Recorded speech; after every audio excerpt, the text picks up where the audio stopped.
Good morning. The appointed time has arrived. I'd like to call this meeting to order, the Thursday, December 15th meeting, the Delta Stewardship Council. First item will be the roll call. Johnston here. Tatayan here. Fiorini here. PFO here. 4 in attendance. That is a quorum. Good news. The next item is to recess to executive session. I expect that that will take about an hour. So for those of you that are following on the webcast, begin checking back about 9:45, and we will resume in open session as soon as we're finished in closed session. We are now recessed to closed session.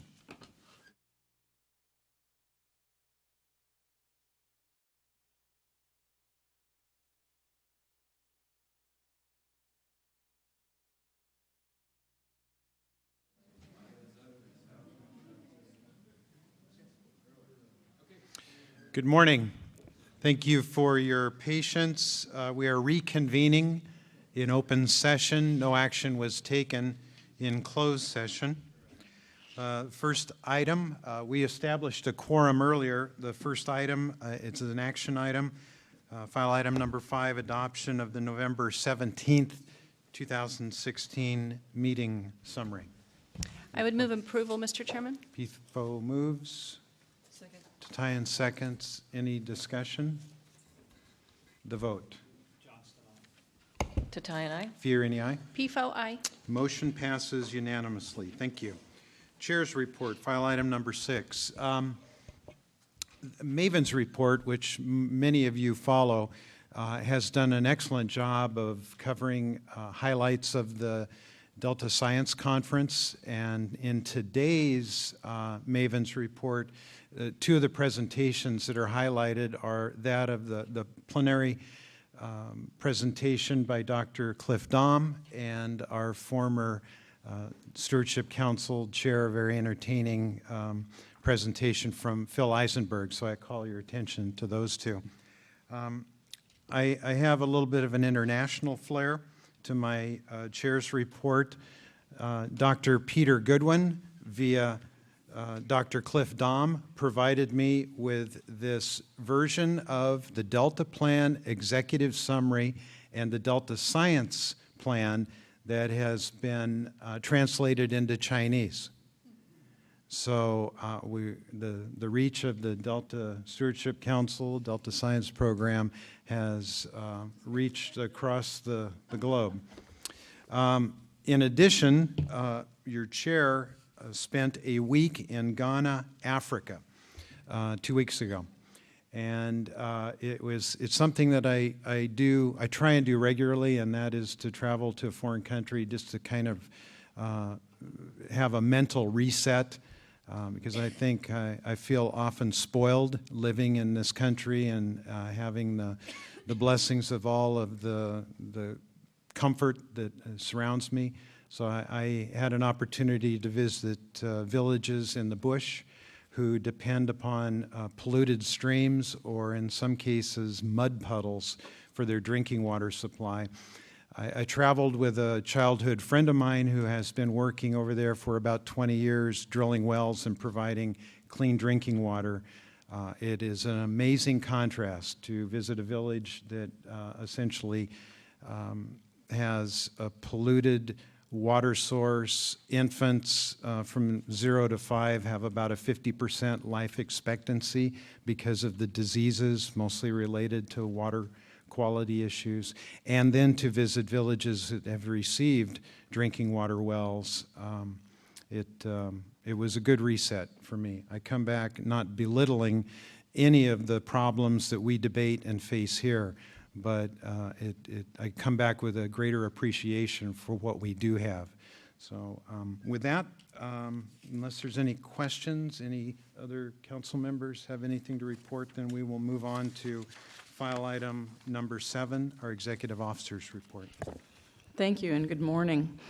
I'm going to start off with some good news, which is that the Delta Plan amendment that you approved back in September which made permanent a temporary exemption for single-year water transfers from our covered action process, was approved by the State Office of Administrative Law late last month, actually on November 29th, and it will take effect January 1st. I'm pleased to report that this marks the fulfillment of a commitment in the Delta Plan to revisit this issue and perform a thorough analysis of some of the claims surrounding these types of transfers. It also fulfills a staff commitment in our 2016 priorities to wrap up this amendment. This administrative hurdle caps a process that involved about a year of collaboration with the Department of Water Resources and the State Water Resources Control Board, 4 council meetings focusing on the issue in 2015, CEQA analysis of the proposed amendment in 2016, as well as consultation and a public hearing as part of the Office of Administrative Law's own rulemaking process. My thanks to all of the stakeholders who contributed to the amendment and the discussion, and to my staff, Cassandra Enos's team, and in particular, Anthony Navacero.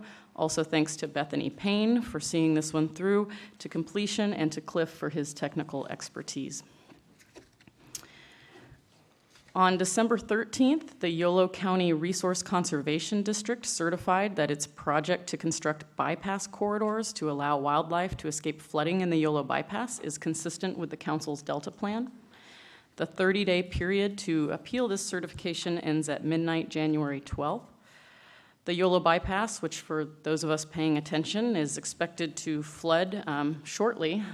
It's a 40-mile-long, 3-mile-wide stretch of land on the other side of West Sacramento that relieves flood pressure on the Sacramento River in the winter and spring and is used for agriculture and wildlife habitat the rest of the time.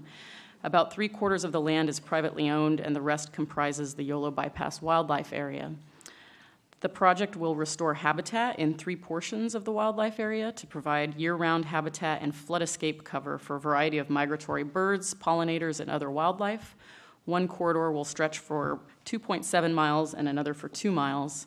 Yolo County RCD says that this effort to integrate wildlife habitat with ongoing agricultural operations on the property is being done in close coordination with neighboring farmers, flood control agencies, the Yolo Basin Foundation, California Department of Fish and Wildlife, the Natural Resources Conservation Service, and others. In your packet and out on the table, you'll see that there is a letter that staff sent December 2nd commenting on Bethel Island Municipal Improvement District's proposed Horseshoe Bend Levee Improvement Project. This is kind of a general consultation and comment letter on the project to ensure consistency with the Delta Plan.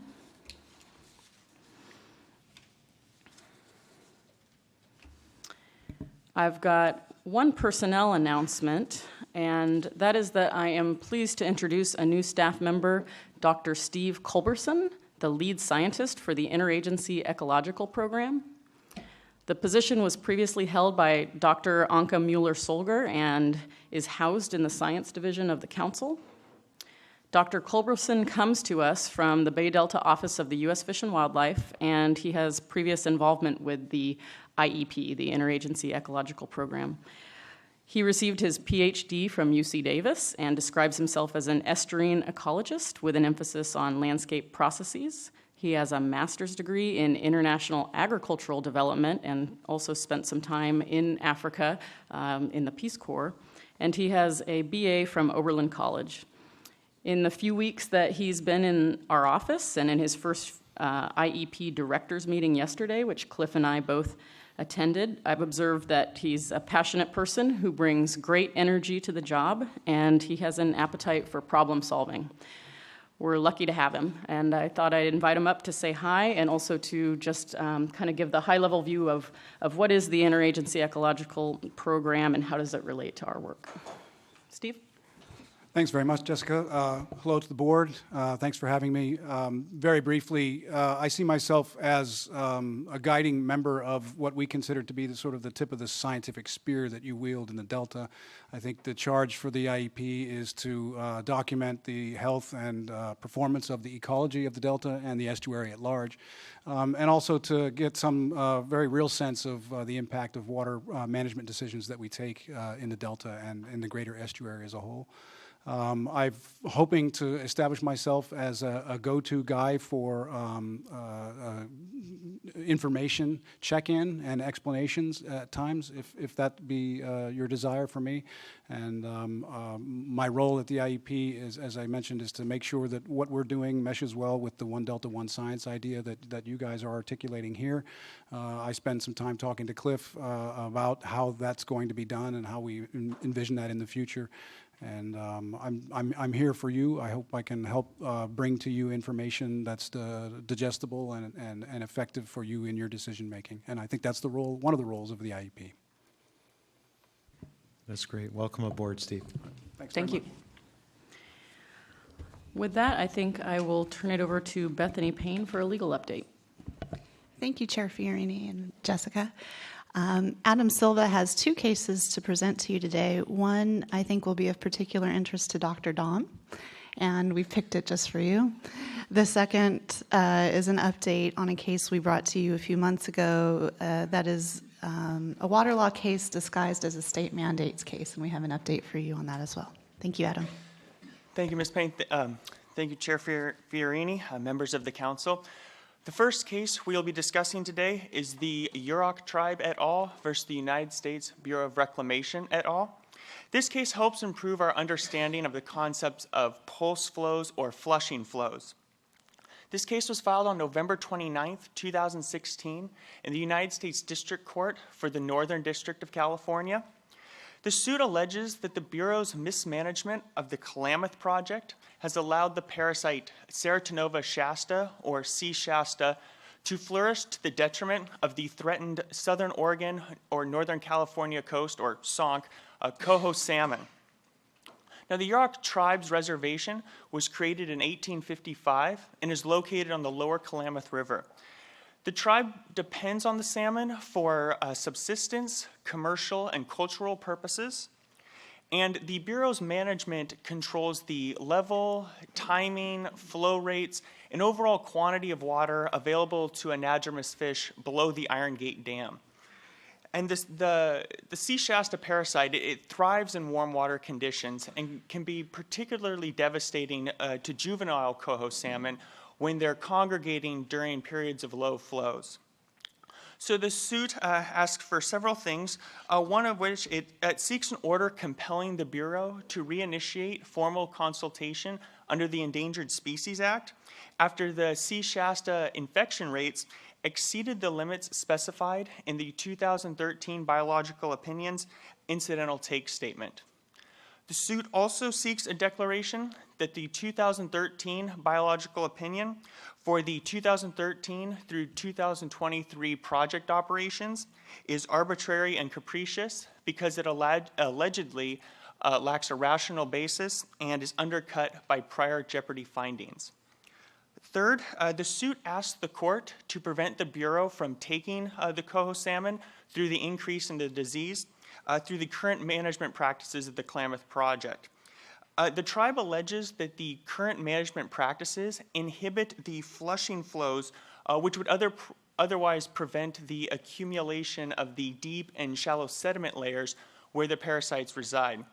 And indeed, studies have shown that in the past 16 years, only the year 2006 featured flows of the magnitude necessary to adequately flush these sediments from the system. So this case has been assigned to the Magistrate Judge Jacqueline Scott Corley. The second case we'll be discussing is the State Department of Finance et al. Versus the Commission on State Mandates et al. And as you may recall from a legal update earlier this year, on August 29th of 2016, Justice Corrigan, writing for the majority of the California Supreme Court, upheld the Commission's determination that the terms in a 2001 NPDES permit were not federally mandated under the Clean Water Act.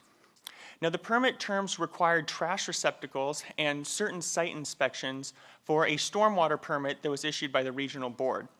And because the court determined that the terms were not federally mandated, or upheld the Commission's determination that the terms were not federally mandated, they are subject to state reimbursement pursuant to the California Constitution. Now, the State Water Board had petitioned the court for a rehearing on September 9th, 2016, and the California Supreme Court has since denied that petition for rehearing. So this case will now go back to the trial court to resolve other issues, and we will continue to update you on the development of this case and any future NPDES permit litigation that arises out of the court's reimbursement ruling.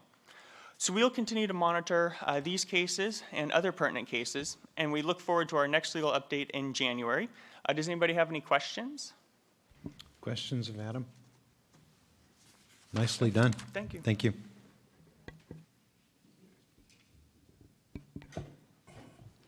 Anything else, Bethany? Nope. That's it. Thank you. Okay. I wanted to call your attention to a memo that has been included in your packet regarding the implementation of one of our Delta Plan recommendations, which is WRR4. In a nutshell, this recommendation, which is currently in the Delta Plan, is part of a suite of recommendations which were intended to facilitate compliance with the Delta Plan's provision on reduced reliance, which is WRP1. The gist is that it was a recommendation to DWR to include guidance in its urban and ag water management plans or guidelines, which would produce water use information in a more systematic and reviewable fashion by us or by others.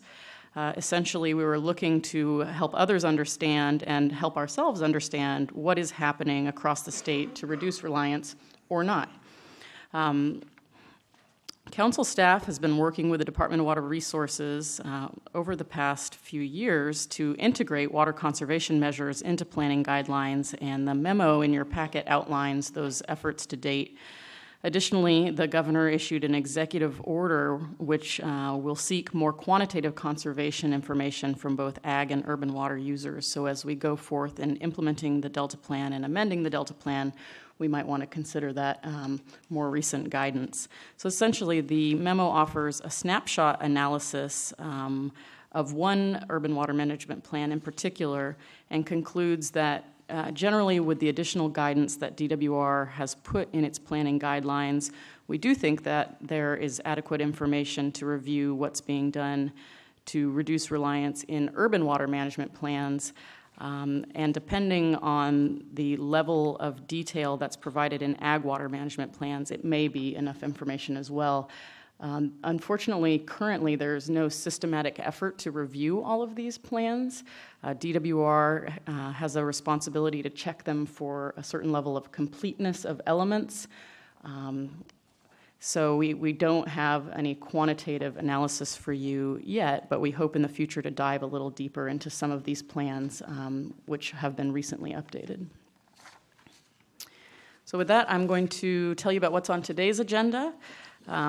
Staff is going to request that the council's agreement that a discussion draft of new or amended Delta Plan provisions regarding prioritization of state investments in Delta levees and other potential Delta Plan provisions is acceptable for us to use in upcoming stakeholder outreach sessions, which we're going to try to schedule in January. Information from those meetings will then come back to the council and be used to prepare a final draft. Additionally, we'll receive an update on emergency preparedness efforts to implement recommendations by the Delta MultiHazard Coordination Task Force in response to the Council's Delta Plan recommendations. This is part of what we try to do as an annual update on what's happening on the ground on emergency response and preparedness in the Delta. And finally, on our last item, representatives from state, federal, and local agencies will discuss how their respective programs are making progress towards addressing invasive aquatic weeds. And with that, I conclude my executive officer's report, unless there are any questions. Questions for Jessica? Very good. Thank you. Thank you. That completes file item number 7. On to file item number 8, lead scientist report. Dr. Cliff Dahm. I have 5 items that we'd like to share with you today. I'll start out with adding a little bit more detail about the Bay Delta Science Conference that Randy has already mentioned to you. First of all, I really want to acknowledge Marina Brand and our staff. She takes a leadership role in arranging this conference and has done so for a number of years. The meeting this year was the 9th biennial Bay Delta Science Conference. It started in 2000, meets every 2 years. The conference stays a very robust and well-attended event. There were 1,059 registrations this year. Had about 155 oral presentations, 38 sessions, many of them specially organized, about 180 posters, and all of that information, the abstracts and so are available, and there's a link for you if you would like to check any of them out. I did want to just say something briefly about the 6 plenary talks that were given. You heard just briefly from Randy about 2 of those that are in Maven's report today, one by Phil Eisenberg, which you'll find very entertaining, as Phil always is, and then also one that I gave, basically looking at what's occurred over the past couple of years. I went back to Peter Goodwin's talk 2014 and then tried to work from there and give some ideas of some of the key things that I think are happening, and then insert a little bit of my thoughts about things that maybe we could do in the next 2 years. So that was the way I approached that. The other speakers that were in the plenary that I thought I'd highlight briefly is we always invite a couple external people to come in that really are not Delta focused or Bay focused. The 2 that we brought in this year, I think both gave outstanding talks and had some take-home messages that are worth reporting to the council. First one was Dr. Steve Gaines. Dr. Gaines is the dean of the Bren School of Environmental Science at the University of California, Santa Barbara.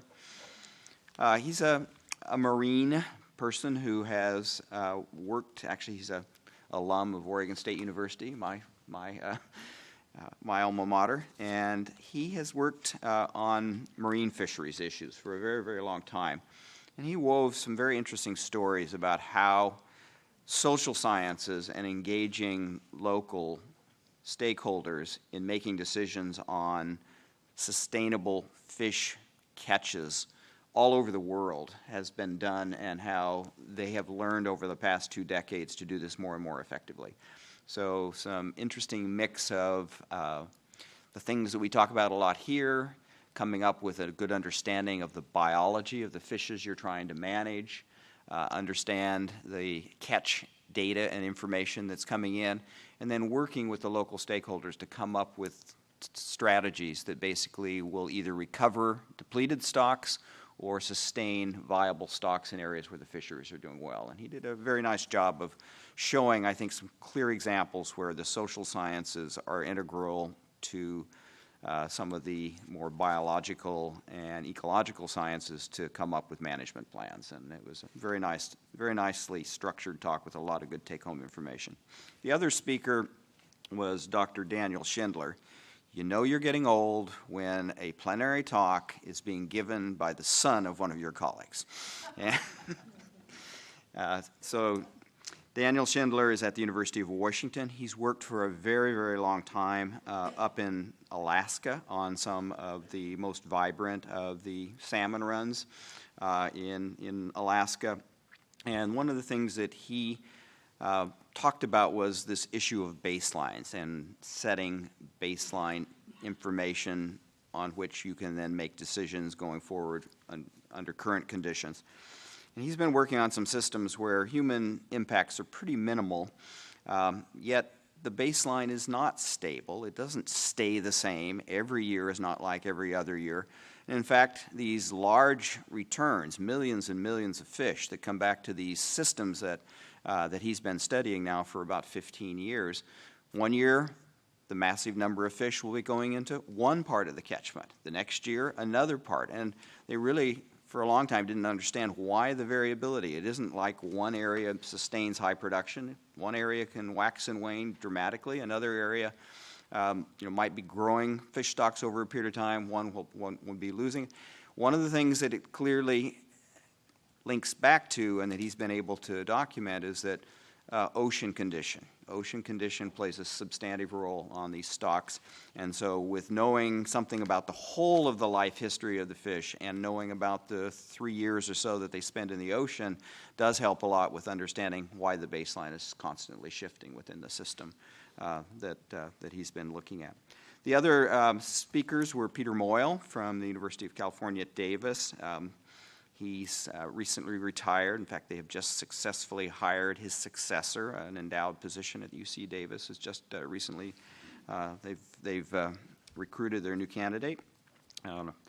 Peter talked a little bit about the role that academic research has played in the Delta, and he wanted to talk about the interaction both between academic-based science and some of the science done by agencies and other entities, and how they interact, and on some cases, how they occasionally there are some different goals and different missions.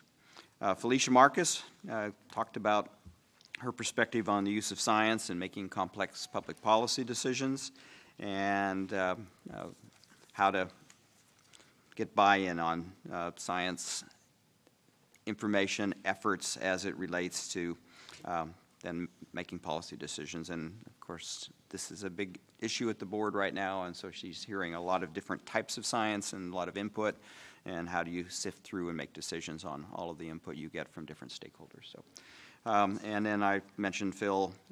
Phil had a number of quotes going back all the way to the Greeks in his presentation, and I'm sure you would enjoy listening in on his talk and talk a little bit about mine. Every year, the science conference picks a Brown-Nichols Award winner. Brown-Nichols are two people that were integral in getting good science done in the Delta and have had a long history of promoting that during their careers, and now we acknowledge people who carry on that tradition, and this year's award winner was Jeffrey Mount. Jeff Mount is now with the Public Policy Institute of California. He's Professor Emeritus and Founding Director of the Center for Watershed Science at UC Davis, so he was the award winner this year.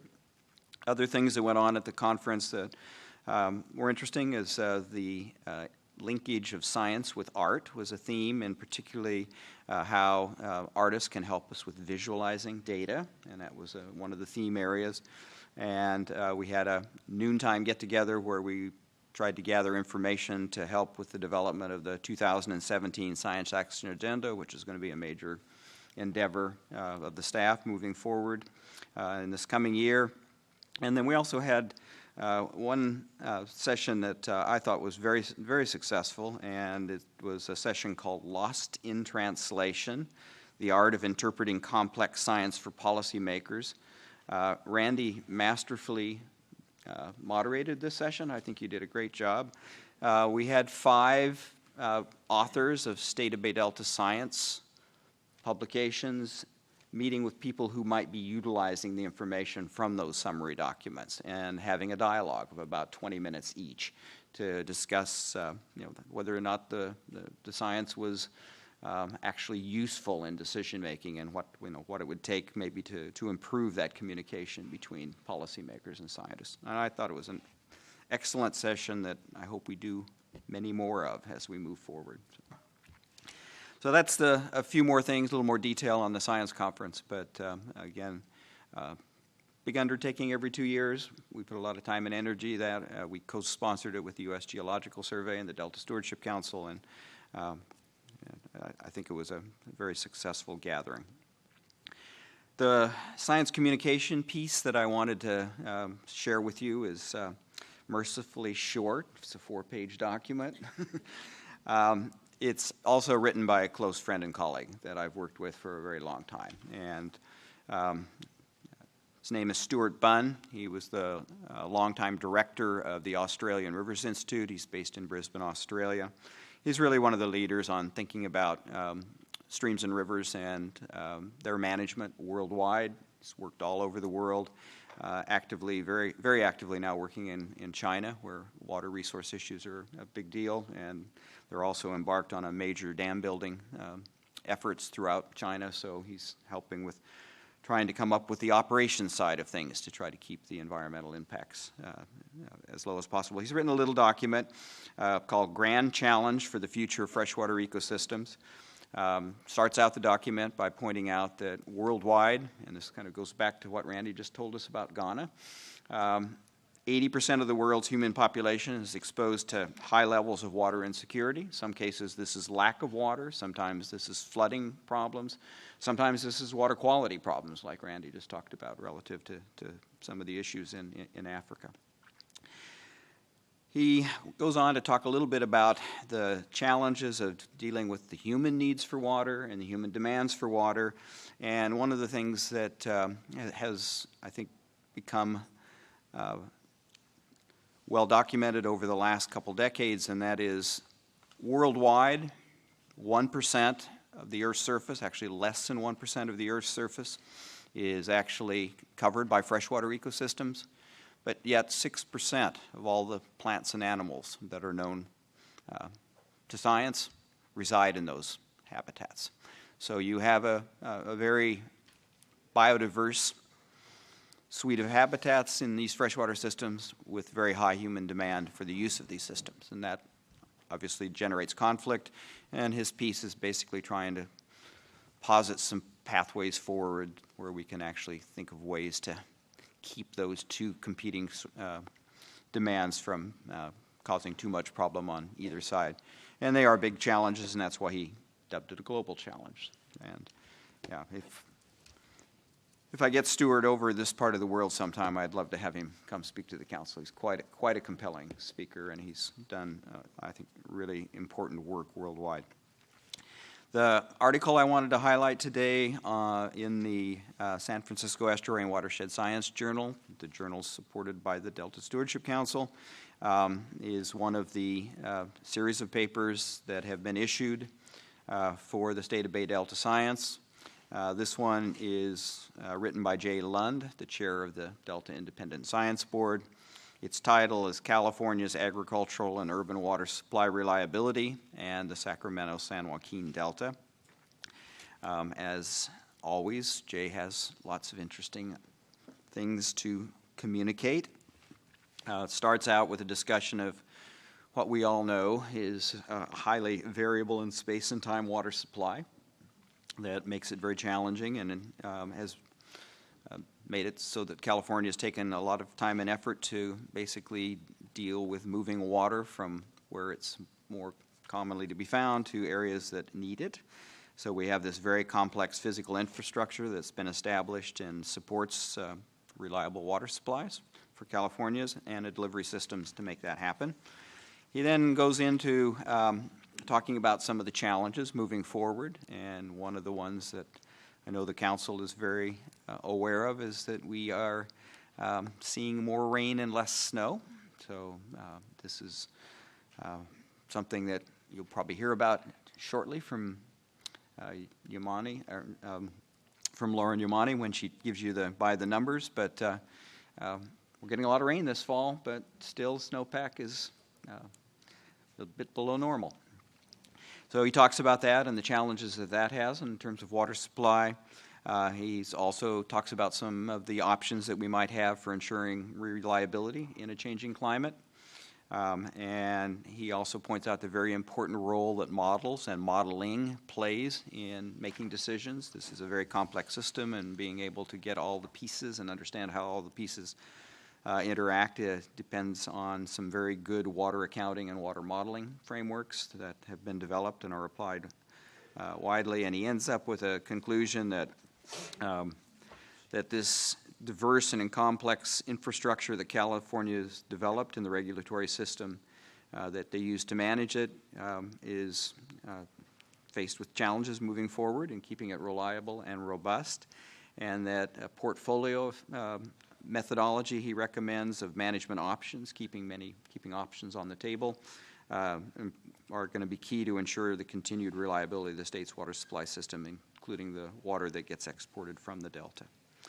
So I encourage you to actually read his paper. This is a rather brief synopsis of a pretty extensive review article. His focus is mostly in water supply as below the dams, below the rim dams, and there is also certainly some interesting new science information coming out about some of the issues about the water supply as it relates to some of our headwater streams and some of our montane systems that are also being affected by some of these changes. We have a poster in the back there for you if you'd like to take a quick look. The poster was one of the posters that was an award winner at the science conference. That's why we brought it in for you. The question that's being asked is whether the methods that are used to sample zooplankton in the delta are doing a good job at getting the information that's needed. The title is, Are Current Sampling Programs Accurately Describing Zooplankton Distributions on Scales Relevant to Feeding by Fish? The short answer on the right is yes, but then they go into some details. One of the things about zooplankton is that they are a small little organism, half a millimeter or smaller. They're an important food resource for a lot of our open water fishes, including the smelt.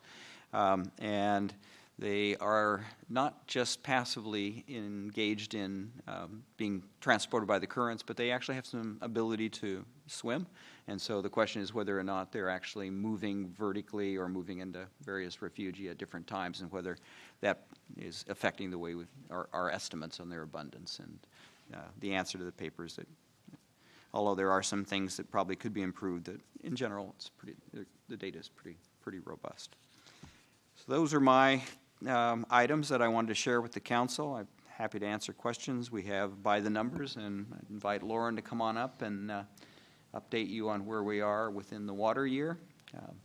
And watch this atmospheric river outside deliver an inch or two of rain today, and it's actually going to dip south, and we'll probably see some additional moisture and hopefully some snowpack, although I know currently the prediction is that it's going to be pretty high elevation snows, at least during the early phases of our rainfall. Lauren. Good morning, Lauren. Good morning. Hi, everyone. So today I'm going to start by noting that the information you have in front of you for rain and snow was right as of yesterday at 10 a.m. But as we all know, we've had a lot of additional precipitation in the last 24 hours, which isn't reflected in those totals.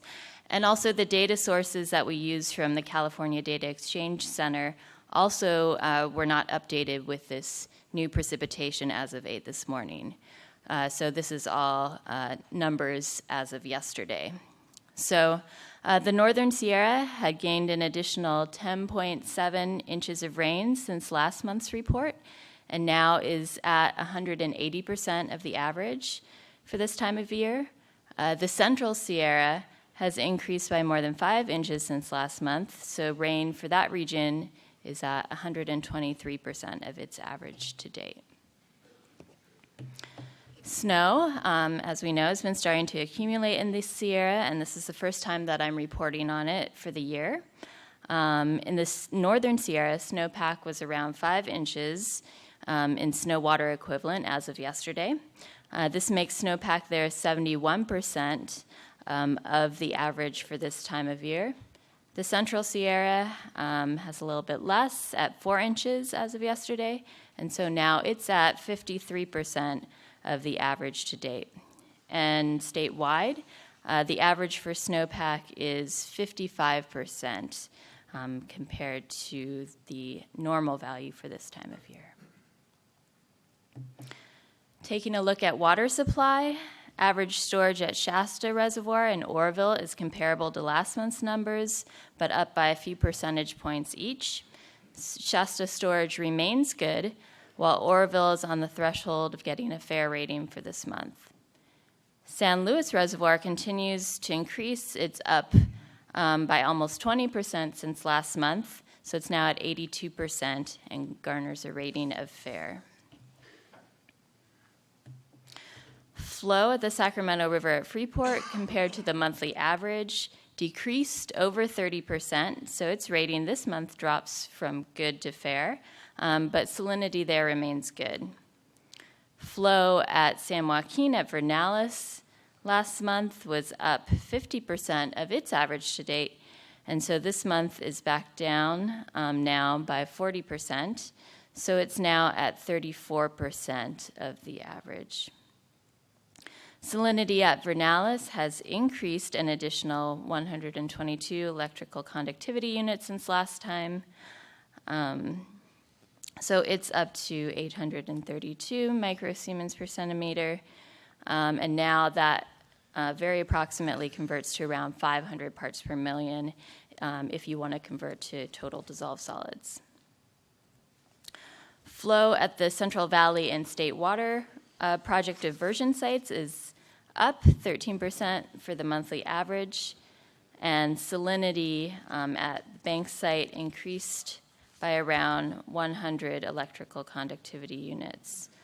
And it's now around 375 parts per million if you do that conversion to total dissolved solids again. Unfortunately, we have no new fish numbers for you this month. The final index of abundance for the smelt fall midwater trawl, which incorporates monthly indices from September through December, is still being finalized and won't be available until the end of December or early January. So stay tuned for that number in January's report. And that concludes by the numbers. Questions of Lauren? Any questions? Thank you. Okay, It's good to get precip. Any questions of Cliff? Okay. Cliff, thank you for your report. Thank you.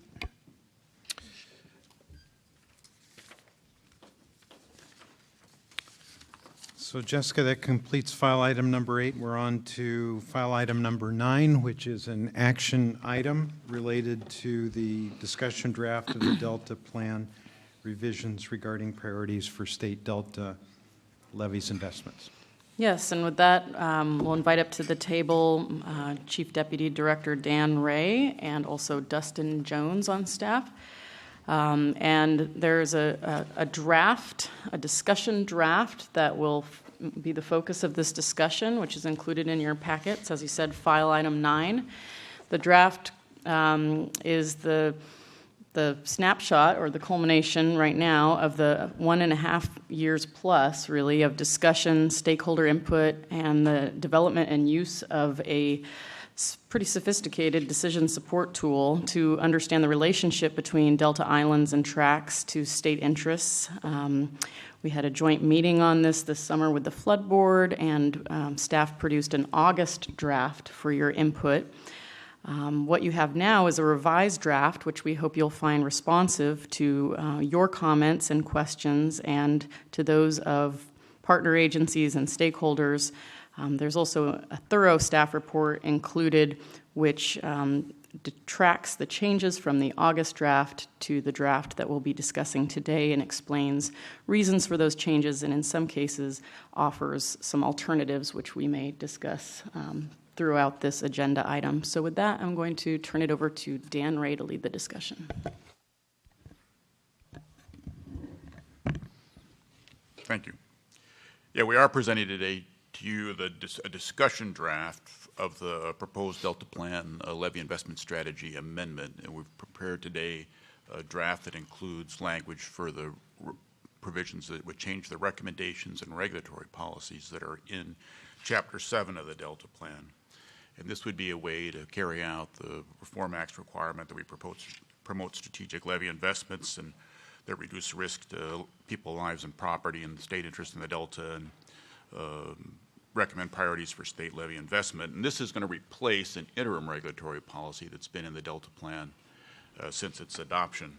At the time the Council adopted that, you'll recall that you gave us direction to update that promptly and laid out some of the factors that we needed to consider. And since we've begun that work, working with our colleagues, our consulting firm, Arcadis, you've identified for us the state interests you thought were important to consider as we develop these priorities. You adopted priorities that guide the way we developed and refined the potential amendment. And we've been gathering information to help us evaluate risks to those interests so we could understand the vulnerability of different parts of the Delta's levy network to failure. Yeah, we presented a draft in August. As Jessica mentioned, you received additional information and gave us some questions. We've been consulting with the Flood Board and the Department of Water Resources and the Natural Resources Agency since then, and we've revised the recommendation to reflect those conversations. The attachment 1 to the staff report is a track changes version of our August recommendation, which tracks the changes from the currently adopted Delta Plan language. The changes from the August edition are highlighted in yellow, and they're either double underlined or they've got a double strikeout if you want to track them. On page 2 of our staff report, we've, under the heading of General Update, we've summarized the 7 strategies that really are at the heart of this recommendation.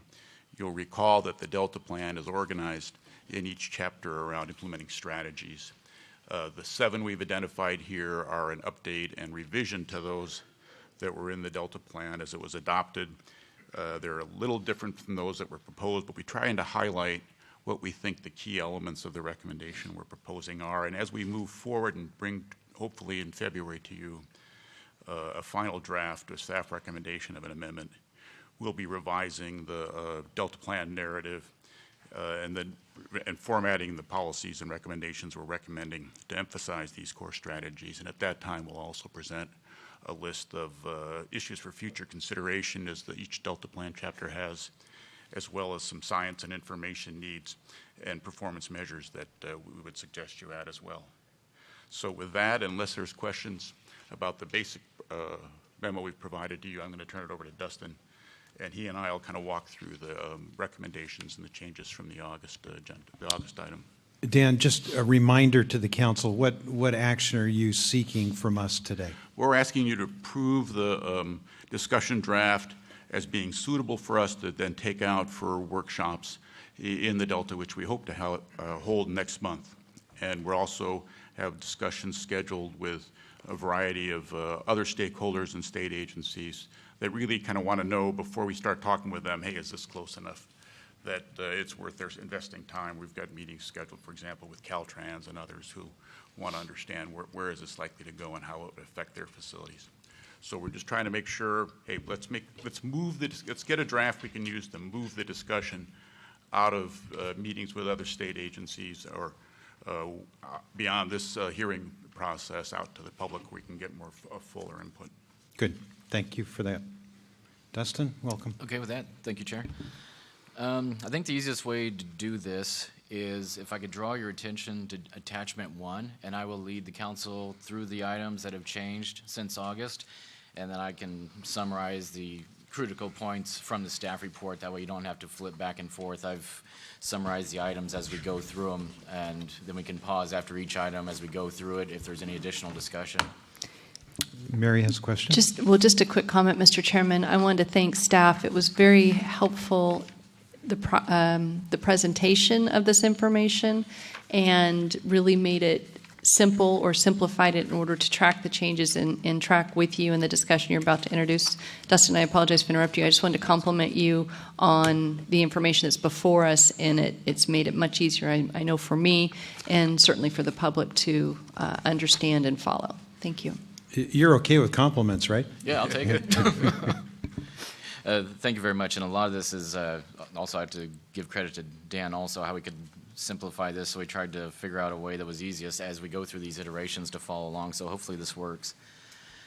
So with that, I'll start with page 1 of the Chapter 7 Policies and Recommendations.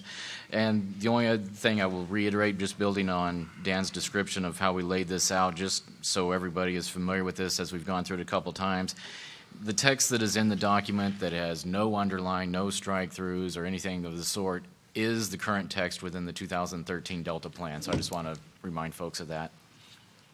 So with that, starting on page 1, Dan touched on the first half of the page there. These are changes to the core strategies that we've been considering. So the changes you see there are a reflection of the most recent work and thinking and items that we want to emphasize as we go through the policies and recommendations. The bottom item on page 1 is really an emphasis, and you'll see this theme throughout the work that we've done with the policies and recommendations, is that we've talked a lot in the past about the levy investments, but we want to constantly acknowledge that it's more than levy investments that will achieve risk reduction. There's also extensive emergency response efforts and just to tie this in with the panel that you'll be seeing directly after this presentation, the emphasis on emergency response can't be diminished as we're talking about risk reduction. With that, go to page 2. This section, improve emergency preparedness and response. The top of the page 2 there is an acknowledgement of federal assistance in preparing for floods is important, and this is a discussion that we'll have a little bit later when we're talking about the necessary funds and the prioritization and amounts of funding needed to reach desirable levels. And as part of that discussion, and there's another item that ties in with this also as we start talking about cost shares, a recurring theme is that we need federal help as we move forward with these discussions, and we need to think of ways to bringing that federal involvement in. The problem statement on item 2 again is a nod towards levee maintenance and additional emergency response that needs to occur. The bottom item, risk reduction 1, R1 at the very bottom of the page, just changes the state and federal emergency response authorities should continue their efforts. Moving on to page 3. This discussion is actually more of the federal assistance for post-disaster, and I'm going to turn this one actually over to Dan. Yeah, this on page 3 at line 20, we've revised what had previously been a recommendation focusing on improvements to the Corps of Engineers PL 8499 program to also identify the importance of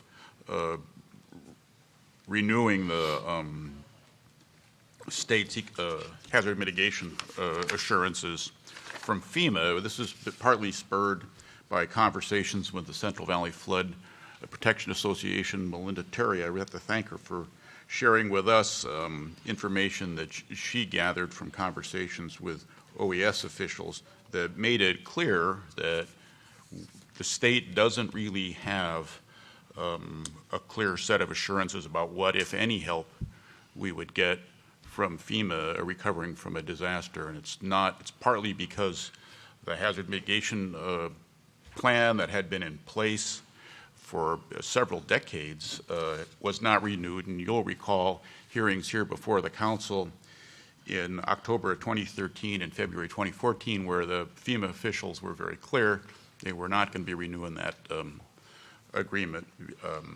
And that leaves people kind of up in the air knowing what, if any, federal assurances there will be. And when we get back behind the agreements, we realize that both in the PL 8499 program and in FEMA's funding rules for post-disaster levee assistance, there are a number of important barriers that might prevent us from, even if we had agreements in place, actually receiving effective assistance.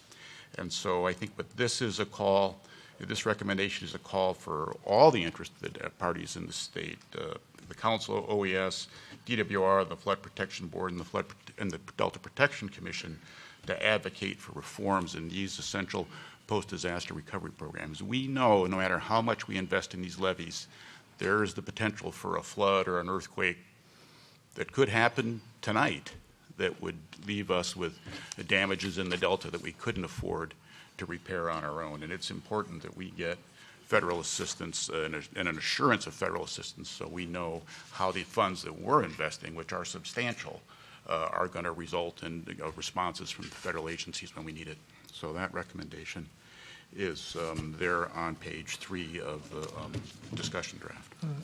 Randy, I wonder if we could pause there and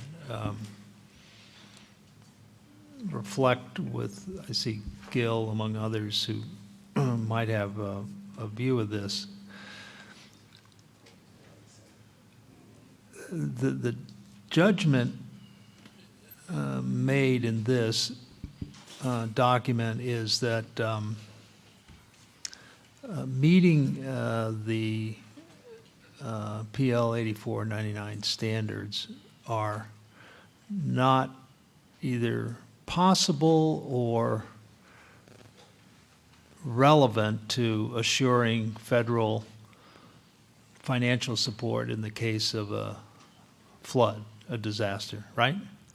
I think that the experience right now in the Delta, there's only a handful of Delta RDs on the project levies that are participating in the PL 8499 program. We regularly hear from others. Right. Too tough to participate. I got that. So if that's the widespread conclusion that the federal government said, we're not going to guarantee any assistance. I mean, they may or they may not, but, and that if reclamation districts aspire to compliance with this standard, it doesn't matter either because they're not going to reach it, or even if they do, we're not going to certify them.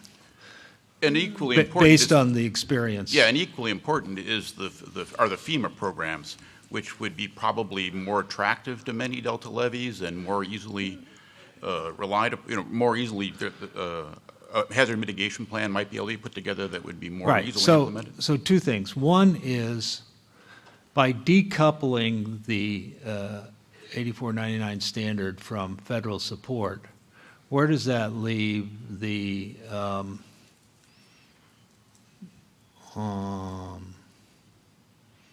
goal of agricultural primary zone reclamation districts in seeking funding, because their position has been that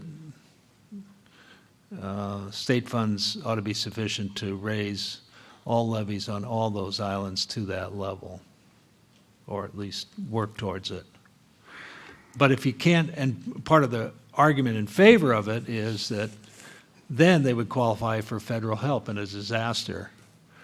And what you're reporting is that we can't meet that federal goal.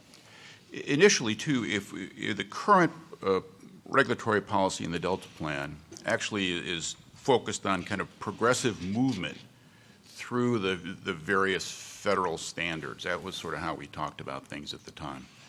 So what the plan says today is that in distributing funds through its levy investment programs, the Department of Water Resources can provide funding to raise people to what was the hazard mitigation plan, the HMP plan standard, without justification.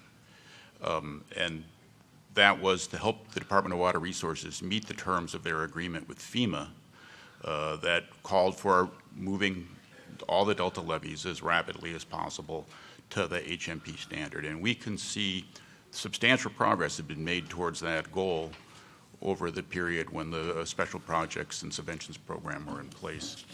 And then the long-term goal of many Delta reclamation districts, the recommendation of the Delta Protection Commission, the standard, the objective of the CalFed levy program was to get everybody then to the next level of improvement, which would be the PL 8499 standard. And certainly some of the state and the federal officials who were involved in the CalFed program expected that that would lead to districts participating in the PL 8499 program. And that would be the assurance of federal support then in the post-disaster situation. Of course, since then, the hazard mitigation plan and the standards that apply to it has been, not renewed. And then the Corps of Engineers has tightened the standards for the PL 8499 program so that it is even less valuable to local reclamation districts than it might have been. So I hesitate to want to rewrite any section right here and now, but it seems to me that when this goes out to public comment, that people knowledgeable in this area, including who are here today, we ought to give this some thought, because if we've essentially surrendered the argument that by complying with this standard there'll be federal support, we're not going to offer a false promise to local communities and reclamation districts. Aside from the question of how that figures into the priorities of spending state money on levies, we're left with a recommendation that says we ought to all get together and seek some unspecified way of assuring federal assistance in the case of a disaster, no longer tied to a specific standard or program. And,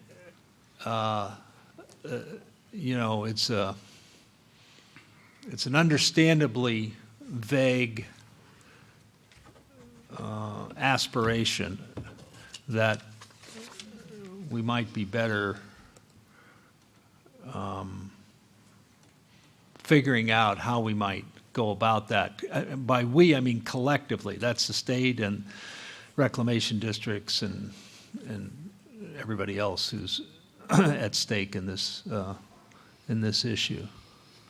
It's not totally divorced from specific programs because it talks about FEMA's Rehabilitation Assistance Program. That's in line 23, including a renewed hazard mitigation program, which is usually in the prior hazard mitigation programs have been developed through memorandums of understanding between the state and FEMA that laid out expectations for performance on the part of the state as well as cooperation from FEMA.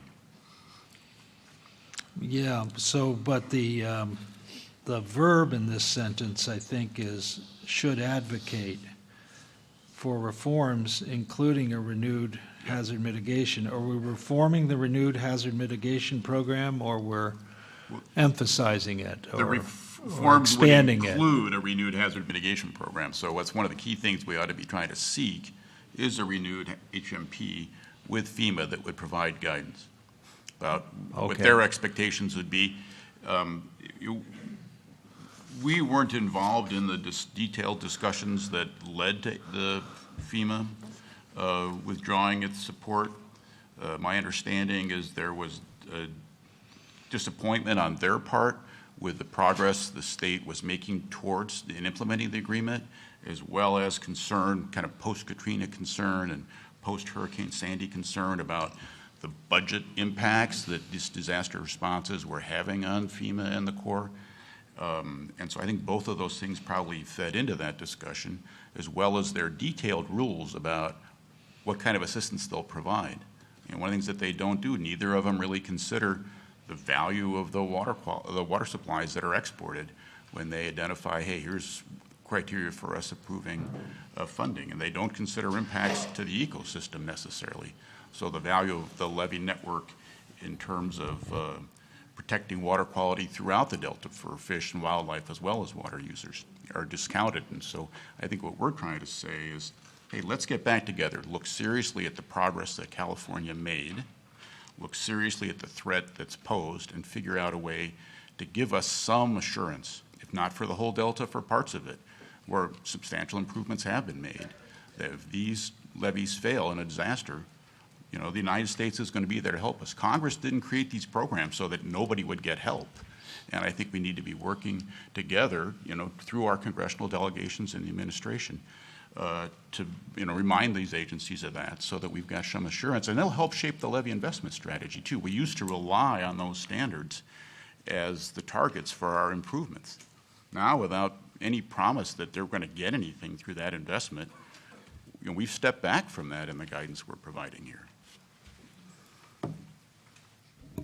Good discussion. I'm sure we'll hear more. Okay. Before we go on too far, I want to apologize. I missed a change on page 3 that I just want to make sure we don't overlook it. Page 3, lines 7 through 13. I just want to clarify the changes that were made in there. We made a change to clarify California Department of Water Resources rule in helping to develop emergency response action plans rather than putting them more on the spot to ensure adequacy of it. And also, I just want to draw attention, I don't think we had it in the August staff report, but we have included another attachment 4. It was in response to a request, I believe, from Councilmember Pifo of where the stockpiling of materials would be relevant for the Through Delta corridor. So that attachment 4 has also been included, and I forgot to mention that. Now picking up where we left off, the bottom of page 5 has the header for risk reduction recommendation number 2, and then it continues on to page 6.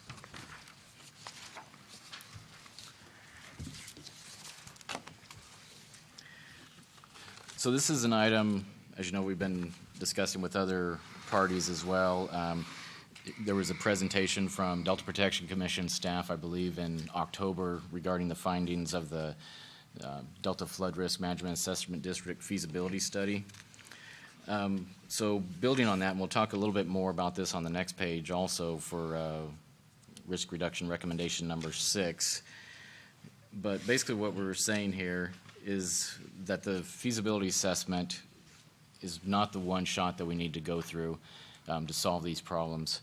There's other items that we need to look at, and I'm going to touch on this a little bit when we get to the discussion of ability to pay and the cost share portions of it when we get to page 7. So the portion on page 6 at the top is really just more of a clarification that other beneficiary pay mechanisms need to be thought of, and we're working towards this with our consultants, the Arcadis team, and also working with the Delta Protection Commission and their consultants, M-Cubed, as well. And I'll come back to this a little bit when we talk about the levy subventions, but before we do that, I'm going to talk about the inspections. And even though risk reduction recommendation 3 on page 6, line 16, seems like a kind of a minor edit, the inspections discussion has triggered a lot of responses and thoughts for that. So I want to touch on that just a little bit. As you know, we started the discussion in the August draft of recommending that the Flood Board should update its guidelines for the subventions program to require annual inspections of Delta levees conducted by the local maintaining agencies. What we did was the change, we removed the date reference to provide more flexibility in accommodating updates to the guidelines, and we also added an additional requirement that the information would be filed with DWR. Let me just talk about this for a minute. The reason this is an important issue, we think, is we've heard a little bit about this in the policy and science workshops also, that information helps inform policy and guidelines. And this is a way, these inspections being made available and gathering information is another means of gathering data and making that available to policymakers to know what's out there, what policies should be based on. You know, it ties in with best available science. And so we think there's a way of using this information and tying it in with policy as we move forward to inform recommendations. And one of the ways that this could be broadly made available is filing electronic copies so that other interested agencies could have easy access to that also to inform their decisions as well. And I just want to touch on some notes. I'm actually going to take this out of the staff report just so I don't misquote anything, but this ties in with the water code section. And it says that the responsibility to file inspection reports with DWR is consistent with Water Code Section 12984, subsection A, which requires that the criteria for levee maintenance approved by the Flood Board shall embody and implement the short-term flood hazard mitigation plan for the Sacramento-San Joaquin Delta. And that plan provides that until funds are made available for DWR to conduct annual inspections of Delta levees, the local district engineer should make a joint inspection with district representatives and annually submit to DWR a summary of the present conditions of the levees, together with a summary of levees work to be completed in the coming year. And I'm sorry I had to read that verbatim, but I didn't want to miss anything. Dustin, just a quick question on that. If there's no change from one year to the next, is that sufficient? Does that sufficiently address that requirement? I would think it would be, as long as it's noted by, you know, either the reclamation district officials in charge or their representative engineer.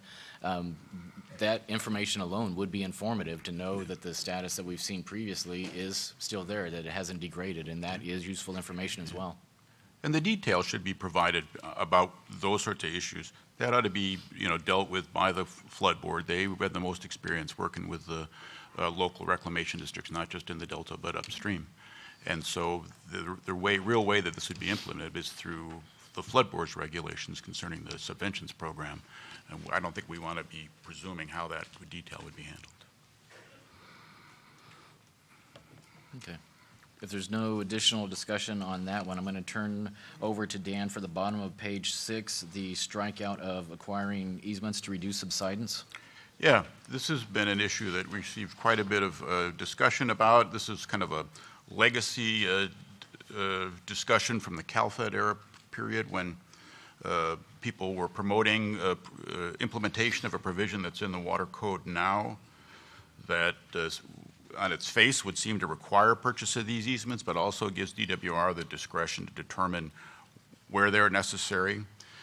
We had quite a bit of testimony previously about the need for these easements. I wanted to bring to your attention a letter that we received from Steve Deverell. It's attachment 5 to this staff report.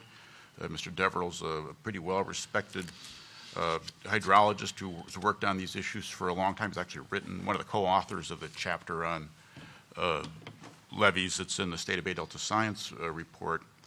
He's outlines why he thinks these easements would be important, but I think we've considered this and we're really unable to resolve the technical issues within the time frame available to us.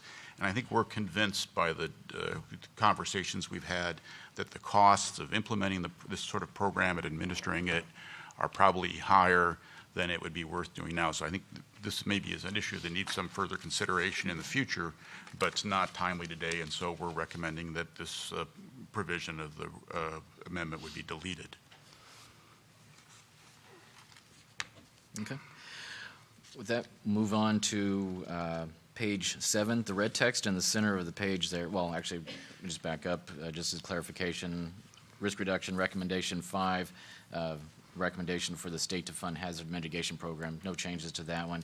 So the red text below is really a placeholder for the remaining of the page there.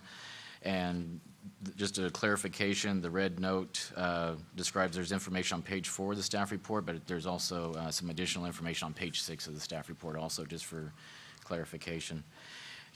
Now these recommendations dealing with revisiting the deductible amount for the Delta Levee Subventions Program of $1,000 per mile, and also this recommendation of ability to pay studies, both kind of go hand in hand, and this ties in with not only our work, but Delta Protection Commission's work of identifying beneficiaries, how they pay, and really looking at what our fair share is to pay. This information and these ability to pay studies, and I mentioned previously, we have our consultants doing some additional work on this ability to pay analysis, and Delta Protection Commission's consultants have also are in the process of doing some additional work. So the reason this is important is these ability to pay studies, as you know, could help inform the cost share percentages. And as you know, the 2018 sunset date for the subventions cost share program of a maximum of 75% recently passed the legislature in 2016, but it was vetoed by the governor, and he made a citation during that veto, the importance of considering the reports that the council is producing and also the reports that the Delta Protection Commission is producing regarding this ability to pay. So what we're recommending right now is this be left in as a placeholder until we go out with some additional and receive public information, assuming we can go out with this draft in either January or so for public outreach. And here's some more comments on this. We think this is a important enough issue that we need to gather as much information as possible, hear stakeholders and public outreach comments, and also give us a chance to finish those ability to pay studies that we're working on, and Delta Protection Commission also. So right now we recommend leaving this as a placeholder. Okay, that's good. That'll generate some conversation. Can you, prior to, if we're going out to hold public workshops, prior to that, can you do some back-of-the-envelope calculations to give us a range of what the $1,000 a mile translates into per acre? Because in the ag, in my ag background, the $1,000 a mile doesn't rise to the level of understanding, but a dollar per acre would. We could do that, yeah. Sure It just, it doesn't have, just a range. Yeah. Okay. And just a clarification also, I want to acknowledge an error on our part as we reported in the August council meeting, speaking of this $1,000 per mile. We incorrectly stated that that $1,000 per mile has not been revisited since the incorporation in 1973. We actually had staff go back through, and I think some public comments testified to this also, that $1,000 per mile actually dates from 1981. So we want to clarify that. And I think in the August staff report, we cited that it would have been equivalent of $5,600 per mile in today's dollars, but that would have been starting since '73. If you take that back only starting in 1981, it actually would translate to about $2,610 per levy mile. And then this additional work, we'll look at this $1,000 per acre also. Yeah. As we've made clear, I think in the staff report, and the council's made clear previously too, no one wants to deny necessary assistance for levee maintenance. We all understand that that's important for the levee network. And just the question is, well, what's necessary? And I think we can improve resilience in the Delta if we become more self-reliant and use the dollars we have for things that otherwise wouldn't be affordable. And so that's why it's important to look at what the local cost share would be. But we have made no prejudgment about what the outcome should be. The next element. Quick of question. Dan, Mary has a Mr. question. Chairman, Dustin, to your comment about in 1981, the cost share was increased, but the statement in our report says to adjust the current 1,000 per mile deductible amount to account for hidden inflation since the provision was enacted in 1983. Is that 83 a bad number? Should that be 73? I'm sorry, which page are you looking at in the staff Page report? 7 in that same, I'm sorry, the second bullet up from the bottom, right under RR6. Page Yes, 7, thank second you. bullet. Line 19, actually. Line 19. Of the staff report? I'm sorry. No, of the draft. Oh, the draft attachment. Yeah, line 7 of the draft, line 19, I'm sorry, page 7, line 19. You're referring to the deductible to account for inflation since the provision was enacted in 1983. Is that the right date for when the provision was enacted? I guess is my question. I believe that's actually supposed to be... As I recall, beginning in the mid-'70s, it was a $500 match, state, local, and then that was adjusted in 1983 or somewhere around then to $1,000 per mile per reclamation district. Okay, my question is, when was the provision enacted? We just need to clarify We'll the year. check. We thought 'cause we had I it heard straight, some- but yeah. Yeah, I heard some years thrown out, Yeah. and some were before 1983, so I want to make sure that this number is Yeah. correct. Okay. Thank you. Make that correction. Thank you, Mr. Chairman. The next provision deals with public access, and this is described right now. It's on page 7 of the staff report. It's in the regulatory, in the draft amendment language. It's actually way back on page 22. And it's back there because whatever is approved, if anything regarding public access, we would locate within the Delta's Place chapter, chapter 5 of the Delta Plan, not in the risk reduction chapter, just as the existing regulatory policies on channel margin treatments and levee setbacks, which we're not proposing to change, are in the ecosystem chapter of the Delta Plan. Previously we'd suggested a regulatory policy about this. There's a lot of unhappiness with that idea. And the Delta Protection Commission, whose resolution several years ago about the access on levees sparked some of our attention to this, suggested additional language, and that's what's proposed here. And this would just provide that when using state funds to improve levees, and we identify where those should be. We're not talking about levees that are out in the middle of nowhere. We're talking about ones that would be in urban areas or unincorporated Delta towns.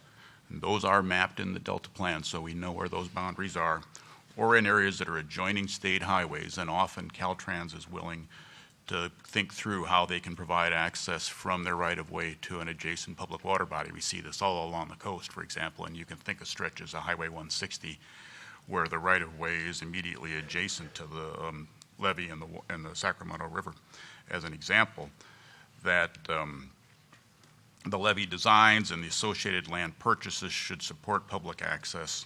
And then we describe a couple kinds of public access that would be desirable unless it's determined. And here's where we made a few adjustments to the language that we had talked about back in August, that unless it's determined that access is inconsistent with the levee maintaining agency's flood protection duties, and so that should be something that the levee maintaining agency identifies, or with public safety, that's probably something you'd look to Caltrans for, or the protection of agricultural natural resources, which could be the judgment, obviously. We'd certainly get input from the LMA, but you also would imagine that, for example, the Department of Fish and Wildlife would have a point of view about natural resource protection in that situation. Mr. Chairman, could I make a comment? I think I understand what's before us, and I'm looking at page 22, lines 21 through 26, is if land is acquired initially for conservation or habitat restoration, and then it's deemed appropriate or possible for public access to be part of a project, then do we have a chicken and an egg thing? Which came first, public access or the habitat restoration, and then how's the prioritization and responsibility? Well, this is about levy investments, so let's start Right. with that. So, and in the situation that I think of, right now, the city of West Sacramento is improving its levees. And it's their desire to have trails along portions of those levees as part of the city's recreation system. And so this would be direction that the designs and the associated land purchases that would support those levees should support public access. It's not a regulatory policy, it's just a recommendation. Unless it's determined, A, that access is inconsistent with the protection of natural resources, or with the local levee maintaining agency. In that case, it's West Sacramento itself, with their duties as determined by the levee maintaining agency, which I guess probably also includes maybe RDs in West Sacramento. The funding for those acquisitions, so, would come from another source. And since this isn't a regulatory policy but just a recommendation, there wouldn't be any requirement that levy funds be used for those purposes. Mr. Chairman, it'll be interesting to see how the public comments on this, because I think we could also have an unintended consequence and people prohibit expressly public access, so therefore they don't have to take on the responsibility and or the liability. And I don't know if that's really what we want to do either. So I'll be curious to watch this as it evolves through the process and how those issues are fleshed out by the experts. Yeah. So someone has to be responsible and someone will be liable. Well, but the state is an agency that is funded by the people, which is the public. Yeah. So if there's public access, then there's in my view, no reason why the state couldn't be a participant in funding that protection, not only for flood risk and habitat restoration, for example, or community benefit, but also for public access. That's my own perspective. So I'm trying to understand the focus of the language and what it may mean. I think what we were suggesting, and I know Mr. Johnston has points of view too, but I think what we were suggesting is that it's completely reasonable. The state should fund it. It's just the state funding shouldn't come out of the levy dollars. It should come from other source. So maybe it comes from state parks money through their recreational trails program, or a grant to the local government from the Delta Conservancy, for example. Then we might want to make that a little more clear in the language, because when we say, other than state levy funding programs, I'm reading state funding programs, and that may be my mistake, but I'd like to be clear that that doesn't prohibit, that this recommendation doesn't prohibit other state resources or funding from providing that support. You just don't want to take it away from the critical flood risk, community risk benefit of levy. So that maybe in line 20, this could be clearer in line 22 if we added. Stop him. Dan, let Patrick. Yeah, before you start rewriting, because I agree with Mary, and it seems to me this section ought to be, for the draft purposes, reduced a lot, and then open it to public debate and a lot of input. Because as Mary says, if you have levies and state investment, taxpayer dollars, as well as a public agency, the Reclamation District, receiving tax dollars and assessments, that we shouldn't presume to restrict how those decisions are made. And therefore, I'd suggest that, after the word trails on line 18, we put a period, knowing that we have to fill it in. Because what you have, in effect, is you should consider public access and fishing and pedestrian use and all this, unless, and then the unlesses are so extensive, and the ability for the reclamation district to just assert any of them is so unambiguous that you could get nothing out of this policy. And then, as Mary points out, the statement that, well, even though we're using state funds for levee improvement, hopefully sometimes for environmental improvement as well as for flood protection, multiple benefits, we're expressly prohibiting ever using it for public access, the public that pays for it. I don't want to write that into our recommendation, nor do I want to write in that, that you have to use levy funds for recreation. But if you put a period after that and you open this up to some discussion, we might have an ability to fashion something that envisions cooperative projects between local government and the state. And sure, hopefully they come from other funds and not the levy funds, but to bar it from the outset is to really be writing a recommendation that will not result in any more public access than we have now.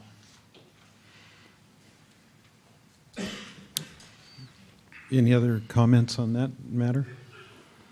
So that's something, before we wrap up this discussion, to get some consensus from the council about that. After you've heard public testimony, maybe we can return to that and make sure we understand the direction we're getting. Yeah, as part of the action item, we will take up any recommended changes from the... And just, Mr. Chairman, just to conclude my thoughts, and I appreciate Councilmember Johnson's comments. I'm not quite sure what to do with the language. And the Delta Protection Commission has had concerns about public access. I don't want to overcorrect, but I also don't want to undercorrect. And as you said, Dan, through public comment, we'll hear more testimony on that. So I just think we need to be thoughtful to that. And of course, this is going out to public comment. We will hear more comments, or you will hear more comments in January as this comes back before the Stewardship Council. I agree with Mary, and I don't want to put my thumb on the scale either. So where you say should support, I'd write should consider, which doesn't oblige anybody to do anything, right, at this point. So in other words, if you said that when using state funds for these levees that are in urban areas or close to highways, that land levee design and purchases should consider public access and including certain things, and then just put a period and then figure out what should consider involves and what limitations, whether it's funding source or ability to not consider or not support. Is there later. a consensus that that's a good approach for adjusting this? Okay. All right, then, thank you. Well, again, I'm not sure because that is eliminating some of the other language. I just want to make sure we're understanding the balance of it. Mm-hmm. So, again, I see it as iterative. Not quite sure about deducting. And Eric Vink is here, our executive director from the Delta Protection Commission. He may have some thoughts on that too. Well, and the purpose of this is to drive conversations at public Exactly. meetings. So it's not a final decision. No. It's just a guiding document. That's why it may be better to have more, even though I'm challenging the language here from my perspective. That's my hesitancy in cutting anything out because it is going out for public comment. Well, we could always frame the conversation on this so we cover those other points. One of the other alternative approaches that you might want to think about, we've outlined on page 7 of the staff report, which would be to include a recommendation that DWR in their guidelines for funding projects should include provisions that would encourage proposals that provide public access, so maybe they would get a little bit of additional consideration in comparison to other similar projects. That might be another way you could approach that. And that would give the other parties that are seeking levy funds the incentive to go find some matching dollars that could provide that recreational opportunity. I think now we're back to you.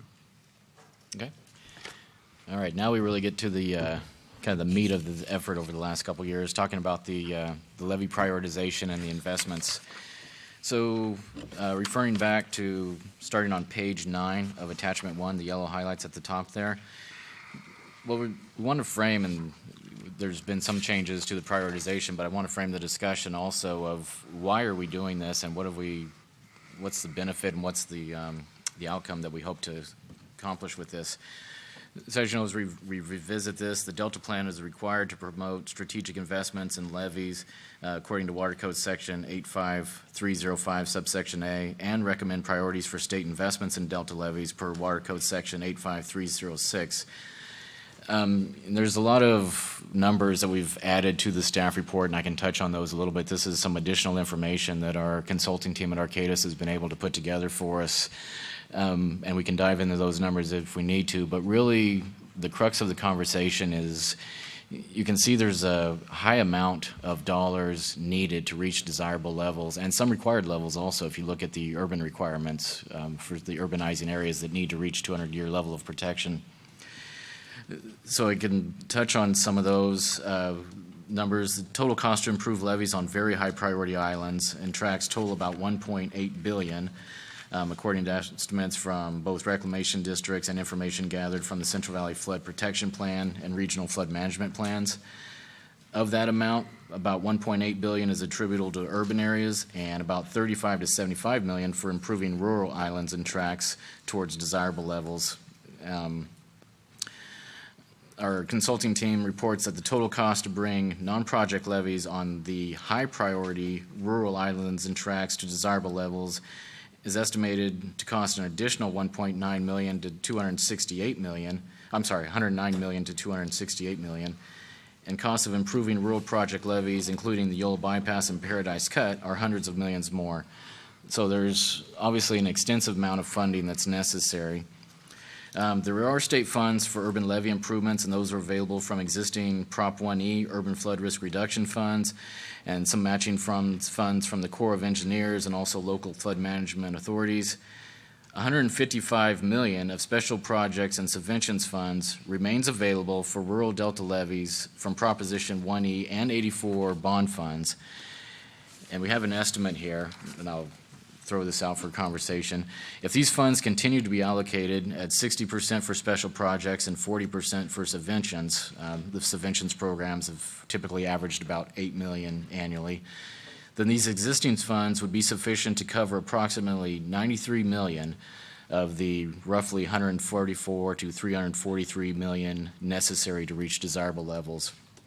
So what we're saying here is really, even with available funding, there's still a long ways to go to reach the desirable level that we've heard from our interested parties. We've talked with DWR. We've been coordinating with the Flood Board as well. The Central Valley Flood Protection Plan is in the process of coming out for public comment. So everyone recognizes, I think, the desired levels, and the risk is in the Delta, and money needs to be spent there. But the conversation that we need to have is that there's not an immediate availability to bring everything up to the desired level all at once. Even if the money was there, there's also limited capacity to do that work within the Delta. So I just want to emphasize that is why we are really looking at a prioritization and where funds should be spent first for reducing risk and make the most efficient use of the money and continue as we move forward. That being said, I want to draw your attention, if we can, to attachments 2 and 3. Attachment 2 is, I believe, the map of the priorities, and the table is attachment 3. And just give me a second. So just a few changes that I want to talk about as far as the prioritization goes. We had a request from Judge Damerel at the, I believe it was the August meeting, that the table indicate the current risk of levee failure for information purposes. So we have added that, those estimates of flood priority. And in the table, that's about the center column highlighted in yellow for his information and for everyone's as well. Some changes have been incorporated. We had some information analysis needed to be redone. There was honestly a couple errors in the analysis for risk, so some of the calculations were revised, so that led to a little bit of the reordering that I'll discuss here. and some of it was just decisions. I'll start with the items that we chose to move based off of discussions with partner agencies and interested stakeholders. The levees bordering the Yolo Bypass and Paradise Cut have been moved to the high category due to significant risk reduction opportunities associated with improving those levees. Improving the levees at the Yolo Bypass is an important part of the Brown administration's Yolo Bypass partnership, and the council supports that. At the San Joaquin River Bypass, widening Paradise Cut would reduce flood risk in metropolitan Stockton and communities south of the Delta and enhance floodplain habitat. That Paradise Cut expansion is already endorsed in the Delta Plan's recommendations. More detailed feasibility studies of specific levee improvements, including potential setbacks and evaluation of the project's benefits, are underway. And these two floodways were not evaluated for flood probability of risk, so it was moved based off of conversations. This is an example of the council's flexibility and incorporating input from partner agencies and interested stakeholders on how priorities could be shaped beyond just the risk analysis. And we've tried to emphasize all along that the decision support tool that was developed as part of this and the risk analysis informs of the decision. These priorities should not be set just as a black box of output from that decision support tool, and we need to have informed discussions, and moving these items around, I think, is an example of that process working. We've also added additional islands along Sassoon Marsh, the south-facing opening perimeter from Montezuma Slough through Van Sickle Island have been moved to the high category from the other category because of their significance in protecting Sassoon Marsh habitat and water management facilities. And some of the islands and tracts that we've corrected in our work, DLIS 08, also known as the Discovery Bay Area, and New Hope Track have been moved to the high category from the other category as a result of updated levee failure probabilities. The Discovery Bay Area is now identified as having a high risk for water supply. That's due to the Contra Costa infrastructure in that area.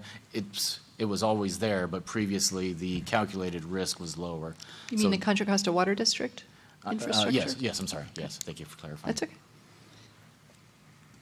That's not a testament. If I remember our last report from Arcadis, that's not, I'm sorry, through the chair, Mr. Chairman, may I? That's not a reflection on the current status of the levees themselves. It's the risk to failure to the system, if I understand. Maybe there's a better way to frame it. That's right. Okay. Dan agrees with me. Yeah. Thank I'll you. leave it at that. Moving on, also the priority of New Hope Track has been increased because of risk to the transportation infrastructure. It holds I-5, and with the recent probability of failure calculation that exceeds the Federal Highway Administration's target of 2% based off the consultant's recalculation of that. Prospect Island priority was reduced to other priority from high priority as a result of revised flood probability data. Because the island is proposed for habitat restoration to comply with FIS agency's biological opinions, funds for restoration there would come from water users, not levee investment programs. And two others, Netherlands and Pearson District, two reclamation districts on the Sacramento River, have been moved from high priority to other priority to more accurately reflect risk to property there. And these districts' levees have lower risks of failure than most others in the area. With that, those are some of the changes that were due to recalculations and also some rethinking of priorities. To touch on a few items that we've also added to the table for clarification, if I can draw your attention to attachment 3, the table.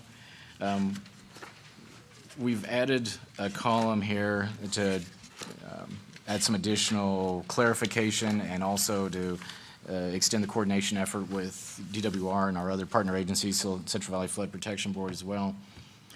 The column Other Requirements has been added and identifies islands and tracts with project levees where improvements should be consistent with the Central Valley Flood Protection Plan. And again, this responds to comments from DWR. Prior language controlling levee improvements at Reclamation District 17 has been revised to recommend improvements to protect areas designated for development in the Delta Plan.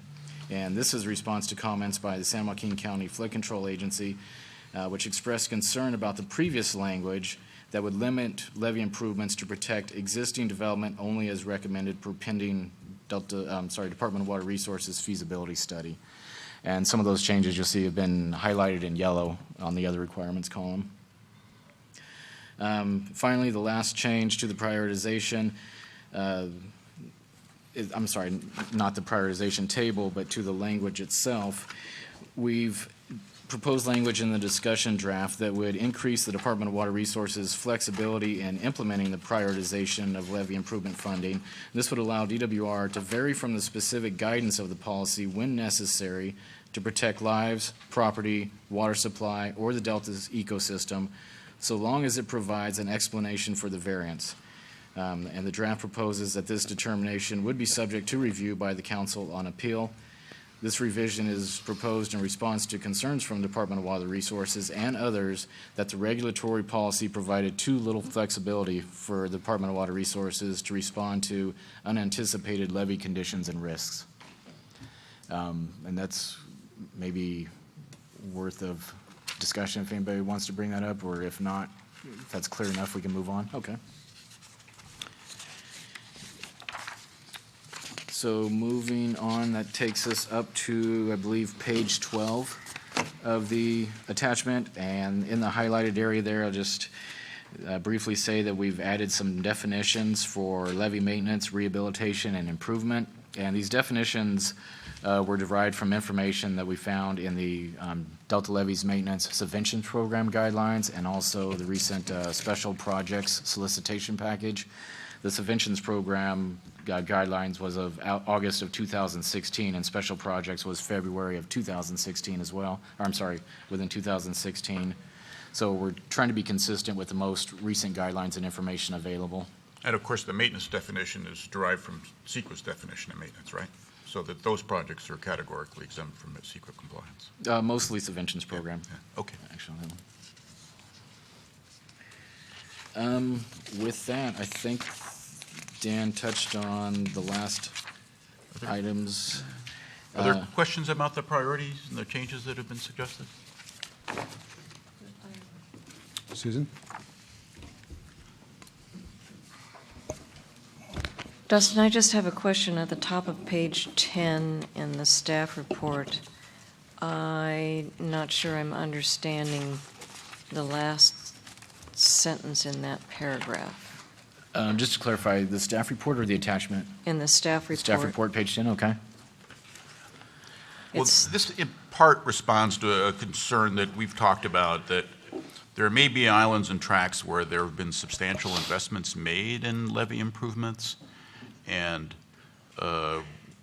if we didn't complete that pattern of improvement, some of the benefits of the previous investments would be stranded.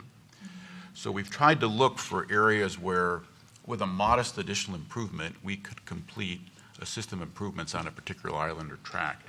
And that's also a part of the suggestion of DPC's staff, identifying areas where only modest additional improvements would be needed to bring the reclamation district's entire levee system up to a higher standard of protection. But as we looked at the available data, the only island or tract that might apply to is Netherlands. And it's a relatively, and that's an interesting island actually, because you see that earlier we said, hey, let's downgrade this because the levees have been improved and the risk have been substantially reduced. But I was expecting before we did this evaluation that we would find there were a large number or a larger number of RDs where modest amounts of improvement could bring the entire district up to a higher standard of protection. And the only one we've found that's at least within the 10% target is Netherlands. We're doing a little bit of additional work to identify other areas. At Arcadis, go back and review the data, but to see if there's other areas that we maybe should be thinking about. But that's the one we've identified. Is that Clarksburg?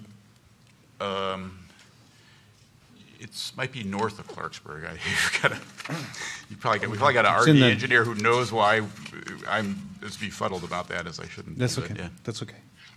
It's in that general area, yeah. I think it might be upstream of Clarksburg itself. All right, so you have adequately briefed us on the changes since the August draft. Yeah. You've heard some conversation. Is there any other comments from the council? Yes, Mary? I have a few, Mr. Chairman. Again, thanks to staff for putting together not only a comprehensive report, but one that was easy to follow.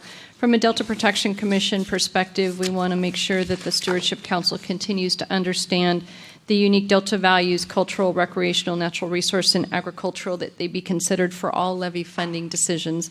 And this has been, I'm just reiterating what was submitted in a December 2015 letter. That protecting the levees is essential to protection of Delta roadways and emergency response. That the best available data and science for informing levy investments must be used or retrieved, and retention of the Delta Levy Subventions Program in its current form is important. And I would ask the consideration of the Council in regards to the State Levy Subvention Program. We refer to it a number of times in this document. We've heard testimony nearly 100% in agreement, I think maybe even 100% in agreement, that the Levy Subvention Program has been a success. It's been valuable to the state. It's been valuable to all beneficiaries, to resources, that we actually support the Levy Subvention Program. And Dustin made reference to the governor's comment on his veto message of Senator Wolk's bill, and he actually was referring to both the Stewardship Council and the Delta Protection Commission and the Delta Protection Commission's levy feasibility study and the outcome of that. And the governor's looking at the Stewardship Council and the Delta Protection Commission for comment on the Levy Subvention Program. In here, we refer to its value throughout the state, to the levy the levy system and the water supply system within the state. I think we do everything but support it, and I don't know why we don't actually support the Levy Subvention Program and its value to the Delta for all reasons. So I would seek that suggestion, Mr. Chairman. I would ask staff on when the timeline is expected for it to come back before the Stewardship Council after your public review, and then if you can talk a little bit more about the public outreach and where you expect to be and when the public can expect to have that opportunity to engage. Well, Before we move on, I'll let Dan touch on next steps, but you did raise an interesting point of the acknowledgement of the success of the subventions program, and it's something I jumped into the prioritization and forgot to point out a key element in here could be seen as a formatting issue, but it was intended to show the significance of that improvement program. We actually moved up the recommendation on page 10 of the attachment 1. Previously, that line 4 through 5, funding and maintenance of levees shall continue to be available through the Delta were authorized by Water Code section 12980. Mm-hmm. That had previously been lower, and that was an attempt to show an acknowledgement of that by moving that up to the top of that section. And I appreciate that, and I recognize it. I just think there's maybe a little step farther forward that we could say that we actually support it. It's critical to everybody's interests, and we can't call on the federal government to help us in case of a levy failure or catastrophe if the state hasn't been participating. I think that's a contradiction. Other comments from the council? Did Dan have a comment or response, Mr. Chairman, to my comments about or question about outreach? Yeah, so next steps. Thank you. Should the council approve this today, we hope to be holding workshops, at least a couple, in the Delta itself, so we can hear from stakeholders out in that area. We have individual listening sessions scheduled over the next coming weeks with other interested parties who represent clear interest, transportation interests, water supply interests. We've begun discussions with the energy agencies, and we probably would do further research or outreach there with the hope that we could, in February, bring back to the council a staff recommended amendment that would include also not just the regulatory policies and recommendations, but the other elements of the Delta Plan chapter that we talked about, with the idea that if we could bring it back in February, that would be then the basis for council consideration, with the thought that you could give us direction at the February meeting that we could then revise and perhaps bring back for a vote in the March or April timeframe. And then at public outreach, Dan, where is that going to take place, and where can people expect to? If I can interject, Dan, it would be a Bethany? vote not to adopt, just to be clear. It would be a vote to embark on CEQA at that point. And then we're expecting to have meetings. I don't think we've confirmed the space for Okay. sure, but we're thinking we can have a meeting in Walnut Grove and one in the Stockton area. Okay. The more the better. Yeah. Thank you. Okay, I think at this point we've got 3 requests for public comment. We'll receive that comment and then we can consider action on the on this file item. So first up, Gilbert Cozio.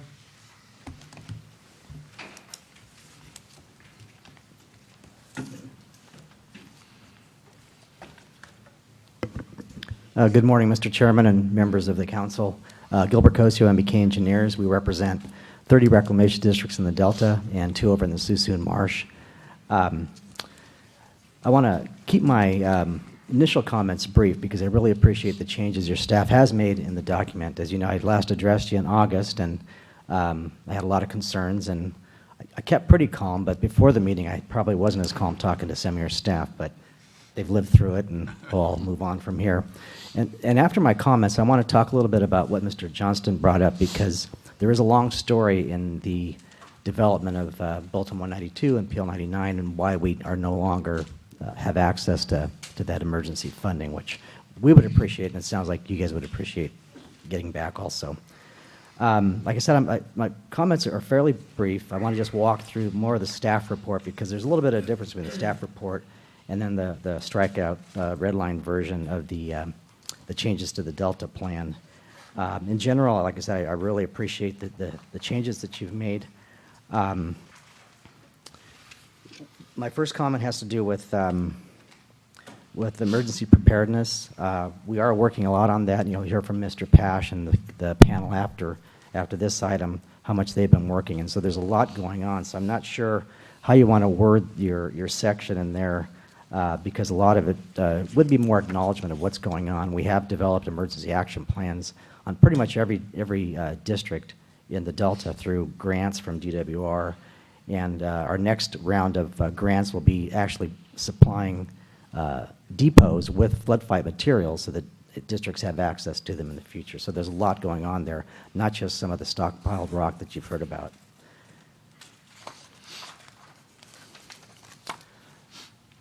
One of the issues that you discussed, and I feel a little more comfortable with, is the requirement for adequate levee inspections. This is something that was added to the subventions criteria 8 or 9 years ago. And at that time, they were asking us to comply with the same requirements that the federal government asked for on project levies and actually use their form. And it doesn't really tell you what's going on with the levee. It actually is just a cosmetic thing. Check the box. Is your grass 10 inches tall or 12 inches tall? If it's 12, it violates the criteria and you got to do some. If it's 10, it doesn't. And it really doesn't address the risk to the levee. I appreciate the fact that your discussion did focus more on annually, can somebody make a statement how these levies are doing? Because that's a lot easier. It's not going to cost as much. Because to actually do some of these inspections, it requires somebody like me or somebody from our office to go around, take detailed notes, which would take a day or 2 for each district, and then we write a report. And we just don't think that'd be money well spent. But if the intent is more to make an engineer's statement or something like that, that's a little easier to handle. Because things don't change readily. And we know where the problems are, and we know what our plans are. It's just that whether we always get to those problems within 1 year or not is questionable. And if we don't, we can report you, hey, we still have this seepage problem, but we're working on it. I appreciate the fact that you did strike the section on the acquiring easements for seepage problems after subsidence hits certain levels.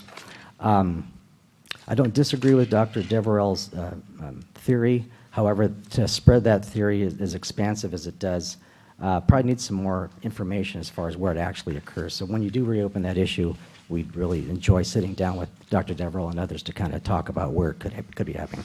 It does happen. There are a handful of places, but just not as expansive as the paper reports. Just on that, the authority remains, does it not, for DWR, the reclamation districts? Yeah, it's an allowable expense under the subventions. So that wouldn't change, right?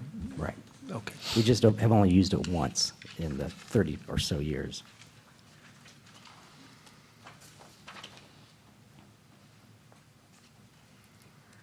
As far as the cost-sharing provisions of the subventions program, in the staff report, it indicates that the $1,000 a mile should be increased based on CPI since 1981 or so. You got to be careful because the CPI doesn't reflect the farm economy and the profit margins, because even though things are going up, the margin that the farmer can make because of all the increased regulations and costs that they have to expend to grow a crop are raising. And then also, I think I explained in August that what drives our ability to raise assessments are the corn farmers, the guys that are in the lower ground. They can't farm as high a quality or high cash crop. And so when we do a Prop 218 election, they're going to drive the election. And so to get an assessment approved that raises the assessment from $30 an acre to $100 an acre, maybe a handful could afford it, but it's not going to pass a Prop 218 election. So we have to be a little bit careful there. Mr. Chairman? So Gil, if the CPI is in the right measure to utilize, what would be a more friendly or familiar one to the agricultural community? Well, maybe Tom Zuckerman or somebody can explain more where that $1,000 came from, because I don't think it was calculated in any way. I think it was more, you can call it a negotiation, but the way these things happen in the past that I've seen, it's more of a take it or leave it sort of thing. I don't want to call it blackmail, but to play the game, you got to pay a little bit. So somehow it really wasn't linked to So what the farmers through make. this process, maybe you can come up with a better measurement Maybe, if you're not happy with the maybe. CPI. When you talk about corn prices, a couple of years ago it was over $200 a ton. Now it's like $85 a ton. So these corn farmers really. No, I understand that, and I think we do. I think the challenge is, instead of not addressing it for 30 or 40 years, all of a sudden the cost gets, it's not as imbalanced as it could or should be. So is there a different measurement? Yeah, and you might hear tool? some of that when you take it to the workshops starting next Thank you, month. Mr. Chairman. And to address Mr. Fiorini's question, $1,000 per mile and how much that reflects to as far as per acre varies quite a bit, because the efficiency of these levee systems varies. You can have a system that's like a circle. It's very efficient. You maximize your acreage within the levee miles, whereas you get a shape like McCormick-Williamson tract or Sutter Island that's long and skinny. It's a very ineffective levee system. So for like McCormick-Williamson tract, $1,000 a mile would be about $6 an acre. For Grand Island, it'd probably be about $2 an acre. So it's quite a difference there in how much that $1,000 per mile reflects upon the acreage that the farmers have to figure out. As far as public access, just a reminder that over the last 30 years I've been involved in this stuff, there's been legislation proposed to provide public access, and the argument that usually wins out is the safety. In West Sacramento and some of the other larger levee systems that are near or have urban areas right next to them, it's kind of hard not to have public access because the people are right there, so you might as well provide it safely. On the other hand, these rural islands where we're just barely trying to meet the minimum HMP levee section of 16 feet, I mean, driving a single car on that thing is dangerous enough. If you have people on there, it really gets dangerous. And that's what the argument that has won out over the years, that it's very dangerous being on anywhere near these levees. And obviously, it does increase the state's liability by allowing it. As far as the discussion on the money that's available from Prop 1E and 84, it leaves out Prop 1, and we're hoping that there will be Prop 1 money for levies, and we know the Conservancy is dealing with that, but obviously it's going to be part of your plan as we move forward. That money that was earmarked for Delta levies should be considered when you look at how much money is out there for future levee work.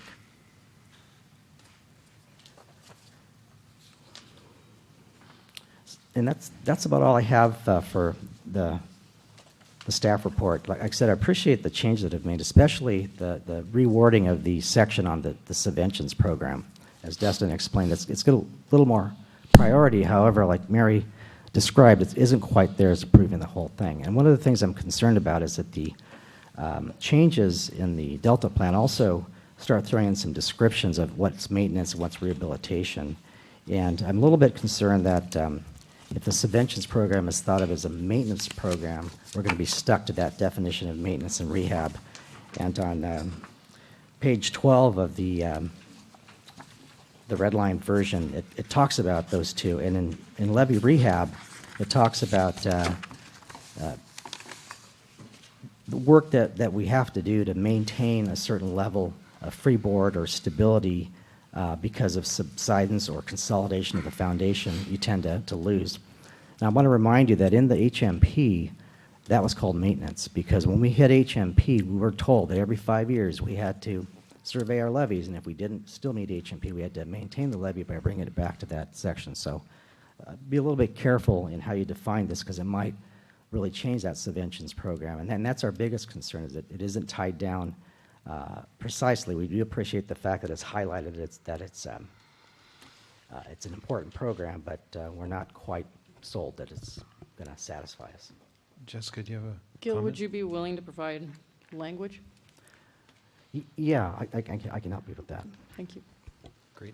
So the last thing I want to talk about is the HMP MOU that was lost a few years ago, and PL 99 and that sort of thing. And I want to go back to about 1982. In fact, might have been today's December 15th. I think it was December 14th when the FEMA 651 disaster started, which FEMA numbers all their disasters. In 82, 83, we had two disasters. One started in mid-December, where it started rained till about mid-February, and it stopped. So FEMA closed the disaster. And then in mid-March, it started raining again, and it went through April. So we had two disasters. And it was after that 83 flood, and especially the spring flood, where we didn't get levees overtopped and breached, but we had the water for so high during those spring tides that they took a beating. We spent millions and millions of dollars on repairing riprap or placing riprap where there never was riprap because it all got washed out. And after every disaster, FEMA comes up with a 180-day plan as required by federal law. And the plan has to describe the hazard mitigation plan, which is what do you need to do to mitigate what just happened? So all these hundreds of millions of dollars of erosion and levee problems, what do you have to do? And after the 83 floods, they came out and said, you know, we keep paying for these levees. We don't even know how high they are, how wide they are, or anything. Can you start addressing this? And that's where the HMP notion came about. And so we kind of fumbled around a little bit. We surveyed the islands in '84. That's when I started. I actually personally surveyed 13 islands, so I kind of had a nice tan all summer surveying islands. I was in shape and a lot younger, and it was a lot of fun. So that was the first step we took. And then we had the '86 flood. And we still overtopped and broke levees and whatnot, so they came back and said, that's it, you know. In 1982, and in fact, it was December of '82, right as the '82, '83 floods were starting, Bulletin 192 came out, which said, this is the levee standard we'd like to have on agricultural islands in the Delta. And so when the HMP came out, the FEMA realized, okay, we know you can't get to that Bulletin 192 standard, but we'll propose a short-term standard. And if you can get to that by September 10th of 1991, we'll come in and help you. And that's what the original MOU said. But it always had in the background that was the short-term standard. And so we didn't quite get all our levees up by 1991 for different reasons. One of them was the subventions program didn't always get full funding, and so we didn't have as much access to some of that money. And so they kept letting us extend it, and by the mid-90s, almost all the levees had reached that HMP. Now, what was happening in the meantime is that we were compressing the foundation, and we certainly had to come back and maintain that HMP level. So that's what we were working on. And then all the state processes that were going on through the 90s and into 2000s acknowledged that long-term goal. It wasn't explicit, but the way it described in CalFed and BudPAC, that the key was we want to keep all these levees up, which meant we wanted to reach that long-term standard. Well, when the 2009 legislation passed that essentially formed this group, and then the Delta plan was being drafted, it was obvious the state was no longer going to buy into all these levees meeting that long-term standard. And that's when FEMA said, we've got to have that Bulletin 192-82 or we're out of here. And the state said, we're not going to do it. We're going to prioritize, we're going to do other things. And that's when they pulled out. So it's kind of a catch-22. I know that you're bound by your requirements to do the investment strategy, but I think you really have to look at the opportunity you're losing by not spending the money and getting up to Bulletin 192, 82, or PL 99, because when next disaster does hit, and it's a state disaster, not a federal disaster, the state's still going to be on the hook for 75%. So I think that's a key project that Arcadis, whoever, should look at and determine, is it worthwhile to spend another 250 or 350 million and not lose that opportunity to bring FEMA back in, if you can do that. So that's all I have. If you have any questions, I'd be happy to answer. That was really helpful, Gil, in explaining the background. How would the state get some assurance at the beginning of 2017 that meeting a standard that would imply or require the kind of expenditure you suggested would result in a federal commitment in the event of a disaster? I don't know the answer to that question because I was not involved in the discussions with FEMA, so maybe somebody from OES can address what went on in those discussions that might indicate that, yeah, if we would have committed to Bulletin 182 for all these non-project levies, they would have stepped back in. So, Randy, it seems like this is worth, in this next few weeks, and Dan, Dustin, trying to figure this out, who to talk to at a federal level or other experts who have history with this. Because I'd certainly be interested in rewriting or doing something or even, having it affect, or at least consider affecting priorities. Yeah, if we had an assurance that we don't have now, or how we would at least recommend ourselves going forward to get it, even if it doesn't change anything about what we do in the short term on priorities, but if there was a plan to get there. Right. And I think somebody had mentioned before that we do think the FEMA program is better because they did give us more of an assurance than the Corps of Engineers. PL 99 is great, but if you don't maintain it exactly the way they want, which is a lot of it's cosmetic, then you're going to get thrown out. And so it'd be great if we get a FEMA program back in. If I might, Mr. Chair, too, I think one thing else would be helpful would be to be able to work with the Delta RDs. We seem to still not be close on some of the information that we're working with. Gil, I think you said that almost all the Delta RDs were at the HMP level, but in the Delta plan, this was 2013 data or report, based on 2012 data supplied by the Delta Levees program. It reported that 53 of the Delta's RDs protecting almost half of the Delta's legal acreage fell below the HMP standard. And so quite a bit of progress was made, and I think if you compare these numbers with the numbers that were in the CalFed levy program, you see that the acreage of levies that were at the HMP level almost doubled. And obviously, probably many of these 53 districts only needed modest amounts of additional improvements to reach the HMP standard that might be there by now. But I think it's important to keep that in mind.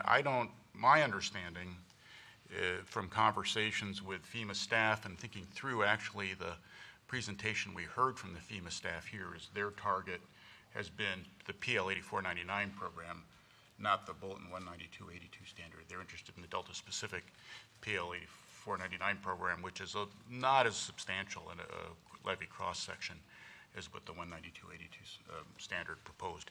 But I think those are things that we do need to focus on. And if we had some assurance of what the federal response would be to investment, as Councilmember Johnston asks, then we could begin to pencil out, well, that level of improvement going to result in the likelihood of being repaid. I always talk about this as an insurance policy, these federal commitments as an insurance policy against disaster.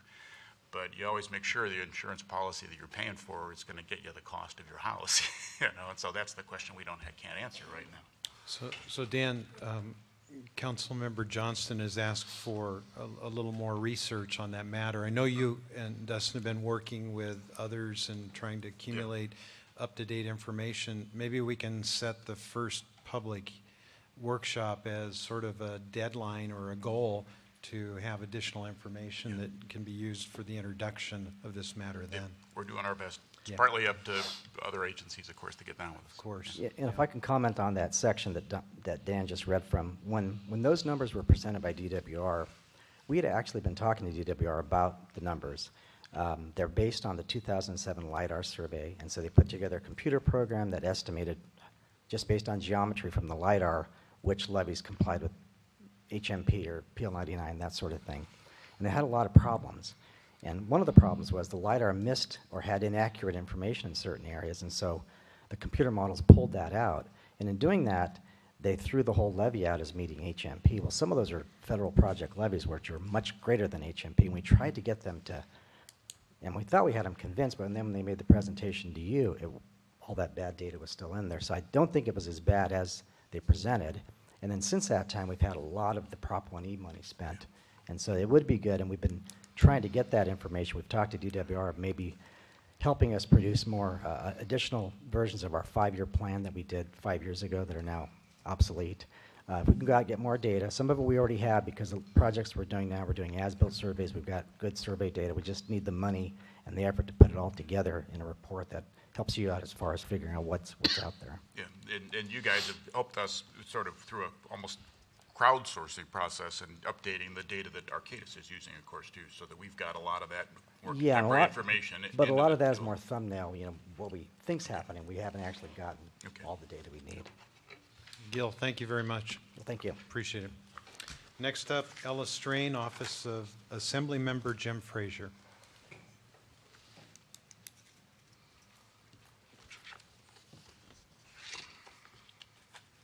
Thank you, Mr. Chairman and members of the council. I'm here on behalf of Assemblymember Jim Frazier, who represents the Heart of the Delta, and he wanted me to make the following comments on his behalf. It's great to hear all the hard work being done by the council. Mr. Frazier is committed to ensuring the Delta is protected. When taking action on these important issues, he hopes you'll keep in mind that his constituents and other communities in this area rely heavily on a thriving Delta ecosystem, ongoing protection of native species, and water quality that is not compromised by high salinity levels. A healthy Delta is important for a strong economy in this area. Thousands of jobs are generated through the fishing, agriculture industry, and recreational businesses in this region. The importance of investing in our levees correctly to ensure that this area is protected from future threats cannot be emphasized enough. He is happy to see the progress that has been made since the August draft of the Delta Levee Investment Strategy was released. However, he still has concerns over some of the ideas that have been presented and the potential difficulty of implementing them in real life. He looks forward to the stakeholder outreach sessions in January to discuss these matters in further detail. Thank you again for all your hard work, and our office looks forward to working with you guys in the future. Thank you. Ms. Strain, thank you very much, and our thanks to the Assembly Member Frazier. Next up, Tom Zuckerman.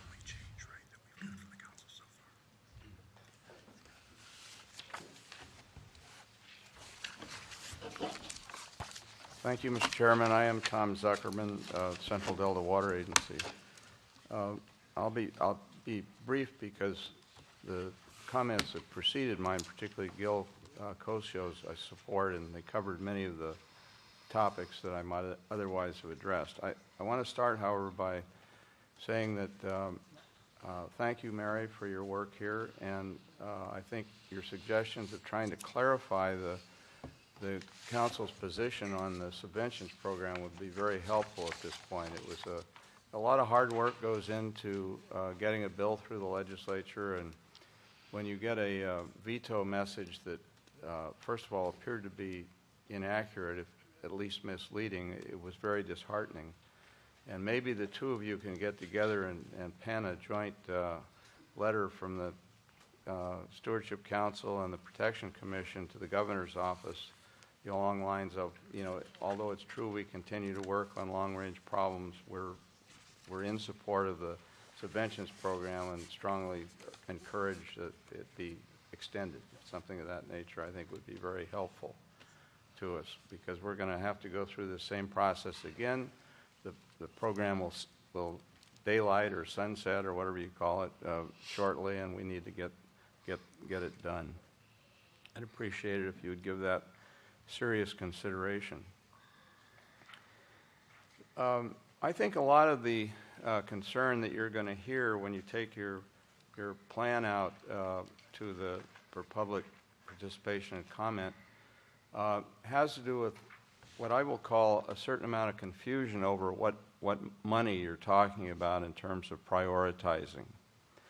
From a Delta perspective, and I think you'll hear this from a lot of people, the highest priority for the use of the funds that have been designated for, in the bond issues, for applicability to non-project levies in the Delta really is to complete the work that we've been embarked upon for the last 20, 25 years of bringing a base level of protection up in the Delta. Whether you call that PL 8499 or Bulletin 19282 is important, but the concept is the same, is that that money has been available, it's been supported by the local districts, and it's the only source of supplemental money that they've really had because there hasn't been a lot of participation from other types of beneficiaries, with some obvious exceptions.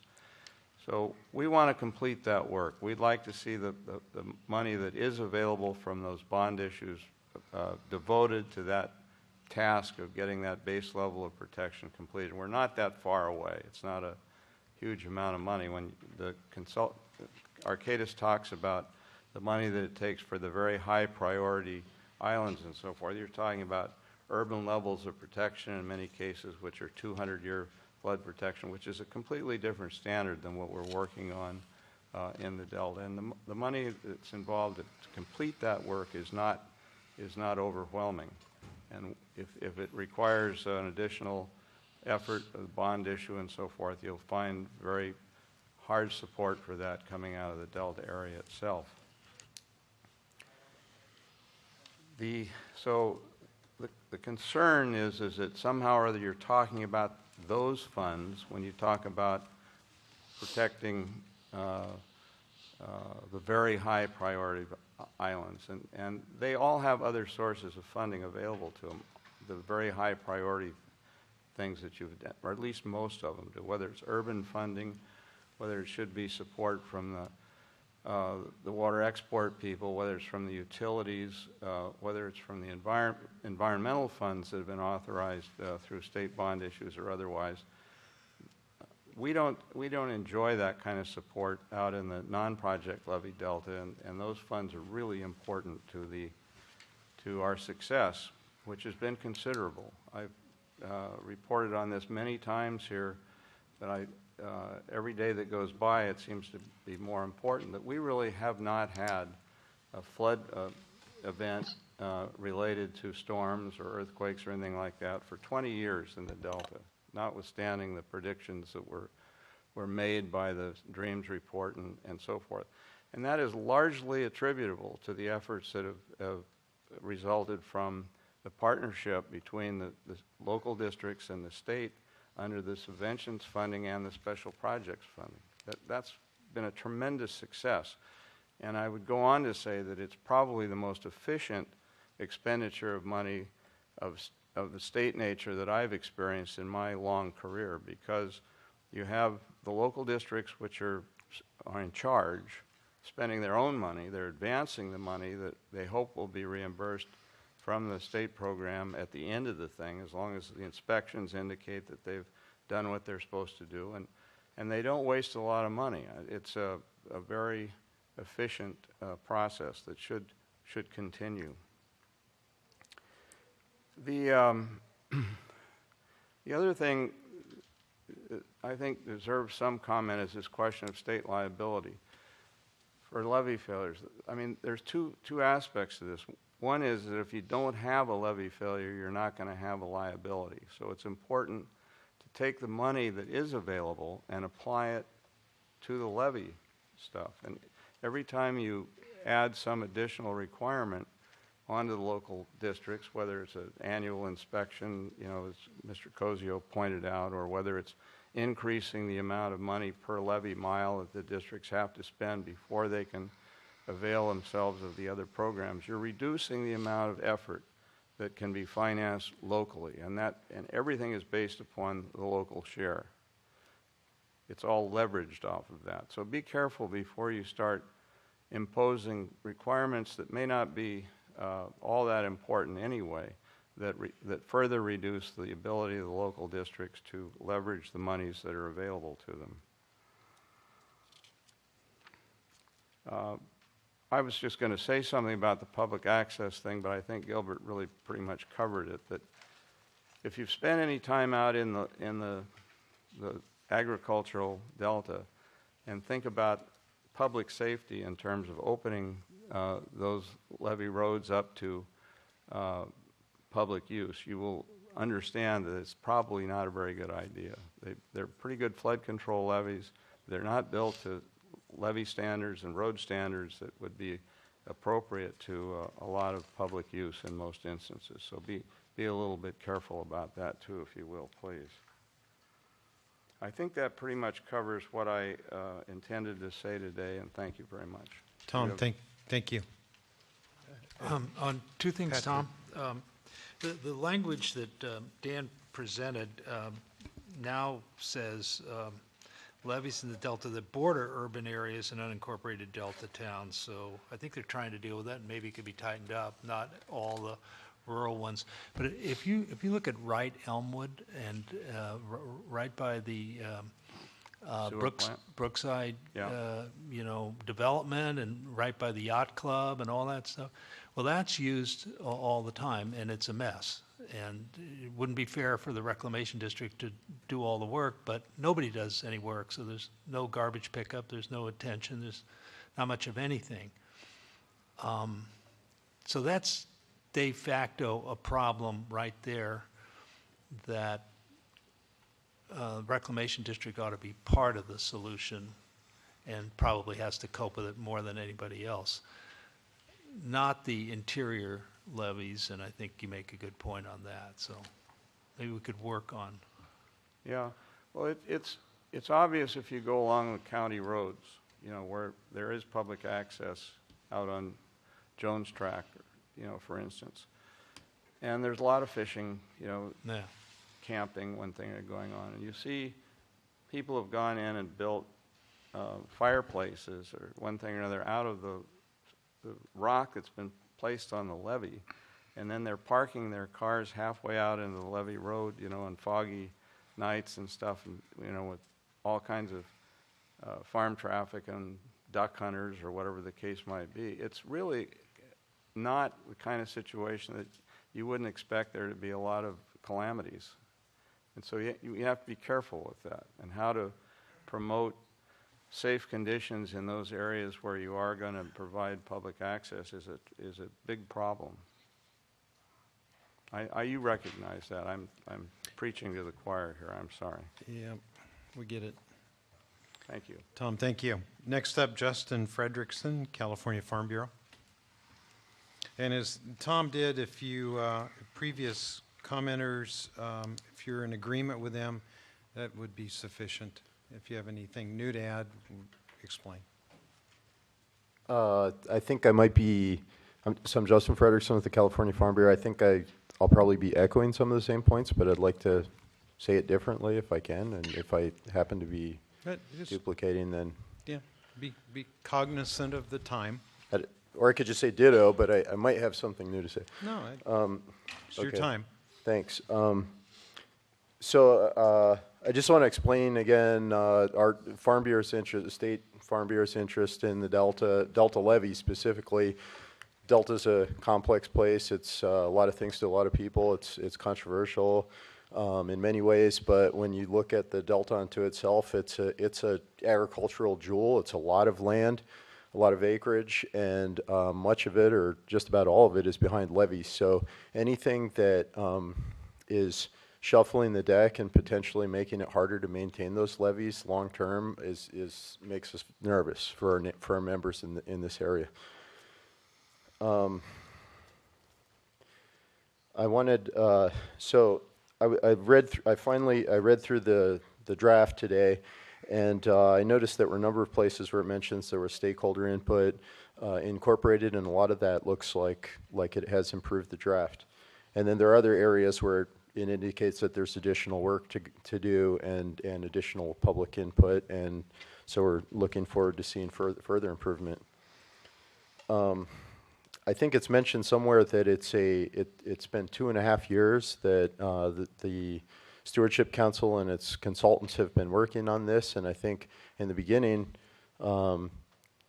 you know, we were all novices, and I can see that your staff and the commission has come up to speed a lot over the last 2.5 years, and so there's a lot of impressive technical data and that's there, and I think it's useful to step back and have a 10,000-foot, you know, look at things, but at the same time, theory and practice are two different things. And that's where I think it's very important to continue to have the exchange and the dialogue with the locals in particular, as well as some of the other agencies, and in particular folks like Gil, who are, you know, they're the boots on the ground who really understand the system, and we need to listen very closely to what they're saying. The things that are working, we don't want to mess up, and the things where we can make improvements, and there's a general consensus, then, you know, there's probably room for improvement. Some of the big issues that I see emerging at this point are not just prioritization of investments, but the closing of the funding gap, obviously. And there's work being done by the DPC where we also have some concerns early on, and I'm trying to get my arms around understanding those concerns. It looks like your draft, this public draft, is going to be going out to the public at the same time that discussions are going to be occurring with the DPC, and so we're looking forward to those discussions as well. And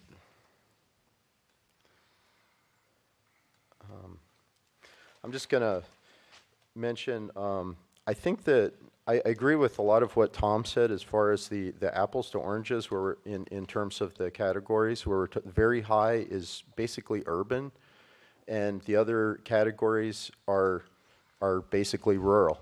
And so when we talk about this enormous problem where there's not enough money, well, in reality, there's other money that can be brought to bear in a lot of those areas. And the lion's share of it, you know, maybe should be put on somebody else. And we, as one of our county farm bureaus put it pretty eloquently lately, as far as the agricultural islands and the non-project levies, you can't get blood out of a turnip. There's only so much money you can get out of these folks, and only so much that's reasonable.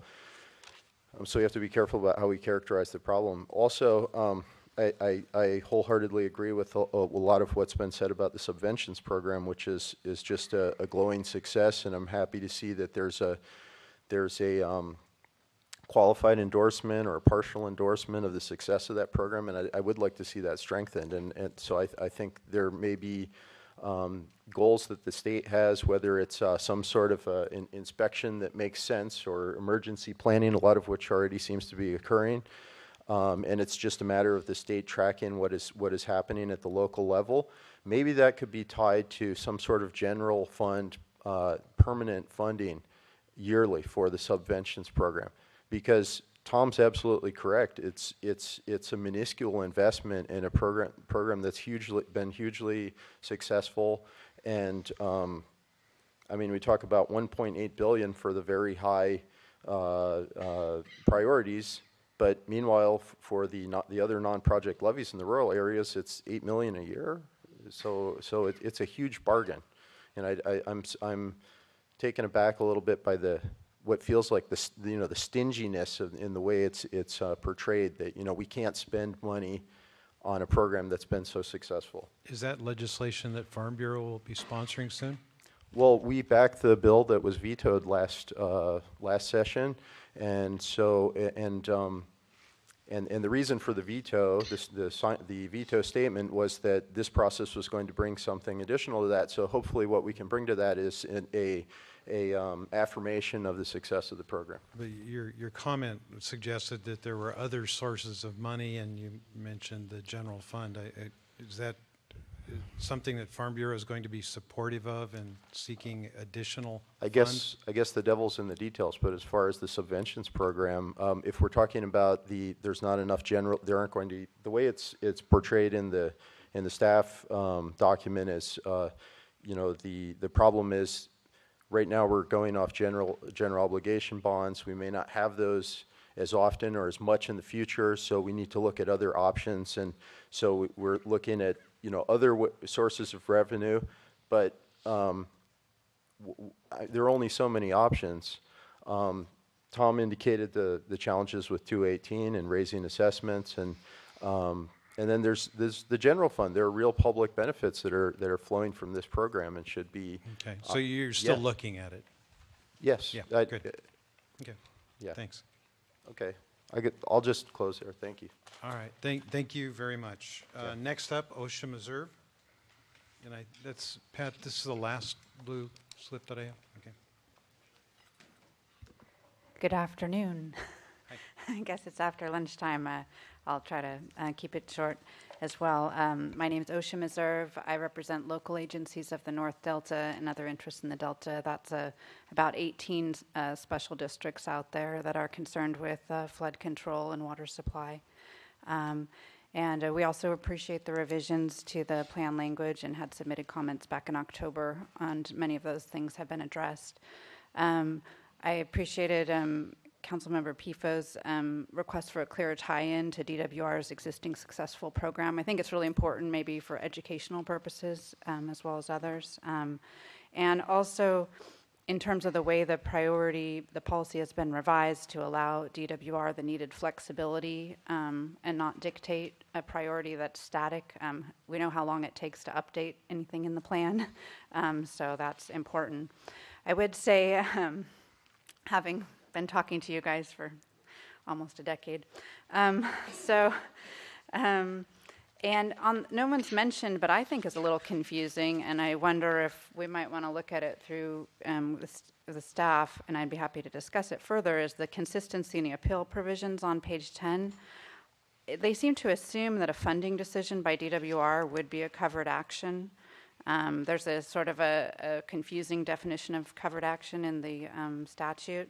And then it keys into that an appeal would then be possible. And so I just, to avoid confusion in future years as folks try to implement this, I would suggest that should be looked at. It may be that simply requesting reporting on funding decisions from DWR and how they varied from, a list that your council may ultimately adopt may be better than tying it into an appeal process, because I'm not sure that all those decisions would be covered actions at the time of funding, at least. Maybe they would be covered actions at the time a project was approved or later. I'm not sure. On the cost sharing, there's definitely a need, and it's been a difficult problem, but we need to keep working on it, is how to get these non-paying beneficiaries of the levy system to pay. And any kind of, and as Melinda Terry and others have described, getting the existing payees to pay more can't be the answer. There's already a lot of threats, as you all know, to the existence of farming in the Delta. And it's really, hopefully this would not become another test of that capacity to have the largest swath of prime farmland in the state. There is, one thing that I would try to develop maybe for future comments, but just to put out there to think about, is there's a lot of districts, and there's also some areas that are on your map as medium high priority that actually don't have RD status. And there is a need, I think, to develop capacity of these areas to actually have the governmental structures that can do these things. We've looked at, like on the east side of the river, RD Maintenance District 9, those areas, they don't have an RD to do these things, and so it makes it doubly difficult, even if funding was available, for those entities to be able to try to obtain funding to do these types of improvements. I definitely support the strikeout of the requiring of the subsidence easement. The memo provides some information, but it's only talking about Twitchell. These are, like we've discussed over the years, we just can't have a one-size-fits-all policy on these types of things. So if there's places where it's appropriate, great.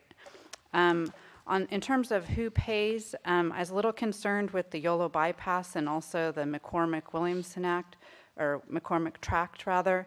And I just want to be flag for you that if the flood risks are rising because of actions required under the RPA for the biological opinions for the water projects, and those are increasing levee or flood risk, then those projects, and in particular the state and federal contractors, need to be paying for the flood risk improvements, not the general public and not the RD that just happens to be sitting next to it. And this is something that's coming up, as we slowly, some of these RPAs are being implemented, like say at Prospect Island, and we're struggling to get the agencies and the contractors to take responsibility for their off-site actions. And so this is an important area where just because there's restoration going on, we have to look at why is the restoration occurring. If it's for mitigation for the projects and it's creating these risks, then those beneficiaries need to pay for the protection to flood. I would support the ranking of the Netherlands going up. I think that's an issue that maybe can be further worked on with coordination with DPC when we have these relatively small investments that can get islands where they need to be flood-wise. I think that's really important. I'm not sure that 10% should be the cutoff. We had requested in our letter a little more transparency on that process, so I would just maybe save that for further discussion with staff or at the workshops. I wondered with the future workshops whether there would be a way, and I know Mr. Vink is here, and I didn't ask him about this, but whether there would be a way to coordinate the meetings. I think there's not that much capacity in the community to have more meetings. Obviously, we've been very busy on all other threats to the Delta. And if there was a way to coordinate the efforts of DSC and DPC on levees and be able to jointly present what's going on and help people understand the difference so that they could synthesize that information, I think that could be very helpful. It's very confusing to people out there in the real world what we're doing and all the acronym hell that this is. So I would suggest at least having that conversation. And then also, there's a lot of investment been made into this particular process, and there's this tool being developed or been developed by Arcadis, and I'd like to suggest, I want to make sure that those tools and the investment made here is useful in the future to people like Gilbert and others that are out there trying to solve these problems. So I just, look forward toward that. I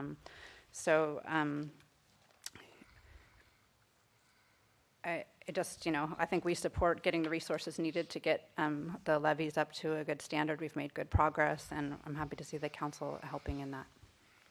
Thanks, Ocean. We'll look into the utility of combining meetings or joining in the same location. I have one other public comment, and that is a letter received last week from the National Heritage Institute offering suggestions and concerns about the importance of the Delta aquatic ecosystem as opposed to or in addition to landside concerns. I think you've all received a copy of that. So that concludes the staff report, public comment. Council members, what's your pleasure? I'd like to offer the amendment I suggested. I'd be happy to read it. It really just changes one word and then puts a period and is intended to leave open, not close, discussion on public access. Page 22. Page 22. So it would read, I'm essentially reading the words written here. Provide public access on appropriately located Delta levees. When using state funding to improve levees in the Delta that border urban areas and unincorporated Delta towns or intersect with state highways, the levee designs and associated land purchases should, and instead of support, say, should consider public access, including bank fishing or pedestrian and bicycling trails, period. Okay. And that would be it. And anticipating that after public comment, it's likely to be expanded in some way, subject to council deliberation. Can we accept that by common consent? Mr. Chairman, my only comment would be I believe the Delta Protection Commission did help staff come up with some of this language, so I'm hesitant from a Delta Protection Commission perspective, although I understand the intent. So this is a fluid document. If we delete the language, the new chairman of the Delta Protection Commission with our executive director can provide comment through the process. I don't want to overstep the engagement between staff and Delta Protection Commission staff that has already occurred, and I don't know if Dan or Dustin want to comment to that now, but that would be my hesitancy in supporting that motion at this time. Well, I think the comments we received back from the Delta Protection Commission were this should be left up to the local RDs. It was pretty straightforward, simple response to our request for input. Yeah, my understanding of the direction that we'd have if Councilmember Johnston's suggestion is approved by the council is this is a starting point for further conversations. We know there are concerns that relate to agriculture and protection of natural resources and the maintenance of the levee, and those are things we all need to talk about, and we'll bring back some language that builds off what we've got here, and maybe it'll be the same, and maybe people will suggest some additional alterations that would address some of those concerns. Is that what I'm hearing? Yeah. So, Susan, you're fine with it? I'm fine with it. Mary? Good enough to move forward with a public conversation? I think so, but, and I know there's been a motion, and I will second the motion with a friendly amendment that we specify stronger language in support of the Delta Levee Subvention Program. I think we need to affirm the value of that just a little bit more than Dustin has already clarified we have in here. I would like to see If that. I can interrupt procedurally, I think what needs to happen here is Councilmember Johnston has proposed an amendment to the language. I'd recommend taking a vote on that amendment, as well as a proposed amendment that you're suggesting we should read into the record and take a vote on that amendment so that we have clarity for the staff on what it is that the council is directing them to take public.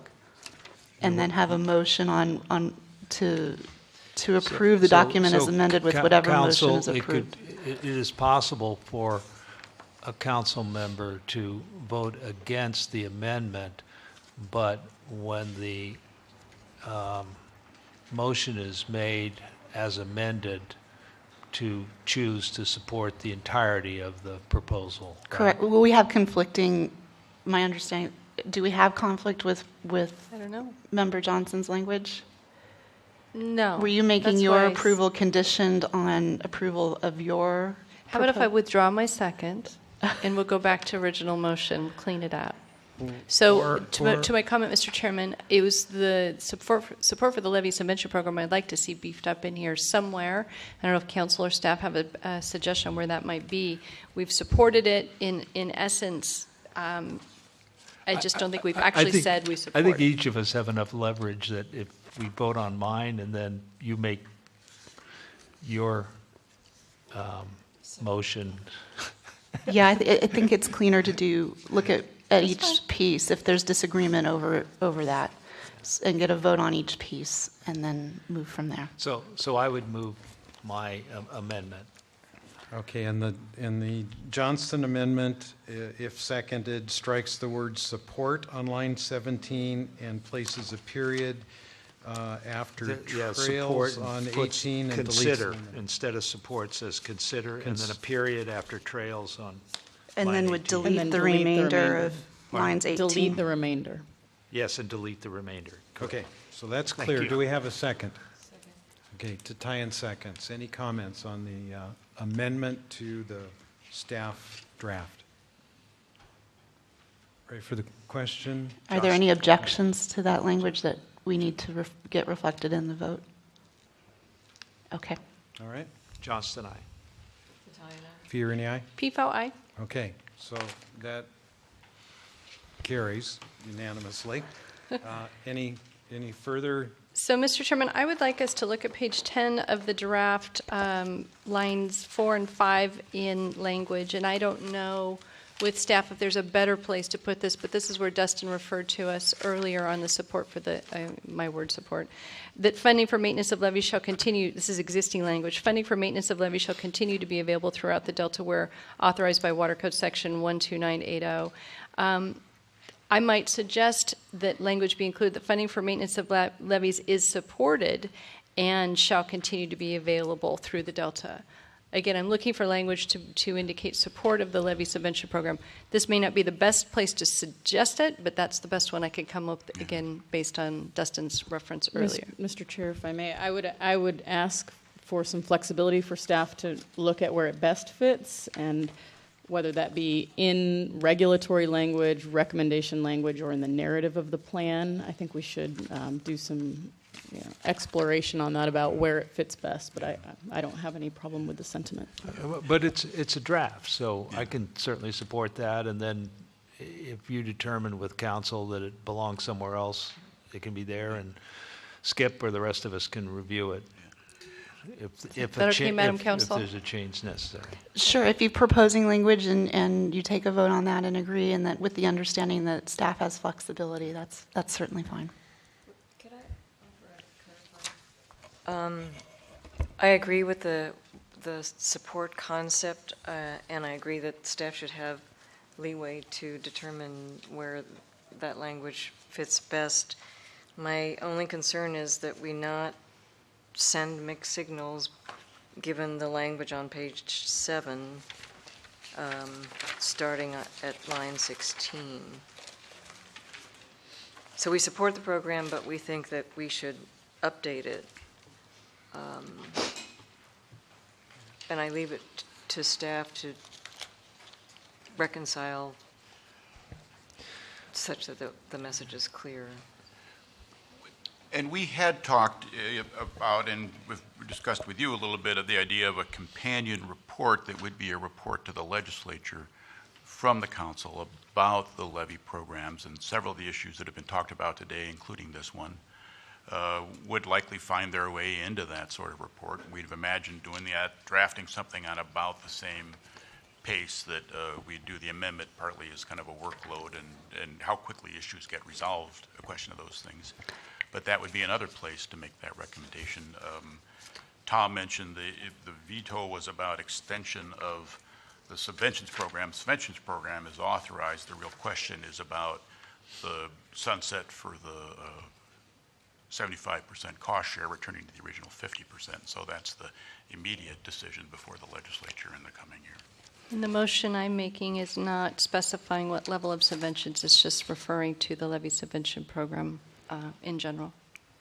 If I could now offer a suggestion to the council, what you may want to consider is directing staff when it embarks on its workshops and it notices them to include in the notice discussion topics, and this could be one, the discussion of the degree to support the subventions program, and then any recommendations about cost sharing, is to raise that as a specific discussion topic for conversation in those workshops.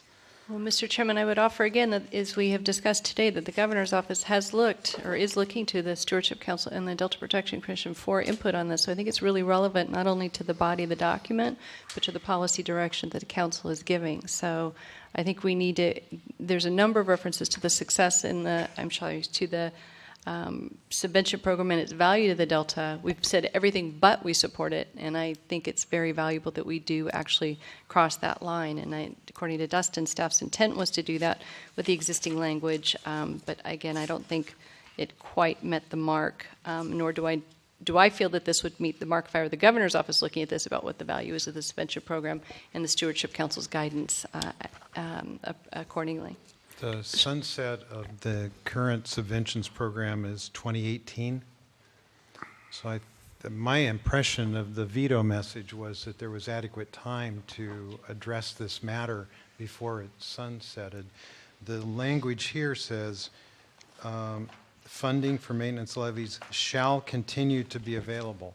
I mean, that seems... And that language is embedded in a draft regulation that's intended to clarify that the ranking in the table is really for upgrade funding, not for subventions funding. So I would argue that that's not the place in the Delta Plan to make statements of general support for programs or as specific as the council decides to get about elements of the program. Mary, Bethany's suggestion to highlight that as a feature of the conversation seems to... My suggestion was not in a way to discourage the council from taking a vote on Councilmember Pifo's proposed language. I think that should happen. Mine was more of a way to reconcile Councilmember Tatayan's concern with that edit in light of the fact, or the proposed edit, in light of the fact that there's language elsewhere about the degree to cost share, that you could certainly... Whatever you decide on Councilmember Pifo's language could also specifically direct staff to engage in conversation about a specific topic that is of concern to you. And Mr.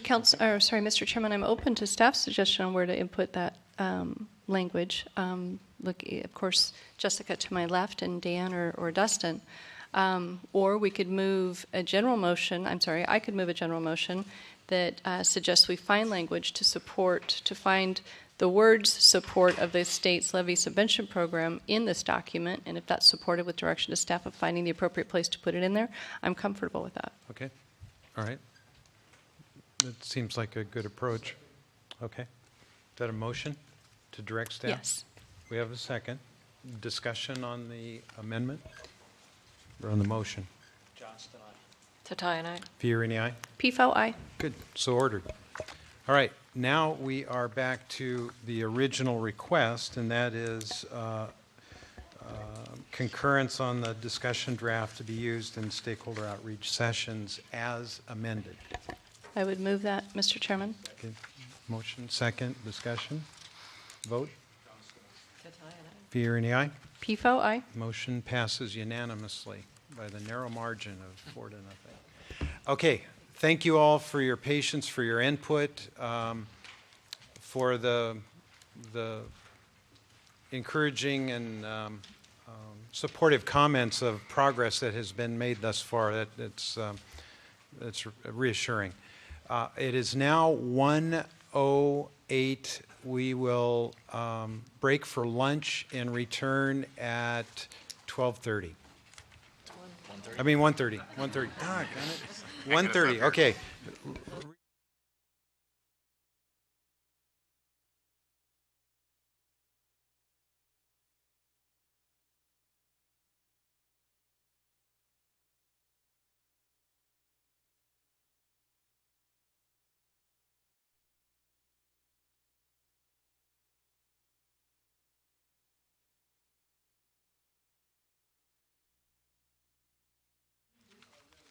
Great. Thank you, Bob.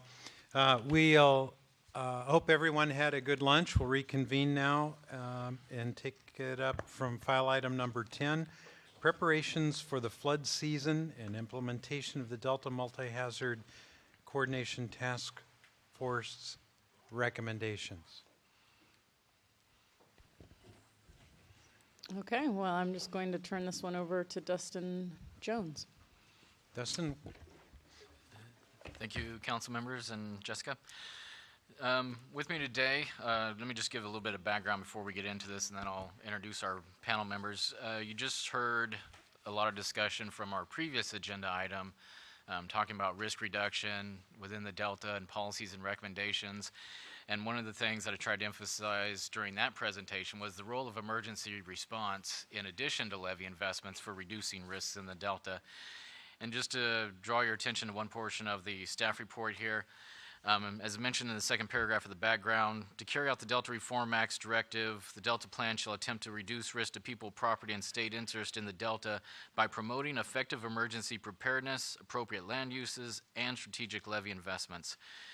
So the folks we've brought here today, I'll introduce. We have John Pash, who is the Division of Flood Management Chief, and Dana Carey is Manager of the Yolo County Offices of Emergency Services. Unfortunately, Donald Ryan from Solano County had another engagement emergency this morning, is not able to make it, but Dana is able to speak to some of his information as well.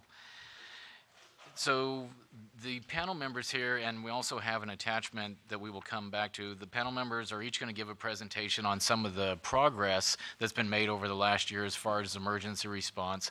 And this is part of our annual update to the council going into flood season. What are the conditions out there that the emergency responders are concerned with? What have they accomplished over the past few years? And what is the outlook moving forward?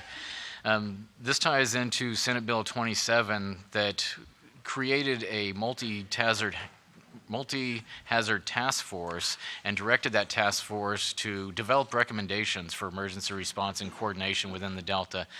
Those recommendations are outlined in attachment 1 of your staff report. So after the panel members go through their presentations and discuss the recent accomplishments, we'll walk through that table, and I'll touch on that a little bit when we come back to where that source of information was, and then we can update the council on some of the progress. And what we really want to take advantage of with the emergency response managers here is how can the council play into this emergency response efforts, and are there any barriers to implementing or completing the recommendations from the MultiHazard task force that haven't been met? Is there something that the council can assist with to help move those along if necessary, and what role can we play to further advance emergency response? So with that, I'm going to turn it over to John Pash. Do you want to start with your PowerPoint or? Perfect. Okay. So if we can pull up the PowerPoint for John. Thanks, Dustin. Welcome, John. Yeah, so as they're pulling that up, I'll introduce myself. My name is John Pash. Oh, sorry. Red dots. Red dots. I'll introduce myself as they're bringing up the slides. My name is John Pash. I'm Chief of the Flood Operations Branch for the Department of Water Resources. And my objective for the last 5 years, one of my objectives has been to implement the department's Delta Flood Emergency Preparedness, Response, and Recovery Program. It's fortunate today that we're experiencing some rain and we're seeing some rises in our streams and rivers. And I do want to say that while it's incumbent on all of us in this room to take personal responsibility for our own safety and be aware of the risk that we live in and be prepared and be responsive and take action when needed.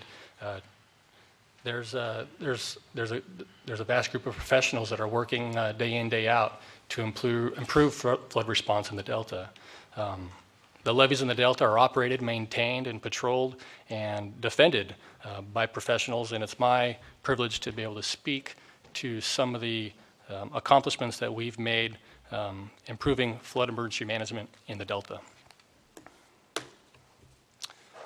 Specifically, what I'm going to go over today for you, Council, is some of the work and activities from our Delta Working Group, our Delta Emergency Communications Grant, and the completion of that, some activities for the rest of our Delta Flood ER grants, some of the exercise and training we've been going over, and as well as some of the tools we've been developing within the department to help support our decisions and guide our response actions, and some of the materials that we've been putting together to build our operational response to flood emergencies.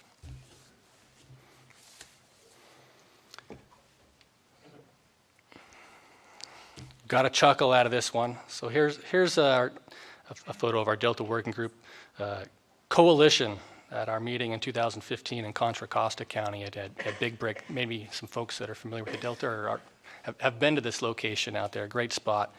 And so what the goal of this group is to improve flood preparedness and response capabilities at all levels of responsibility within the Delta. And so we really focus on the coordination between all of the agencies. One thing I really want to highlight is we've been doing this for 5 years, and we've just had our 20th meeting recently, and we meet quarterly, and we move locations around so we can accommodate all the various folks that are traveling in and around the Delta so that they can attend. And it's good to see one of our key partners here from Yolo County, Dana. I heard the comment about what was it, an acronym halibut? Is that what the term was? So here's our alphabet soup of Delta Working Group participants at the federal, state, and local level. At the state level, we appreciate the contributions from the Delta Stewardship Council, the Delta Protection Commission, and our partners at Cal OES. At the federal level, Army Corps of Engineers, the Bureau of Reclamation, and the U.S. Coast Guard are frequent participants. And locally, none of this works without the participation of the 5 counties in the Delta region and participation by the practitioners on the ground at the local maintaining agencies. These are the folks representing the reclamation districts and levee districts and special districts out there that are doing the work day in, day out at the local level. What's this coalition get together and discuss? Well, our topics vary, and our agenda is not hard and fast and set and determined in any type of legislation, really. So we exercise some latitude in what we want to talk about and how we want to work through the challenge of improving flood preparedness and response in the Delta. But typically, we're always getting updates from each other and being aware of an awareness of the current situations that are out there in the Delta as certain issues may pop up. We're also always getting reporting out from our applicants and awardees from the Delta Flood ER grants. There's a lot of work going on, a lot of great work going on by the counties and the RDs to improve their actions, and we want to stay up on that as a group. We do some Delta Flood ER planning at our meetings. We share information on the status of the department's facilities and supplies and the other planning activities that the department's completing. But really what it comes down to is building and developing relationships with each other and becoming more familiar with the emergency management system that we're all required by law to operate in, the state standardized emergency management system and the national incident management system. So within this group, we know who we're going to be making that 2 a.m. phone call to. And we not only have their office number and their home phone number, we've got their personal cell number as well. And so just a big part of the relationship building that's important during not just flood emergencies, but any type of emergency. The place to get acquainted with each other is not on the crown of a failing levee. We want to have all those formalities and introductions already made beforehand and really know the people that we're working with, the partners that we rely on.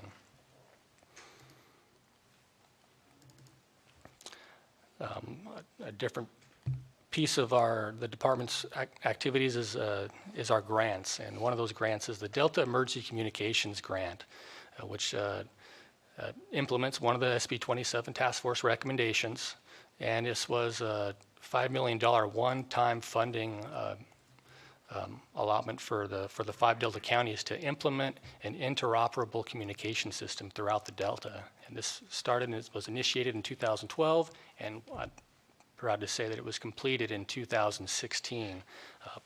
Pat Clark was the lead, the lead from the Department of Water Resources on this grant and done a tremendous job. And I also want to thank Sacramento County Office of Emergency Services for ensuring the completion of this project, which includes a new radio tower sited at Twitchell Island, which is really a link between all the counties in the Delta. John, if I could put in a plug for the Stewardship Council at this point.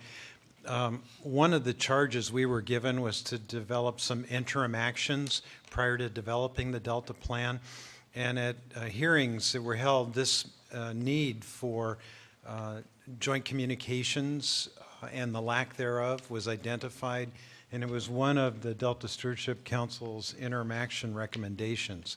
So it's heartwarming to recognize that it was identified, followed up on, and now it's been completed. So yeah, thanks. It definitely feels good to see some of the plans and recommendations be implemented. Here's the console. This is a console at San Joaquin County, but we've got the exact same console. Maybe ours isn't on a laptop setup, but at the Department of Water Resources, and these consoles exist in all the counties that participated in this project. And to get too much into the mumbo jumbo there, you can see some of the details in the slides, but it allows you to patch through and simultaneously speak and communicate to various responders from different counties that might be operating on different frequencies, and really handy. And so there's some extra. We've got an exercise tomorrow actually that we'll be participating in with our partners to exercise this capability. Outside of the communications grant, the working group, the broader flood ER community in the Delta has been working to get a lot of work done through the funding provided through our Delta Flood ER grant. And this grant is available to really all public agencies within the Delta with the primary responsibility for flood emergency response. And we awarded our first round of funding, I think that was 2015, and awarded 6 projects. It had 125 participating agencies and focused on planning and coordination, which is the first step of our funded activities, as well as some training and exercising. And with our next round of Delta Flood ER grants, our next injection of $5 million, we're looking to focus on step 2 and step 3 and really get into some capacity building at the county and local level of better trained folks that are more familiar with the emergency management system. And we've exercised those plans that have been developed through step 1, and we want to make sure that the counties and locals have the flood fight supplies and materials that will be needed for them to initiate that local field level flood response.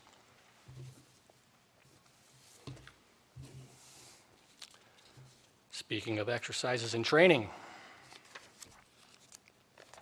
in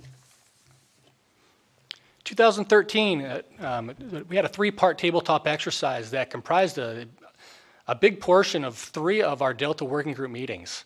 And as part of this tabletop exercise, really let us cut our teeth and really gave us we exercised through some scenarios that allowed us to work through some challenges and some issues. We had a lot of participation from the department itself, brought in a lot of folks that usually aren't at our Delta Working Group meetings, folks that work and deal with the state water project, and working with them and working with the counties and the locals, and there are a lot of different perspectives that needed to be taken into consideration as we worked through these exercises, and that became obvious. And the integration of state and federal resources is something also that was exercised and talked through in that tabletop exercise. An exercise in 2014 was at the department's Twitchell Island functional exercise, where we partnered with Sacramento County Office of Emergency Services and Reclamation District 1601 at Twitchell Island, as well as the California Conservation Corps, CAL FIRE, and the Army Corps of Engineers. And this was a field exercise where we actually exercised the flood fighting techniques out in the field at Twitchell Island, where floods have been fought before. As far as training, and a very important program for flood operations statewide and also the Delta is our annual flood fight training that we provide at no cost to local agencies, and consists of a morning classroom portion and then the afternoon hands-on portion where people are actually out there filling and passing and placing sandbags. And this is really important to support the local capabilities, operational capacity to lead and conduct a flood response. In 2015, really last winter is the way I'd put this, trained a lot of folks. There was a lot of attention on flood emergency preparedness because of El Nino, and which provided us a lot of interest in our flood fight training program. And so this is just some Delta specific tallies. Trained over 500 personnel in the Delta on flood fight methods. And I mentioned, already the Delta Communications the project that was completed this year, had an exercise this April, had another one in August, and our third exercise for this year is scheduled for tomorrow. Invite anyone that's interested over to the Joint Operations Center if you want to join us in this exercise and push some of the buttons and push some of the communication around the Delta.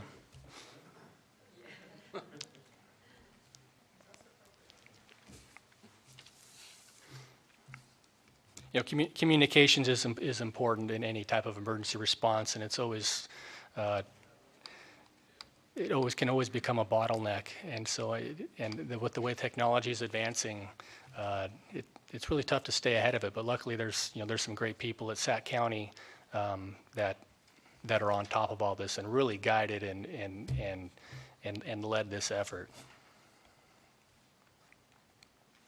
So our Delta Emergency Response Tool is another project that we've been working on to help guide the department's response actions. It was enhanced this year through the help of our contractors at RMA and GEI. And what this tool allows the department and the state to do is test various response strategies really quickly, and provides a preliminary cost estimate on the cost and a preliminary estimate on the time it might take to conduct certain types of repairs or implement a strategy. And it also allows us to look into what the water quality response to levee failures and response might be, and in the end, to help us determine and settle on an optimal strategy depending on the situation that the state's faced with. Some enhancements that were added to our tool this year were really refinements in the ability to turn and twist more knobs with more sensitivity. So refining our strategies, varying the water project operations, zeroing in more on and updating some of the material costs and time and geometry out there in the islands, and really collaborating and corroborating the model, which is a real simplified 1D delta model, with the larger, more robust 2D models that are out there, so we can have confidence in the water quality results that our model provides. And then the graphical display of our results is an enhancement to this tool. In addition to all of that, the department's continually working to build its stockpiles of flood fight materials. And one of those locations that we've been doing just that has been in the Delta. And so we've got facilities in the Delta at Stockton Weber, which is what this picture is of, some active construction out there, our spot there in Stockton. We've completed construction at our Rio Vista facility in 2016, so that's done. And we've also got the locations currently at Twitchell Island, at the Delta Field Division in Byron, and at Brandon Island State Recreation Area. Got some co-located supplies there with State Parks and Rec. And what are we talking about when we talk about flood fight materials? We're talking about sandbags, plastic sheeting, twine, stakes, buttons, and rock, and the ancillary items to support the placement of those. Buttons? Buttons. Last year at this meeting, I handed you all some yellow buttons. You may have mistaken them for keychains or bottle openers, but it's a button used to fasten. Patton's the Visqueen, and it's all coming back to me now. It's all coming back to you now. So flood fight training is offered. We'd be happy to provide some training, and we can actually use and tie those buttons. On a tarp, you got the grommets, that allows you to fasten them down. Well, plastic doesn't come with that, and you can't just poke a hole and pull on it because you'll rip right out. So these buttons allow you to fasten twine to make a good connection there and keep it down, and when the winds are high and the water's splashing. That's the purpose of those buttons.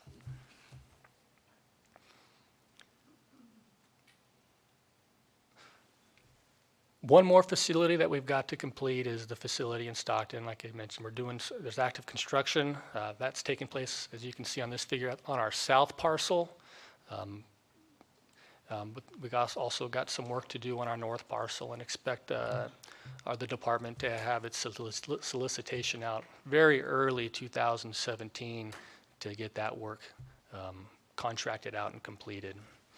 But in the end, what we'll have is a 22-acre facility for rock storage and other flood fight materials, 3 warehouses, waterside improvements to accommodate waterside transfer of materials from land to barge, and lots of rock out there, and hopefully some sheet pile as well to initiate the response for breach closures in the Delta, as well as channel closures should those be needed. So in summary, there's a lot of work that we've been doing, and I'm glad to be a part of it. I do want to make sure I thank the staff at the department who have been real closely involved with this and managing and really doing the work, and also want to thank, show appreciation for our partners who hopefully working with us, we've collectively improved flood emergency response in the Delta. And that concludes my presentation. Thanks, John. With that, we'll move over to Dana Carey. Hi, Dana.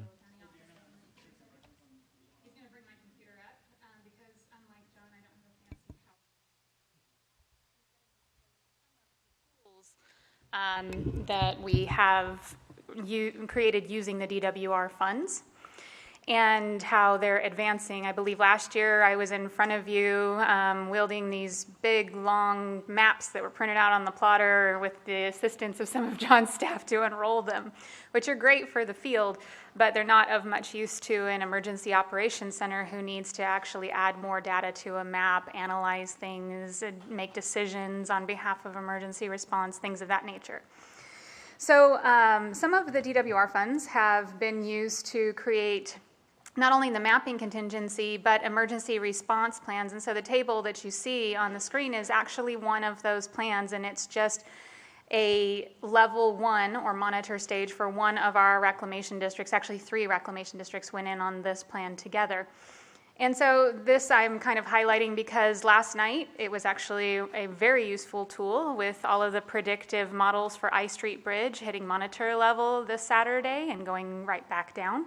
Well, that actually is in all of these tables. So we can go to each table, look up exactly which reclamation district has said that they would consider doing which actions, and we can follow up with them on that as emergency managers to see if they are actually going to do that action. In the case of what's happening this weekend, it's going to go back down. So they may implement their actions, they may not. It's up to them to decide.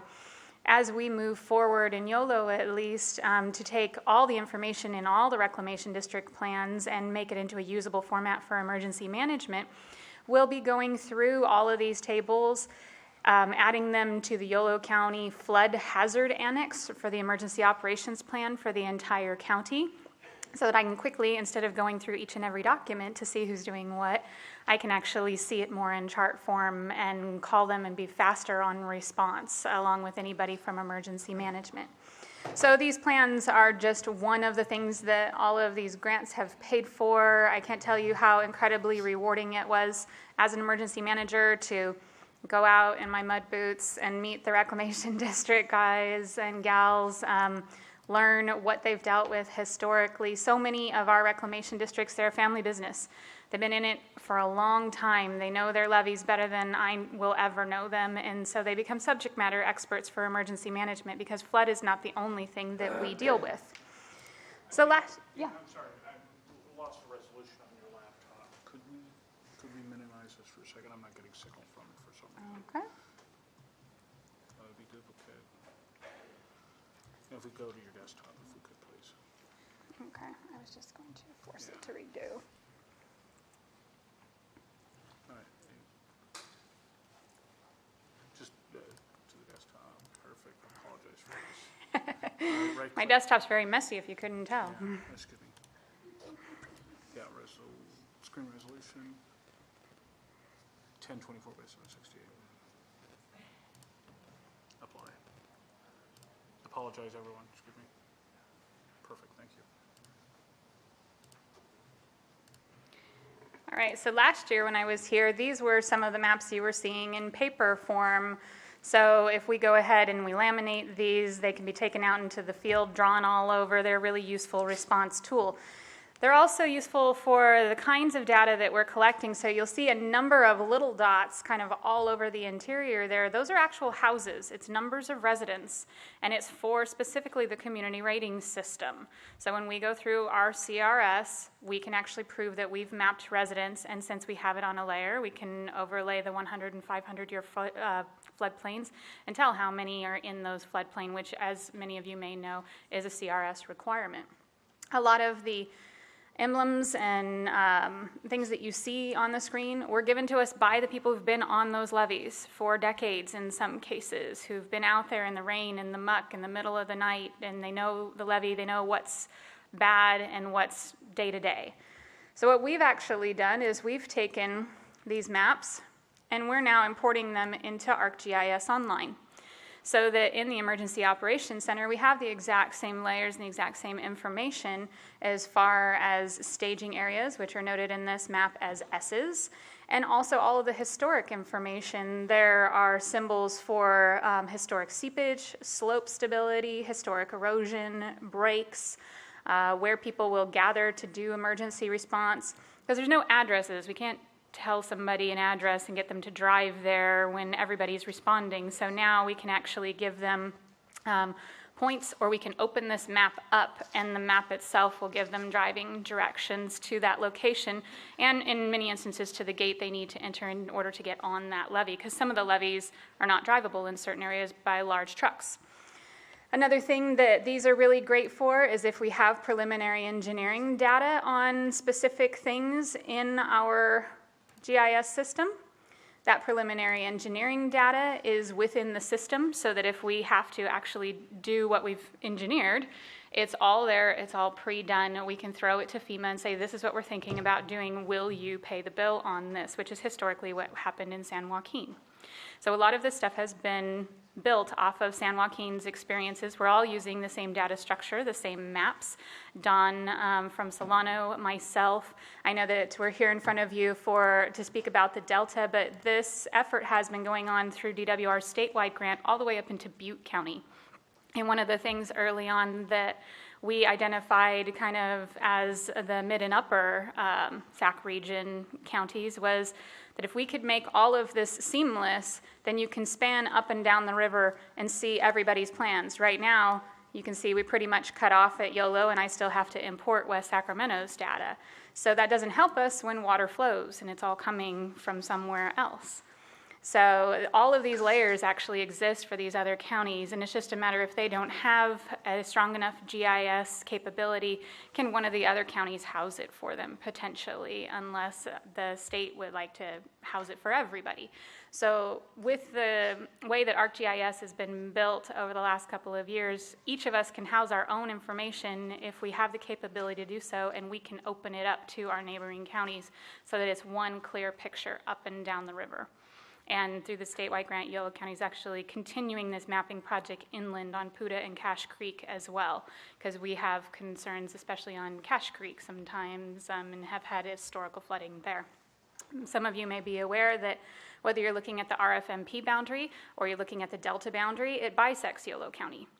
So it creates a planning challenge for Yolo County to have uniform planning all throughout the county, because we're not completely in the Delta, so any funding that has been identified for only the Delta can only be used for certain segments of the county. So we do really appreciate the statewide grant as well, so that we can plan for the entire county, because, like I said, water flows. Some other things that we've been working on is if we have data in systems like this, they can be made into applications that can be either sent to our Board of Supervisor members, City Council members. They can be used in the field. This is an example of me using some of our data last year to update our Board of Supervisors in Yolo County. And so it kind of went through, where our burn scars were, what we're doing for community rating system. The FEMA floodplains will actually populate in a second. There we go. It went through where we held flood fight trainings, and we had pictures linked to each one of those so people could see what a flood fight training looks like. And this is just another piece of that same system. So if we have the data in the system, all of these can be made kind of on the fly by a non-GIS tech. I made these, and I am not a GIS tech by any stretch of the imagination. Some things that we're looking forward to in the future as far as using this data is we can also make apps for smartphones so that somebody out on an active levee inspection can take a picture of what they're seeing. It'll geocode where they're standing, and it'll pop up on a layer. And if we add that layer to our map, we'll be able to see what they're seeing. So if we're using volunteers who may not know what a seepage looks like or a boil looks like, we can actually see what they're seeing very quickly to clarify whether that is a threat and get more resources out there to flood fight that. So that's another thing that we'll be using this data to do. We'll also be integrating the data and the gauge monitoring with our mass notification system so that any time a gauge hits an identified trigger, the mass notification system launches a message to a select group of people. The message can actually remind a reclamation district that they're supposed to be doing something according to their plan. It could be notifying emergency management that a trigger has been hit. It can be pre-programmed for any type of message. So combining the two systems that way really helps us not have to go look up the paper every single time and say, what did I say I was going to do? Oh, it called me and it let me know what I was supposed to do. So one of the huge challenges that we're running into on our mapping is just discrepancy of data. So if I had one takeaway message for you guys, it would be to actively support data integration and collaboration. We found that some of our physical levee center lines that we've gone out and physically taken don't match historic levee center lines.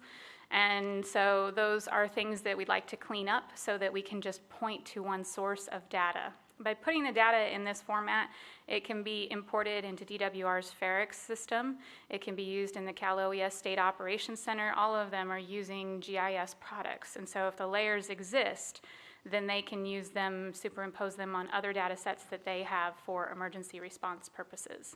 So I just kind of wanted to do a tradition from last year where I gave you the paper and show you where we're pushing it to in the future. It's a very helpful tool. All the counties are really working well together to do uniform mapping, uniform planning up and down the river.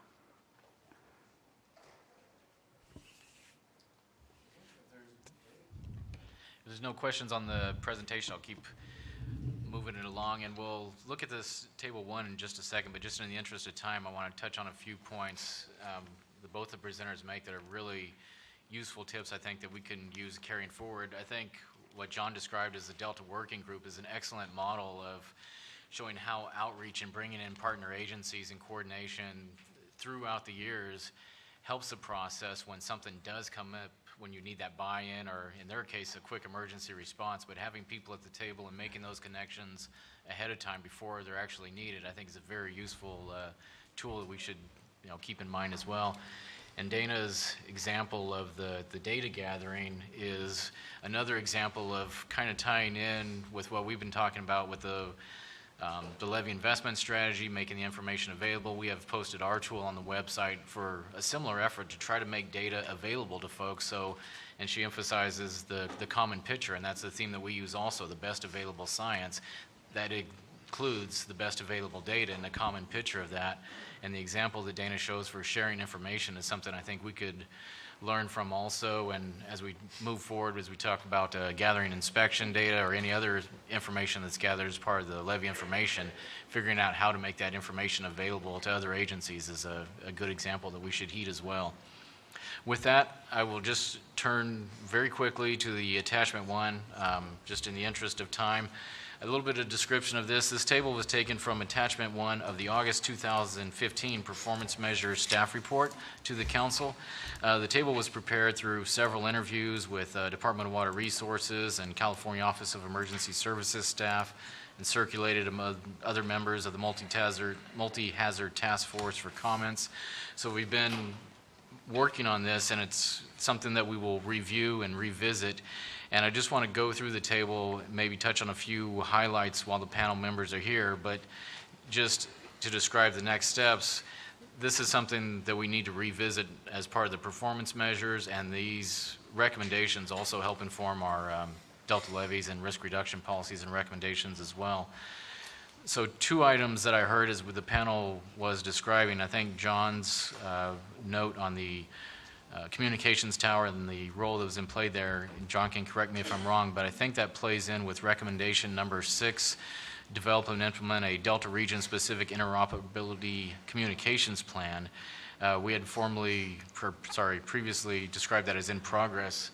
I think would it be fair to say that that has been achieved, or is there additional work? So mission accomplished on that one. The other item that looks like is functional that we could take off the list in the future, item number 2, adopt and implement a Delta multi-agency coordination system. As noted in the table, that's functional. So I think we could probably remove that recommendation. Same case with item number 9. The exercise has been completed for Golden Guardian 2011, so we can remove those. 2 items I think that would be useful, maybe to get the panel's input on as far as progress goes. There's discussions that we've had previously on item number 8, developing the Sacramento-San Joaquin Delta Catastrophic Flood Incident Plan.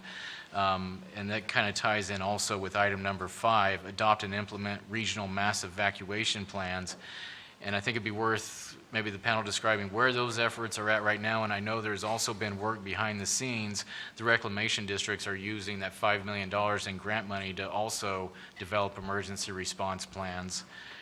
So if Dana and John can maybe just speak to where those are at, are those still reasonable goals, or is there a substitute measure that we should be looking at? So I would just like to let you know that along with all the other mapping that we're doing, what our RFP to our engineering firm also includes is evacuation mapping. So just because I don't have an example of that to show you, doesn't mean that we don't already have printed maps of that, and we have the intent of importing them into the ArcGIS platform as well. So when we meet with the reclamation districts, we ask them what they need in order to get the job done.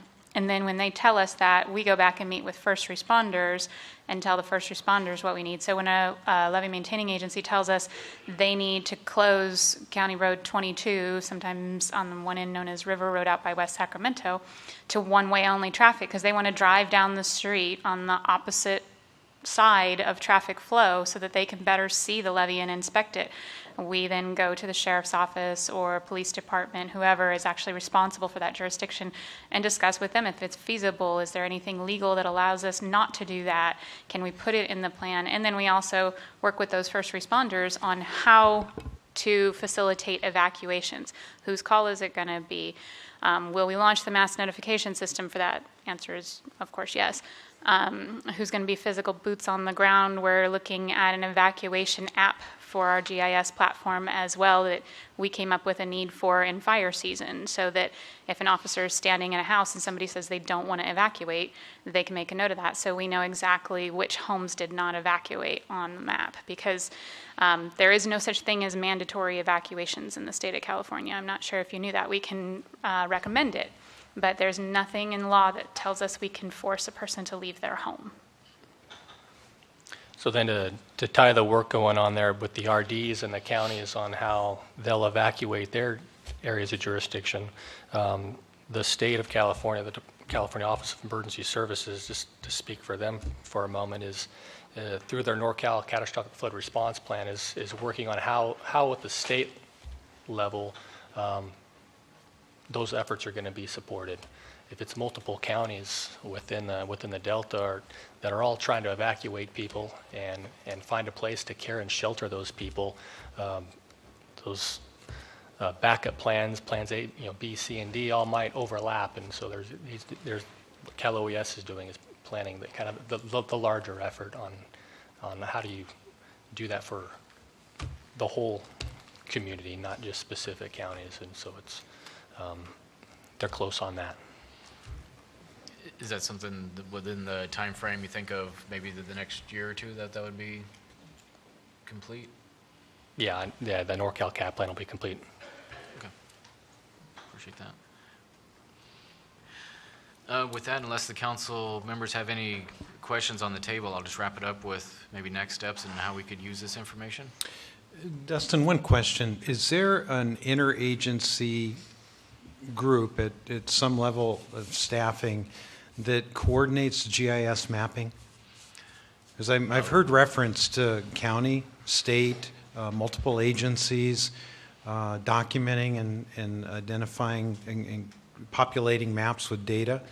But is there a coordinated effort among agencies and counties to consolidate everything into layers?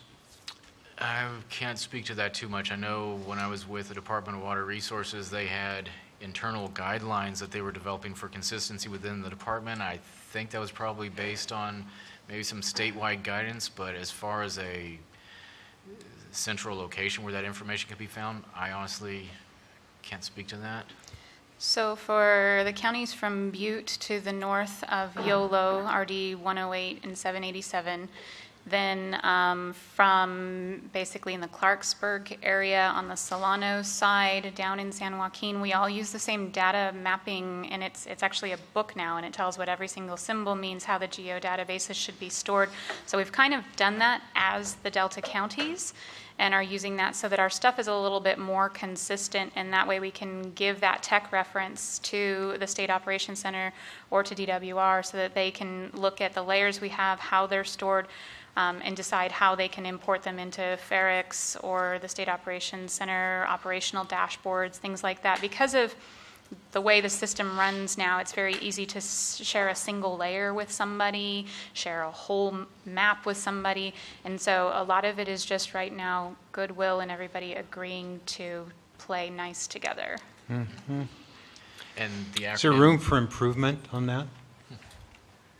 I always would love to say yes on data, because the more that you coordinate and collaborate and the more you identify that two things don't match, the more accurate the data is going to be. In our project specifically, we would love to link to existing sources that are being maintained by others. So instead of having our own levee center line, I'd like to link to the Army Corps of Engineers levee center line. And so instead of it being my layer that we're maintaining, it's the Army Corps' layer that they're maintaining, and we're just turning it on and looking at it. That way you have the most up-to-date data every time they refresh theirs. In your opinion, which agency should take the leadership in trying to coordinate this? I don't have a good answer on that one, because everybody is using it differently at the moment. We'll continue to support the efforts at Yolo County and others that they're involved with through their grants to expand their what they're doing and their standards. Mm-hmm. But it seems like such a valuable tool that has been developing over time, becoming more accurate, more accessible, more usable, but it doesn't sound like it's all the way there yet. The problem or challenge, if you will, inherently lies in the fact that everybody's had ArcGIS for many, many years. Cities have used it for many, many years. So they all have their own accounts. They all pay for their own accounts. Some of them have differing levels of access. For example, my city of Winters uses the county's account. They're too small to have their own. So a lot of it comes in the coordination challenge and learning what people have access to, what they can't get. If they don't have it, is somebody else willing to have them as a login on their system? We were talking with Mid and Upper SAC during the mapping from last year, and some of the people in that mapping element didn't have ArcGIS online. And so one thing that YOLO was doing was looking at how robust our current registration in our system is with the vendor, and can we house some of the data all the way up into Butte for those counties that can't house it themselves. So. Okay. Well, Dustin, I'm sorry, but I look at the MultiHazard Task Force report, and it looks like everything's either in progress or been done, so I'm looking for something more to add to the list. Yeah. Well, I think the data is definitely an issue, and I believe it was something that was identified in Governor's California Water Action Plan also is moving forward this data for California, so it is a statewide issue. Where is the best data and how to get the most people access to it in a uniform way is definitely something I think we should weigh in on with our science folks also, how best to do that. Okay, sorry, go ahead. Cliff has a comment. I have one additional question. I think it's to John. You indicated that you're using RMA modeling to look at the water quality effects of flood emergencies. Could you tell me what you mean by water quality? Is that mostly salinity, or what kind of variables are being studied? Yeah, it's salinity. Salinity. Okay. So just to kind of tie it in with the next steps, unfortunately we can't, in the interest of time, have all the counties present and presenting all at once. So this is a good overview of representative counties within the Delta, but this is a discussion on the progress and best means for, how do we facilitate this, and even if data or emergency response plans, how do we make that information available for everyone? How do we continue to engage with the stakeholders and partners and be part of that process as well? So this is something we'll continue. Cliff's question actually ties in with something we've heard also to tie it back with the Delta Levees investment strategy, the model of the Delta Emergency Response Tool and how that affects salinity. That is something we talked with DWR when we were looking at developing the water supply metric for the tool, but it's something that would need extensive model runs to actually, and different hydrologic conditions to tie that in with how the effects would play in with water supply. But that is something that we should consider for next steps as the Delta levy strategy at the next possibly 5-year review of the Delta plan. How do we incorporate models like that to really represent water supply and water quality? So that's the next step that we could tie in with our other efforts as well. And again, we should continue these discussions. We're working, and I have to acknowledge the performance measure staff that put the tables together for us and their efforts to keep track of the ongoing efforts and progress. And as we engage, hopefully next year we'll bring this back and we should have a shorter table for you next year. Well, thank you, Dustin, for organizing the panel. John, Dana, thank you. It's always fun to hear you two bring reports to us because you show a lot of progress and are doing a lot of good work. So thank you for that. And They also show a lot of enthusiasm. They do. Which is nice. They do. So let's hope that this 2016-2017 season is a safe and successful one. Thank you. All right. Any comment requests? None. That completes file item number 10. On now to file item number 11. And before I call on Jessica, I just want to say it's been about 3 years ago since I received a call from Larry Rustaller indicating that there was going to be a meeting in Brentwood at the office of Supervisor Mary Pifo about these pesky invasive aquatic weeds that really need a greater deal of attention from the state.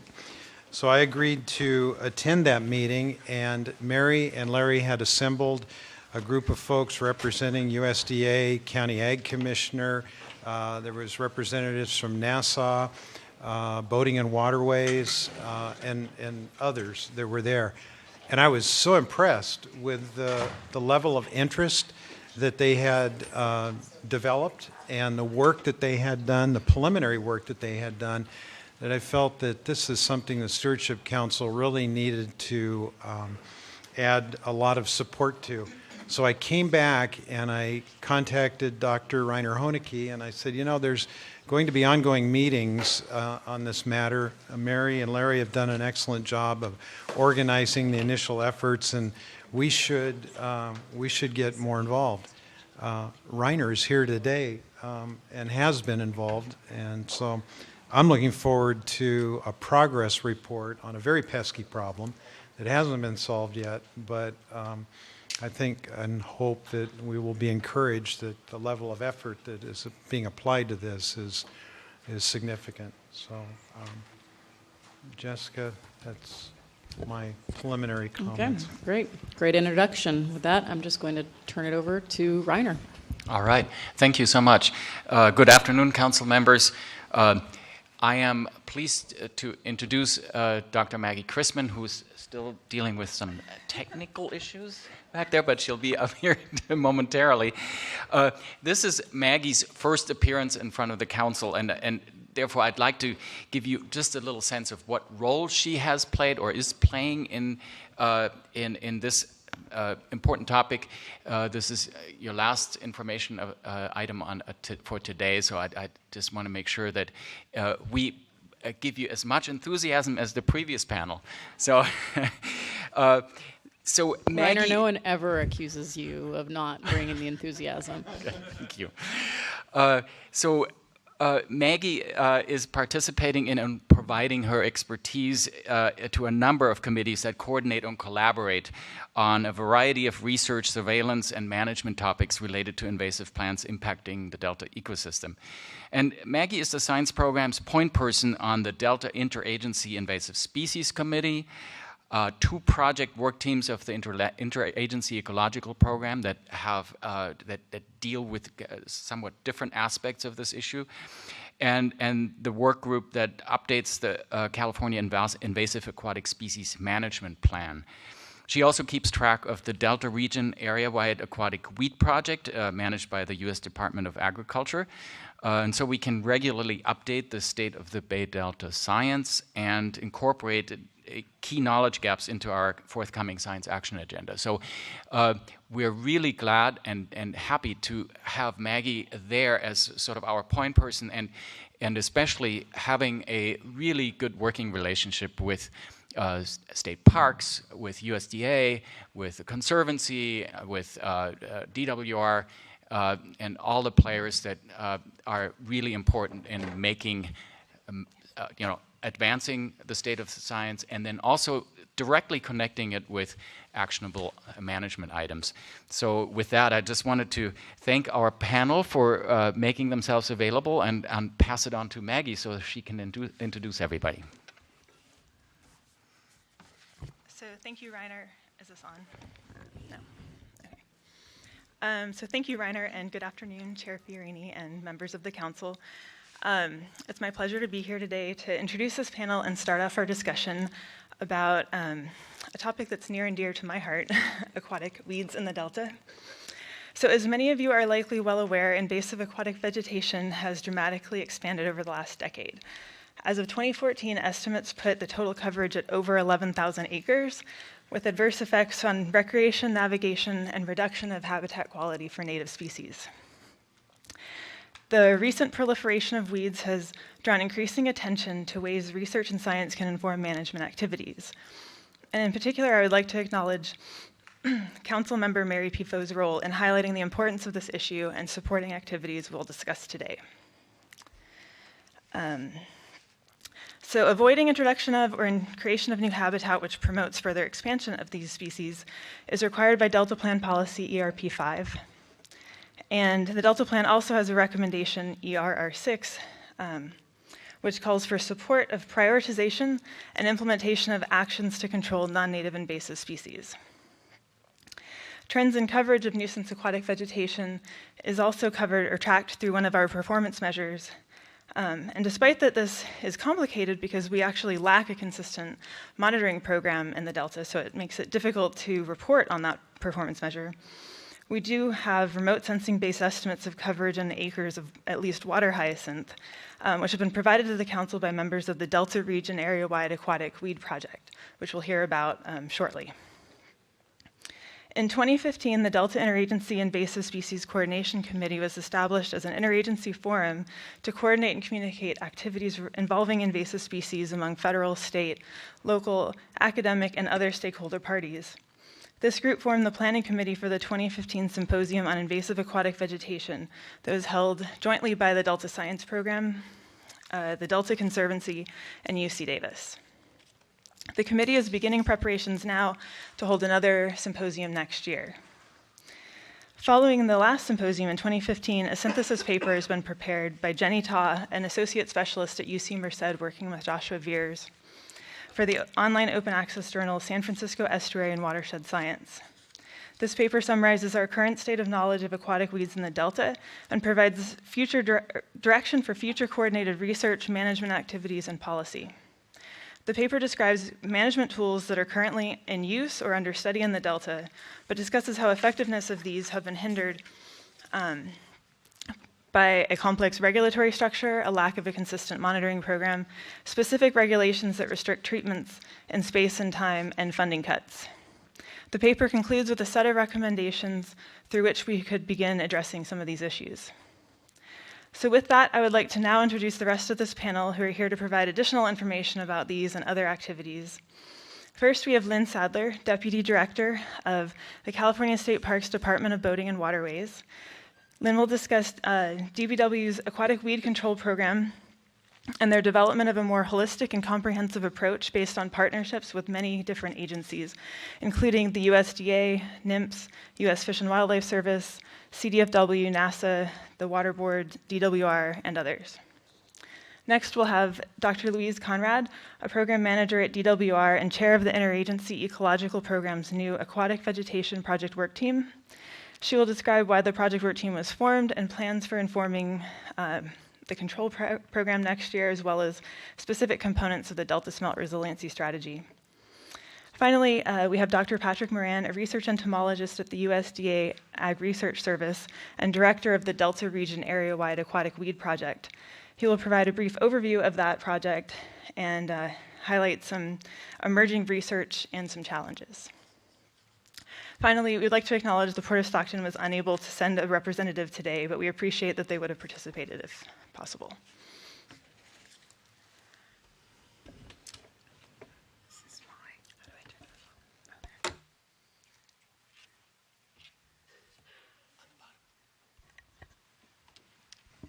Too many buttons, Lynn. Yeah, too many buttons. And how do I make that? There we go. Okay, as we stated, I am Lynn Sadler, Deputy Director at California State Parks Division of Boating and Waterways. And I'm going to talk about a number of things very quickly because I think most of you are familiar with the issues. I'm going to point out mostly what is new. We are the lead agency to cooperate with federal, state, and local agencies, and our role is to control. For example, water hyacinth has never been eradicated in history. We don't expect to eradicate it. Our goal is control. I'm drawing your attention now to the water primrose picture on the bottom right. That is new. We recently received permission to treat that. That is a big deal in the Delta. It has proliferated to the point it was blocking sloughs and waterways, and it was growing on top of water hyacinth. So we not only couldn't treat the primrose, couldn't treat the water hyacinth that was under it. And now that we have the ability to treat, we're expecting to be able to knock that back to the point of control. That's our hope. Water primrose, unlike hyacinth, well, it is a floating aquatic species, but it grows up onto land, onto buildings, over trees. It's pretty nasty stuff, and we're relieved that we can begin treating it. A reminder that we control for public health, the environment, and the economy. For public health, that's fairly straightforward. You work with local agencies. There's science to back it up, and we manage according to that. For the environment, same thing. The more difficult is the economy. And I'll be talking about that a little more and some changes that we have made that we think are improvements with that. So I think most of you know about our decision support tools listed here. We do know that coming up soon will be additional problems with, well, we have the problems now, additional challenges with pennywort and fanwort. Pennywort will be especially interesting because it is a native and fish like it, but it is also proliferating to the point that it's blocking waterways. So I think that one is going to be one of the more interesting of our challenges. A reminder that this is the area over which we have jurisdiction that you're familiar with, but a reminder that we also work with the counties in southern sites. These are the environmental compliance protocols and documents that govern what we do, and these are the species that are the drivers for those environmental compliance protocols. We do water quality monitoring before and after treatment so that we can begin to better establish what effect we are having. And as time goes by, we're building a body of knowledge that we hope will begin to inform future practices. We have a number of treatment limitations. As a reminder, that orange line running from the bottom left to the upper right, we cannot treat above that line before June 1st. That is, and we can't use 2,4-D. That is in order to protect fish, which of course we support. And it creates a bit of a challenge because so far water still runs downhill. So all of that area not being treated serves to make it more difficult to protect what we are treating before that time.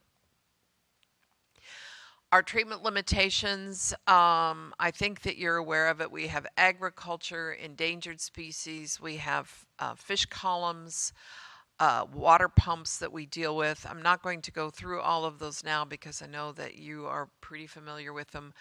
But we created this graphic to show that by the time in this fictitious sample we take care of all the various issues, there's actually very little available left that we can treat. And so when water hyacinth, for example, is not treated and it's hot outside, that hyacinth will double in 10 days. So those are some of the challenges that we are up against. Currently, we are, I would say with this rain, I may have to eat my words, but we're on target to reach the acreage that we met last year, which was the highest in our history. And that is in spite of the fact that we lost a month to weather. Obviously, when the thunderstorms were hitting, I'm not sending folks out in a metal boat. When the winds are too high, we don't send people out. Or when it's raining like this, we don't, because one, it doesn't work, and two, it's dangerous. But I think we're going to either meet or come very close to that very high acreage. And our efficacy this year was moderate to high, so we're feeling pretty good about that. Here you can see it in graphic form if that is helpful to you. I can't see my date on there. So that was as of last week, the acreage. So we might make it to the end of the year, we might not. Just depends on the weather. And we are finished with the submersed aquatic vegetation program, and that is the acreage for this year. We added this year mechanical control, and I'll get back to that in just a moment. That is the acreage that we harvested, as well as why do we have two there? I'm not, I have to look. Okay, so one is biomass and one is acreage. And the biomass is slightly less this year, which is encouraging. So it's not as dense. Maybe we're making a bit of headway. We have had it estimated that acreage covered with water hyacinth appears to be about 20% less, but that's not a perfect metric, because if it's not as dense, that's not a perfect metric, but it is a metric that we have. And so we're hopeful that perhaps we've made a dent and are beginning to be on the downhill side of this. We also are in process with our toxicology study. Again, that the hope there is to determine what effect we're having and determine if we can change the herbicides that we're using, find out what difference it's making, and that is scheduled to be completed next year. What is different this year that we think has contributed to our success is we have 7 to 8 new field staff, 3 new environmental scientists, and a toxicologist. But especially important, we have 4 new boats and crews to go on them. So we can have more crews out working at any given time. And we also have a 4-year harvesting contract, and I will talk about that a little more in a moment. So we have more resources, and with those more resources, we have the time that and the people that allows us to build our partnerships. And we are working with UC Davis, USDA, all of our partners to see if we can be smarter. We focused on nursery sites this year, and we will know in a couple of years if that made a difference. We think it will, and we'll find out over time. We are leveraging our partnerships. I believe we're able to do more this year because of the additional resources, so we have high hopes for that. We also were able to contract with the California Conservation Corps to both augment our weed treatments, but also to train CCC members in a skill set that we hope will be useful in their lives. So with the wildfires, we obviously when there's wildfires, those CC members are not available, but this year we were able to have 2 throughout the season, and that was very helpful. I think the thing that also might be different this year is that we're engaging all partners, not just in public health and the environment, not just government agencies, but we're working with the Chamber of Commerce, private individuals in marinas, and we are aware of some of the economic drivers for those businesses, and we're working to try to help there. For example, this slide depicts the waterfront in Stockton, and that white area is an area that is used for a Ducky Derby, which is a big event in Stockton.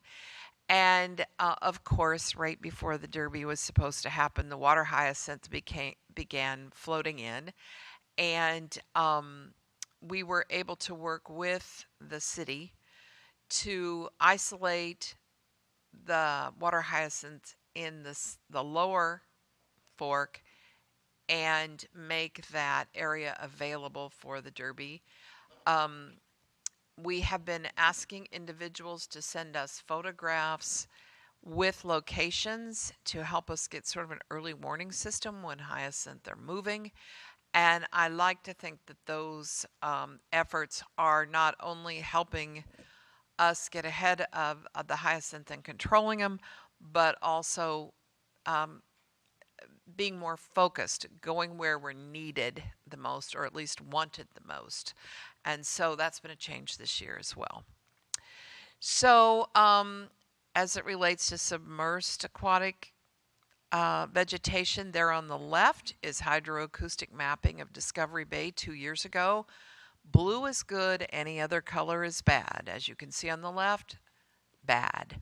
However, on the right, I think you can see that things have improved dramatically. And so we're hoping that this particular tool can help us there as well. So all of that said, we are, the biological opinion, which is our permission to treat, is expiring this coming year, and we're in the process of creating a new biological opinion. We are doing outreach and planning now. This is part of that. And those document preparations, there are 4 separate things that are happening that will inform that. A biological assessment for endangered species. CISA, we're also for the first time doing an AIS management plan for the Delta. And it is our hope that what comes out of this is, our goal will be maximum flexibility. As you all know, we can plan to treat the Stockton waterfront on any given day, and when we get there, the hyacinths floated out. It's not an issue. I can plan today to treat Discovery Bay for a species that when I get there is not there, but over here is something more. So the ability to remain flexible will be our goal. I think you are aware of these factors that shape the program, so I won't go into those. The concepts that guide the program design, we want to remain collaborative, obviously science-based. We want to remain adaptive with the widest possible range of tools and flexibility, and we'll include mapping, monitoring, and performance metrics. And your input matters. Please watch our website for opportunities to engage. Please feel free to reach out to me with any comments that you might have for how you would like us to prioritize our programs. And if you have any questions and comments now, I would be happy to answer them. Mary. Just a quick comment, Mr. Chairman, and I will have more at the conclusion of all the presentations, but I also want to recognize not only Lynn in her role at the Division of Boating and Waterways, but her sidekick, Ed Hard, who's been wonderful with our community and outreach and communication, but also to compliment Lynn on her public outreach. She has an email that goes out regularly if you're registered to receive it that talks about when and where they're going to be treating and what communities can expect. So I just want to recognize Lynn in this brief moment, not only Ed's efforts, because he's been fabulous, but also Lynn in her new role. It doesn't seem so new now, Lynn, does it? But also for your public and community outreach. And do you have your purse with you? I did not bring it Darn today. it. I apologize. With the rain, I was just trying Go to tell everybody about your purse. So I do have a handbag made of water hyacinth that I do carry. And I do want to say that Eddie would normally have been here, but he has fallen victim to this nasty cold that's going around and needed to stay home today. Yes, Susan and then Patrick. I was just going to say thanks, Lynn, because as Mary indicated, your outreach has given confidence to people in San Joaquin County. And Doug Wilhoit, the CEO of the Stockton Chamber of Commerce's office overlooks the Stockton Marina, where there's been a lot of aquatic weeds, and you've won them over with the effort that you and your team have done, and your responsiveness to the community. And I just want you to remember one thing as you go forward. There are no term limits applicable to your position, so you must remain there. Thank you. You've been warned. I'm just curious, what is done with all the hyacinth and primrose that's treated and harvested? Okay, so if it's treated, the goal is that it essentially dies, rots, goes to the bottom, and just serves as either a nutrient or a sediment. If it is harvested, thank you for asking that. Beautiful segue to something that we need. It has to go somewhere. It's very heavy. It's 97% water. And it can compost, but it's not a great compost. It's not high quality. It's apparently not good for feed. There are some folks looking at its viability for biomass conversion, but it doesn't look like it's going to be wonderful for that. So what we tend to do is compost it somewhere that we've worked with some farmers who have taken it. We are working with the TNC, Nature Conservancy. They have a section of land that's low and tends to be a little swampy, and so we're using it as for fill there for them. We even have a situation where we worked in a park. They wanted to close a road, an illegal road that had developed, and so we put 4 feet of water hyacinths on that, and we also have put it over a campground where it was very, very, very uneven. It was full of ruts and holes, and by spreading that over, evened it out, so it'll be a much more pleasant place to put a tent. So there's a lot of uses, but that said, we need places to spoil. It's called spoiling. And it's not just driven by the place, but the nature of the place where we put those spoils, but also where it is. Can we get that heavy equipment on that particular levee? And a lot of them cannot take the equipment that's that heavy, the big cranes that you saw the picture of. So that is a constant need. If you know of landowners who are willing and able to provide places for us to spoil, that's important. And we need a lot of them, because even 5 miles, remember those boats going 2 miles an hour. So, they're not fast. And so you need them fairly close together, or you just lose so much time in the harvesting that you don't get enough done in the course of a day. So that's what we do with it. And that is something that we definitely need help with. Lynn, I don't know if you're aware, well, I know you're aware that the Port of Stockton put in for a Prop 1 funding grant to fund a digester experiment, and that was not approved. We subsequently submitted that same request to the U.S. Bureau of Reclamation, and with the millions of dollars that are appropriated to them to spend in the Delta, we've asked them to take a look at that as a priority project. As of 2 weeks ago, they had not reached a decision, but that's another way of disposing of the waste that's being looked at. Excellent. We can only hope that it works, and we can hope that it pencils out. If you have to drive this very far, it is so heavy, and of course it's dripping water with things in it the whole way. So it presents a number of challenges, and if this would work, that would be wonderful. Thank you. Looks like Louise is next. Okay, hopefully this is working. Yes.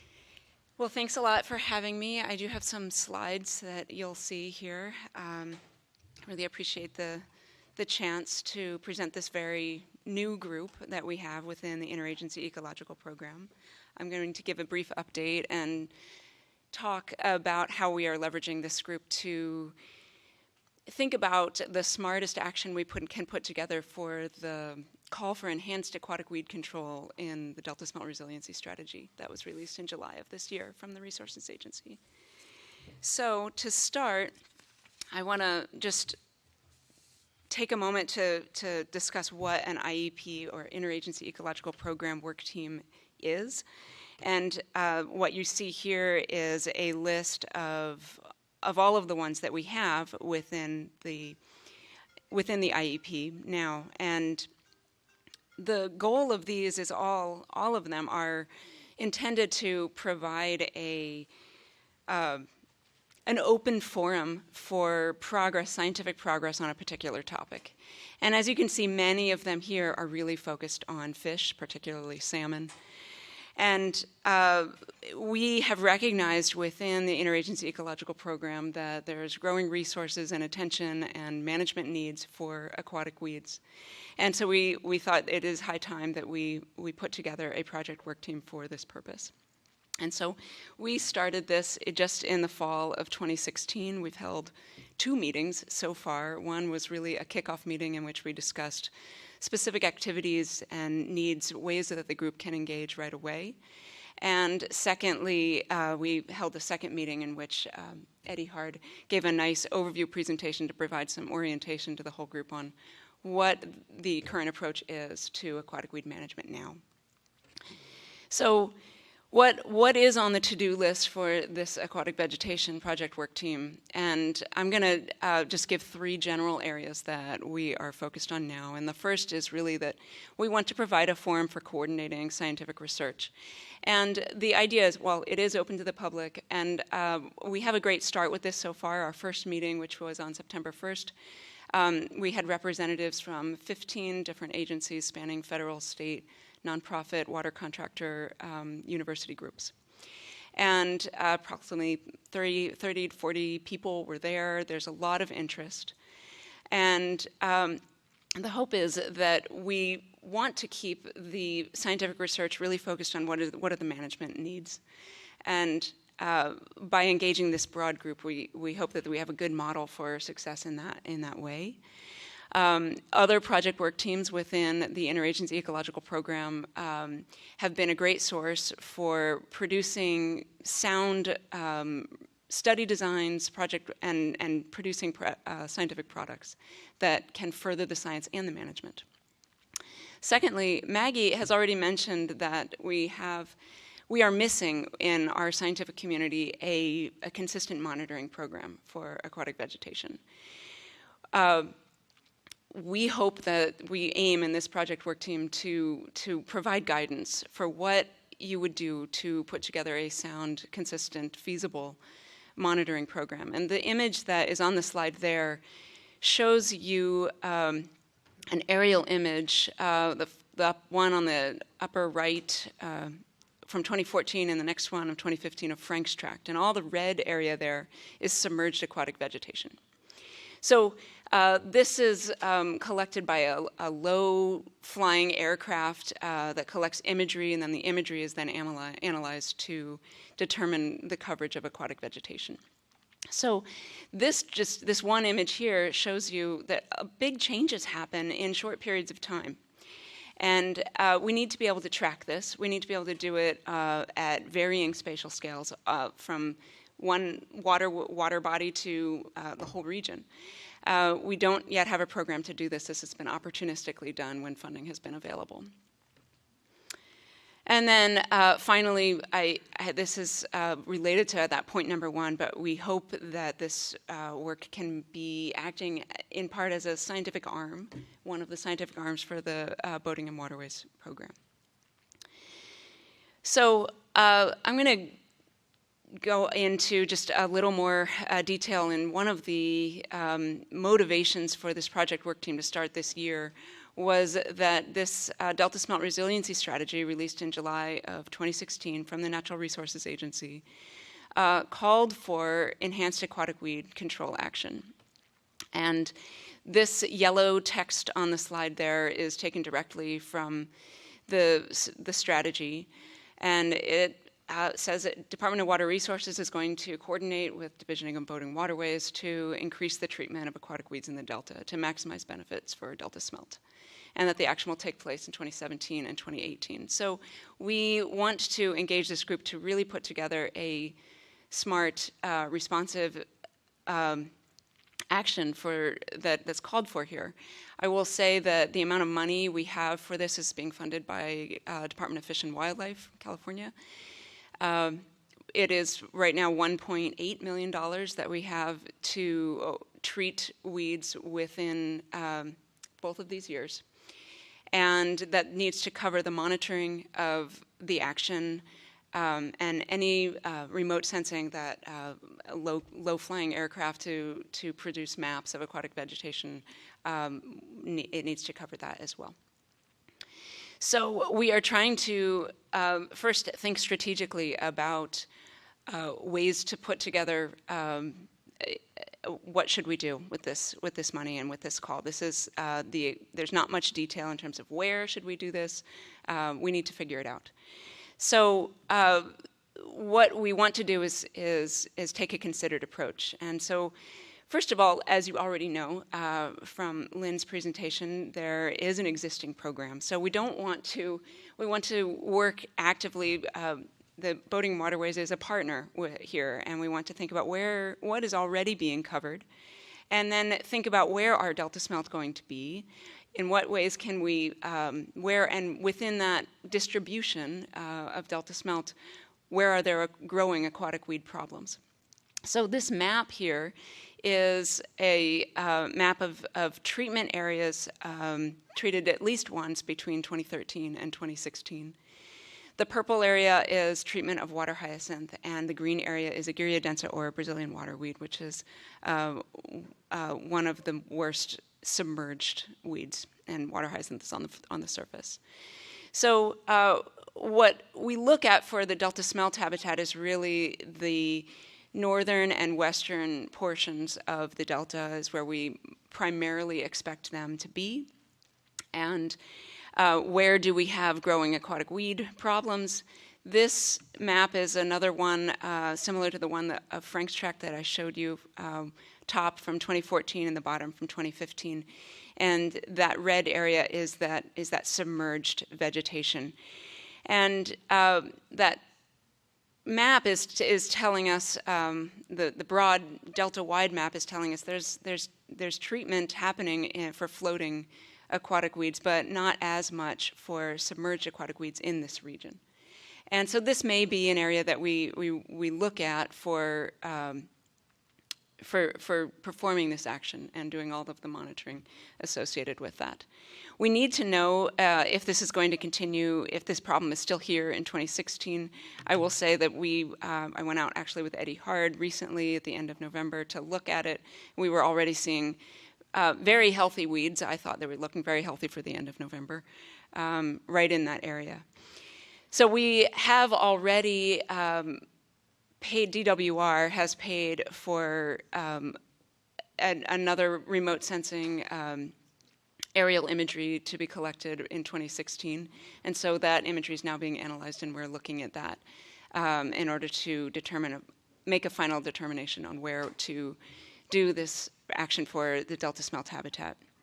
And then finally, I'll just talk really quickly about what we want to learn from this 2017 control action.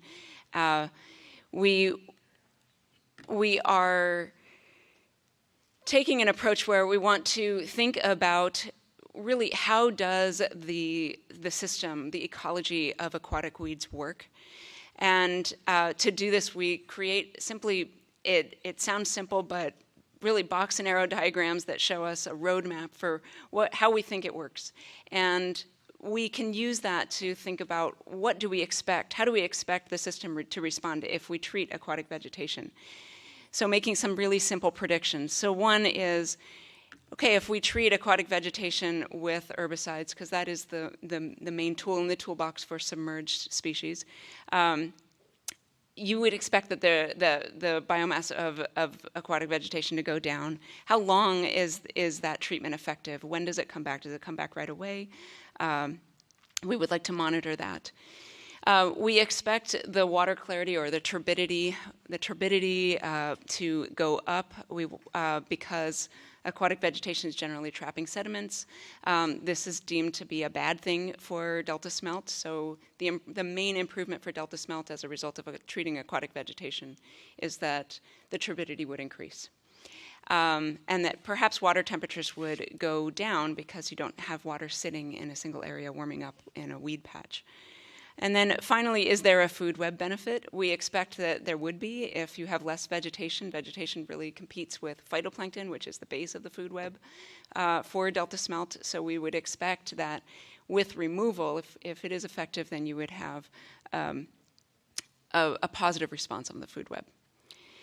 And then finally, I want to highlight that this is a 2-year action, and we would like to apply this adaptive management wheel to our project. We will be monitoring all these aspects of both water quality and the food web and the weeds themselves, and then thinking about what was effective, what was not effective, what can we do differently, and refining the action for 2018. So we have a lot of planning to do. A lot of our mapping is actually going on right now with the help of Boating and Waterways. And we will be putting together a complete study plan and having our project work team review it in January. So I appreciate the chance to be here and happy to take any questions. Thank you, Louise. Questions of Louise? It's good work. Next, Patrick, welcome. Yes, okay. Haven't seen you in a year or so. Can you hear me? Yes, okay. Yes, so I'm Dr. Patrick Moran from the USDA Agricultural Research Service, Exotic and Invasive Weeds Research Unit in Albany, California. I'm going to talk a little bit about this integrated Delta Region Area-Wide Aquatic Weed Management Project.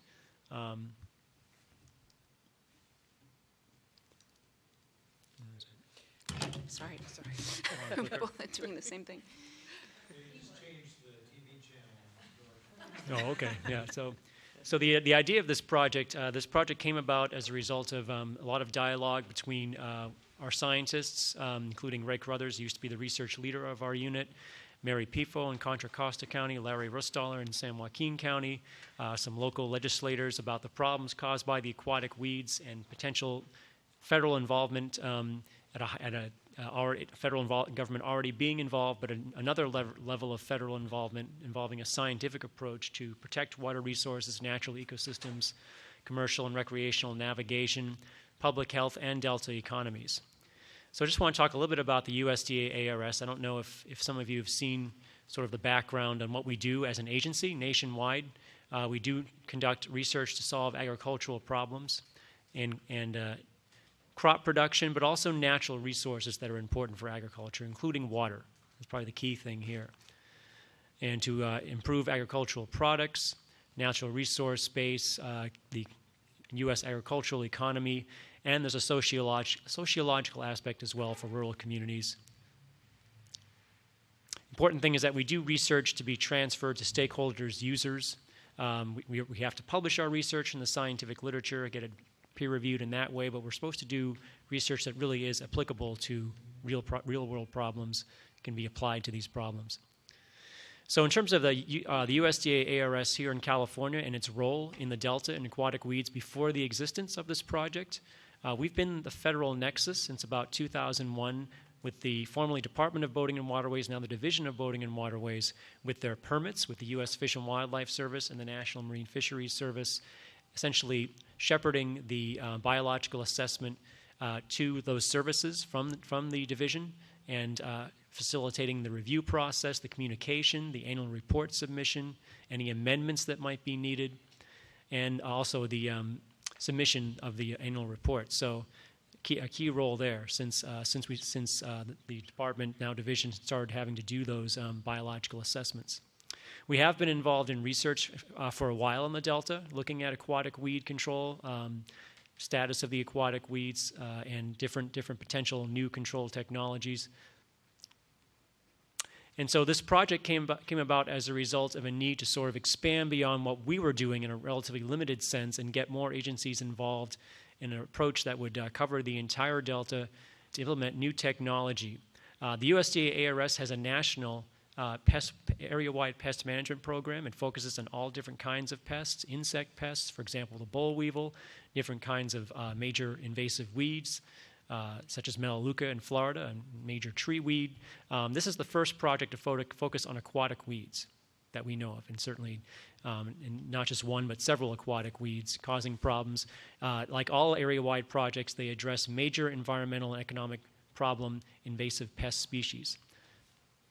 And they're meant to bring together a number of different entities, so scientific experts from the USDA ARS, but also other scientific agencies, natural resource managers, and the stakeholders, the public and private landowners, different government agencies, such as the Delta Stewardship Council that has a critical role in protecting the Delta's natural resources.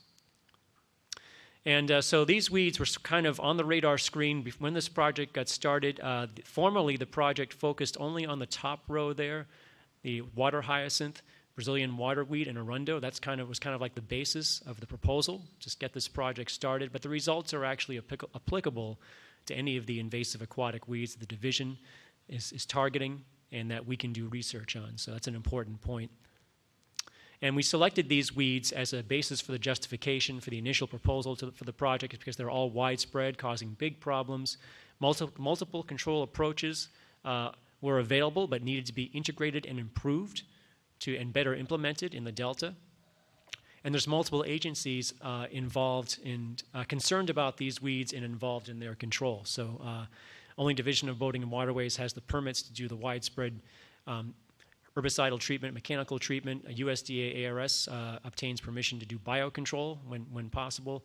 But there's a lot of agencies that aren't necessarily involved in the hands-on control but are very concerned about the weeds because they're threatening the resources of the Delta. So it seemed like a good justification. So there's certain just sort of broad objectives of the project is to look at the growth of individual plants and populations of the aquatic weeds, model that on the basis of scientific knowledge about weed growth and the effects of nutrients, for example, on weed growth. Detect the aquatic weeds remotely. So as Louise mentioned, there have been efforts in the past to do remote sensing in the Delta and detect aquatic weeds. It's been kind of a piecemeal, grant-funded thing, on again, off again. So the idea here was to bring about a more consistent, sustained approach at looking at the weeds and detecting them, and also integrating some of the stuff that Division of Boating and Waterways is doing with bioacoustic mapping of submerged aquatic weeds. Prioritize the aquatic weed control locations in a scientific manner. Implement new and improved control methods, as Louise and Lynn have alluded to, adaptive, integrated management, all different control approaches, and based on a smart approach, looking at all the different sources of information that are available. And then to assess. So we have to assess the success of the control program using some of these technologies such as remote sensing. We also have to look at the effects, environmental effects of the program and of the weeds themselves. For example, effects on dissolved oxygen, effects on habitat for delta smelt, effects on mosquitoes. Aquatic weeds and mosquitoes have an interaction. Mosquitoes can vector diseases such as West Nile virus. And so there's a tie-in to this project with the mosquito vector control districts that have a critical human health mission in the Delta. The project has 4 components: the operational, which is the actual use of the control methods, the assessment process. It's not primarily a research project, but there is research being done to support implementation, support new technologies, and outreach. So this slide here is more for stakeholders who are not necessarily directly involved in the state agencies, but are more out there in the public, sort of why we came up with this acronym for the project. And the key thing here is the water droplet, that USDA ARS is in this project first and foremost because of the water resources. We know the navigation is important, the human health and the endangered species, but the water resources we know are critically important here in California for sustain healthy agricultural economies here, the Central Valley, throughout the state, and drinking water supplies also for the city. So that's probably the most important reason why USDA ARS has invested in the project. So factors motivating the development, in the case of aquatic weeds, there have been sustained control efforts. They've been diligent, lots of people working hard, but they haven't been able to achieve long-term sustainable control to the level at which the economic and environmental problems go away. We still have had in the past problems with these weeds, severe problems for delta economies and potentially for the listed species. And that's for both the aquatic weeds and for the arundo, which is an example of a riparian weed growing close to the water and having major impacts. All of these weeds can have an influence on flood control, the last discussion topic here. Major potential threat to flood control caused by both the aquatic weeds and arundo example. In terms of updating where we are in this project, we're in year 3 of this project. The first round of funding was received in 2014. Typically, these projects are funded for 5 years, but it's a year-to-year process. It depends on whether funds are available and whether we can show we've made progress each year. So right now, we're in year 3. As Lynn mentioned, we have this benchmark potentially of a 20% reduction in peak annual coverage of water hyacinth from the start of the project. We also have the shift in timing, and I'll show a graph of this in a minute, shift in timing of the peak coverage from mid to late fall to summer. And that may not seem like a big deal when you first think about it, but when you think about when the pumps, for example, in the South Delta are turned on, the seasonal barriers are removed. Changing that timing of the peak coverage is actually potentially very important for water conveyance from different parts of the Delta to where those pumping facilities are. Control of the submerged weeds, the Brazilian waterweed and curlleaf pondweed, as Lynn showed, has been improved dramatically through a smarter herbicide treatment regime and improved monitoring. Arundo control, the riparian weed with the Sacramento San Joaquin Delta Conservancy, which is receiving some funding on this project, a chemical pilot control project, and new biological control agents that I work on for control of arundo. And also working with UC Davis, a bioeconomic model to track the costs of the aquatic weeds, the damage they cause to marinas, cost of the state agencies to control them, and to predict the benefits of improved control for delta economic systems. So this is a product from NASA Ames Research Center. They're receiving some funding under this project, showing the Landsat remote sensing of water hyacinth in the Delta, showing this annual peak, seasonal change in the coverage, but showing a decrease in the peak, 2016 versus 2014, and a shift in timing, like I mentioned, from the late fall, mid to late fall, into more of the summertime. Just an example of the images that NASA generates when they do this process, seasonal images. Whenever the sky is clear, Landsat provides data every 2 weeks, flies over the Delta. NASA has developed an automated processing program to look at these images and convert them into acres of water hyacinth. They can show a relatively low amount of water hyacinth early in the season, come back the heart of summer, you get into big, nasty water hyacinth populations, and Boating and Waterways is out there working hard, of course, to treat them at that time. And then we see this big decrease as we get into the end of the season. And then this is not just accidental. 2 years ago, there still would have been a lot of blue on there, even late in the season. The plant is pretty hardy, can withstand cool conditions, but Boating and Waterways improve efforts, integrated adaptive control has led to this decrease. So also, one of the aspects of the project that I'm working on is biocontrol. And I have one biocontrol agent that I've been working on as a new biocontrol agent for water hyacinth, really outside the Delta so far. Within the Delta, we have to go through the same regulatory process that Boating and Waterways goes through, the U.S. Fish and Wildlife Service, the National Marine Fisheries Service. We're hoping to incorporate that into the next biological assessment. But for the meantime, I've been doing work outside the Delta and have gotten this insect established at limited sites outside the Sacramento San Joaquin Delta. Still too early to evaluate the impact, but just an example of new control technology being used as part of this project. And a new site south of the Delta in Merced County. And in terms of Arundo, working with one of the funded agencies, the Delta Conservancy, look, 2 different biocontrol agents. They've been a big help to prioritize new biocontrol release sites in the Delta to control Arundo. So we have some sites already. In the upper right there's sites where we've actually have released the biocontrol insects, but there's other sites that potentially we could do this work and also integrate it with chemical control. Another factor motivating this project is that the agencies responsible for weed control haven't had sufficient information to optimize the control methods. An update in terms of this, we've got the NASA satellite imagery to detect water hyacinth and to pinpoint these nursery sites that Lynn talked about. That helps them find where these sites are and to target them for control at the strategic time. And increased year-round surveillance on the water for Brazilian waterweed and also curly-leaf pondweed using the bioacoustic methods.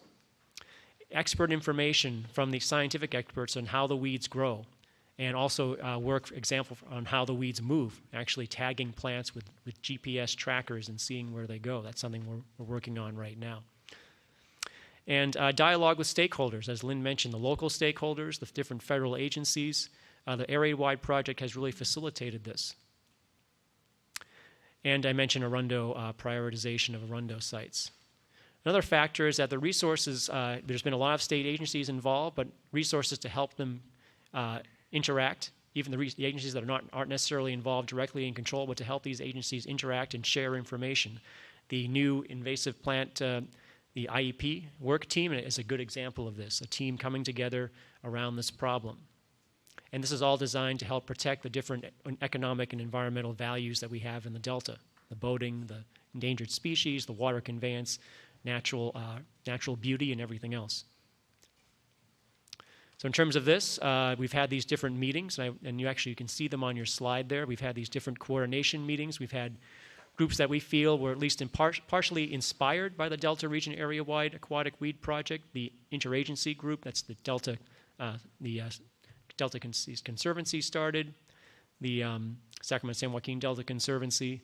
I gave a presentation last year to the Delta Plan Interagency Implementation Committee, which got a lot of attention. Ed Hard was there as well, and we talked about this, the problems. We think we possibly helped leverage resources for the Division of Boating and Waterways, new state resources that they've been able to use to increase their control capacity. We've had this working group, and that we were invited to be a part of. The Central Valley Regional Water Quality Control Board asked us to be involved in a white paper on nutrient modeling, which now they're turning that into a potential grant program to fund nutrient studies in the Delta and interactions with aquatic weeds. We had the one-day symposium that the Delta Stewardship Council put together last year, and just this year, by the way, we had a scientific symposium at the Bay Delta Science Conference. We had 10 speakers and about 50 to 70 people there throughout. Most of the speakers were people funded in part by this project. And then there it is right there, that scientific symposium. And this working group to talk about which will focus on aquatic weeds. And it's good to hear that they've gotten some funding to do some expanded control and remote sensing in the next 2 years. So that's all. I think I'm going to stop there, just in the interest of time. There are a lot more slides on there that talk about the roles and progress of the individual agencies. That's the second part of the presentation. The third part is something which Maggie mentioned about how biocontrol works from a scientific and regulatory process. I understand there were some questions about that. Rather than go over it in detail here, it's part of the printout there, I believe. And you can contact me with questions on how that works. I realize that might be new to you, but just in terms of the overall project, Delta Region area-wide project, I'd be happy to take any questions. Great, thank you. Thank you. Questions, Mary? Thank you, Mr. Chairman. No question. Well, actually, I may have a couple questions, but really wanted to thank the team and Reiner. Thank you for getting such a wide breadth of information for us. I want to recognize the teamwork and the collaboration that is taking place, and really that's what we want to see in a sense of good government. And 5 years ago, that wasn't occurring. And when Supervisor Larry Roostaller from San Joaquin County was here and heard Ray Carruthers speaking from USDA, I think Patrick's was in Patrick's role prior to Patrick being there. And a light bulb went off with with Supervisor Roostaller, then Councilmember Roostaller, because we've been dealing with this issue from a local community perspective. And I'd have had a number of efforts with the Division of Boating and Waterways over the last 12 years. And it was an opportunity to kind of bring some focus to the issue. And Ray was lent a strong ear, and were heading to Washington, D.C. for a Delta County Coalition mission. He sent us to USDA to talk about the issue in Washington, about our local issues, and it's grown into this, and with the support of Chairman Fiorini and the Stewardship Council making it part of the Delta Plan implementation process. And it's just wonderful to see how much work is going in, and so much has occurred, so much has been accomplished. A significant outreach, significant collaboration, new information, additional resources, but still we have a significant problem. And it's not a Delta community problem, it's a Delta-wide problem. And I think all of you have touched on that importance. So I would encourage the council going forward to continue to keep invasive aquatic weeds and species of the Delta very critical in the council's focus, as well as the DPIC.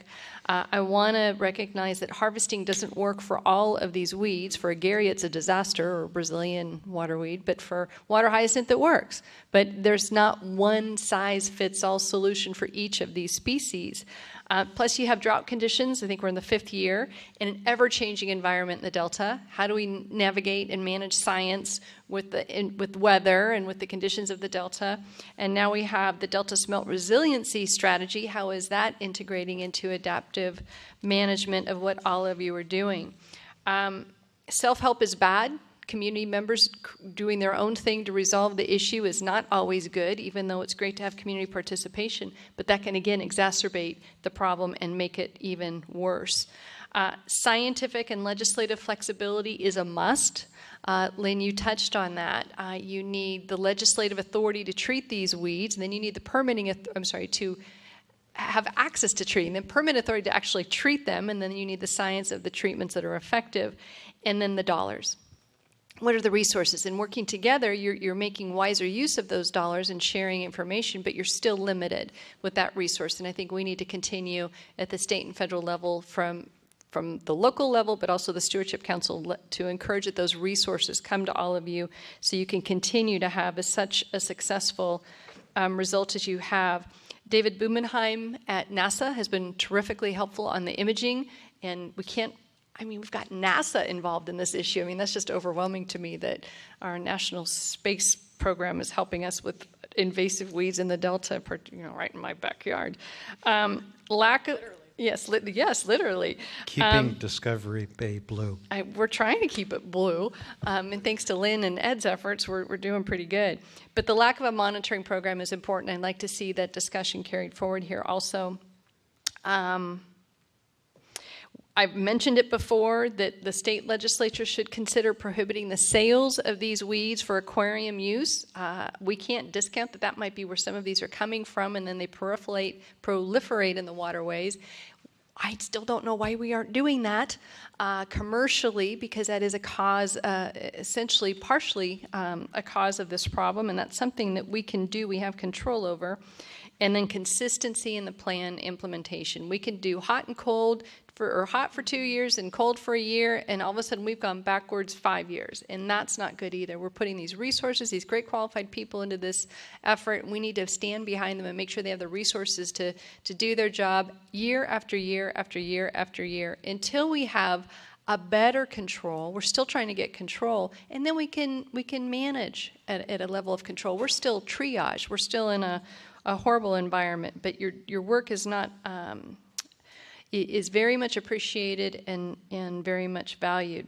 So, Mr. Chairman, those were my comments. I certainly support whatever you can do to continue advocating on the issue, and I will do in my private role, but thank you so much for your leadership on the issue, and for all of you again for being here and for putting the service and dedication of yourselves, your agencies, and listening to communities, integrating with communities, and making the world different, and especially the Delta, making the Delta a better place for everybody. Thank you. Thank you. Thank you for that. Others? Cliff. I want to thank the panel for a considerable amount of information. I have 2 questions. The first one has to do with this need for long-term monitoring, and also for the fact that we're going to have a major large-scale experiment imposed upon the Delta. We're going to be changing a point source that is substantive and ammonium-dominated to a nitrate-dominated and a reduced source.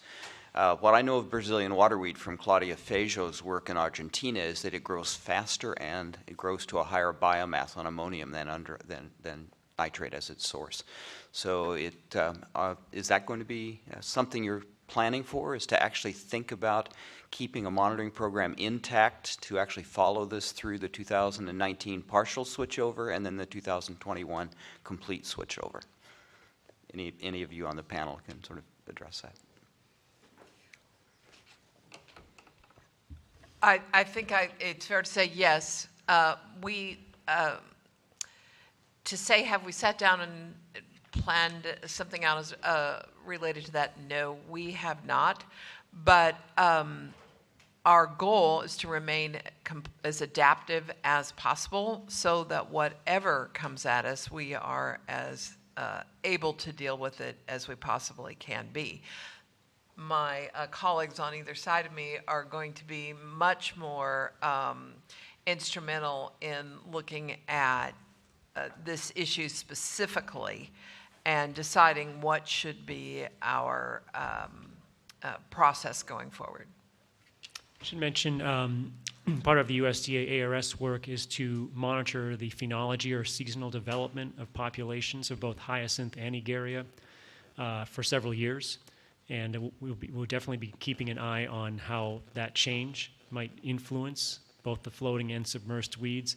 One of the things that NASA is doing with the funding that they're getting under this is they're doing tank tests of the growth of the weeds under different simulated environments. So kind of similar to some of the stuff that's been published in the past, but maybe at concentrations that are relevant to the Delta. They're doing that down at their facility at Mountain View. And those kinds of results can be put into growth models, as well as the stuff that USDA ARS is doing in the field to keep an eye on the seasonal changes in the aquatic weed populations.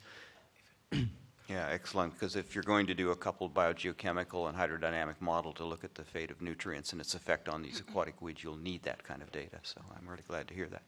Second question is one that has to do with what is the status of our knowledge on herbicide residue effects on phytoplankton and other algal forms.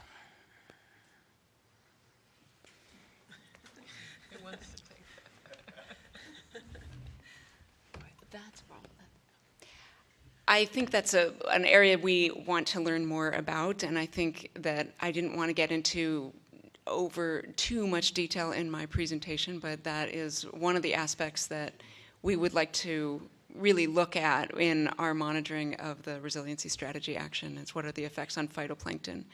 And so that will be part of our study. I will say that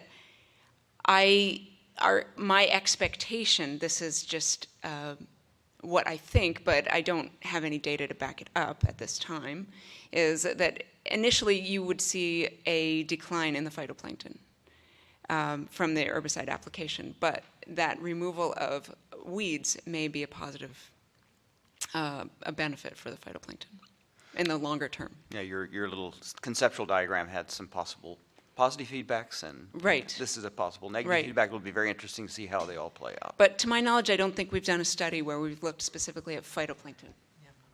Yeah.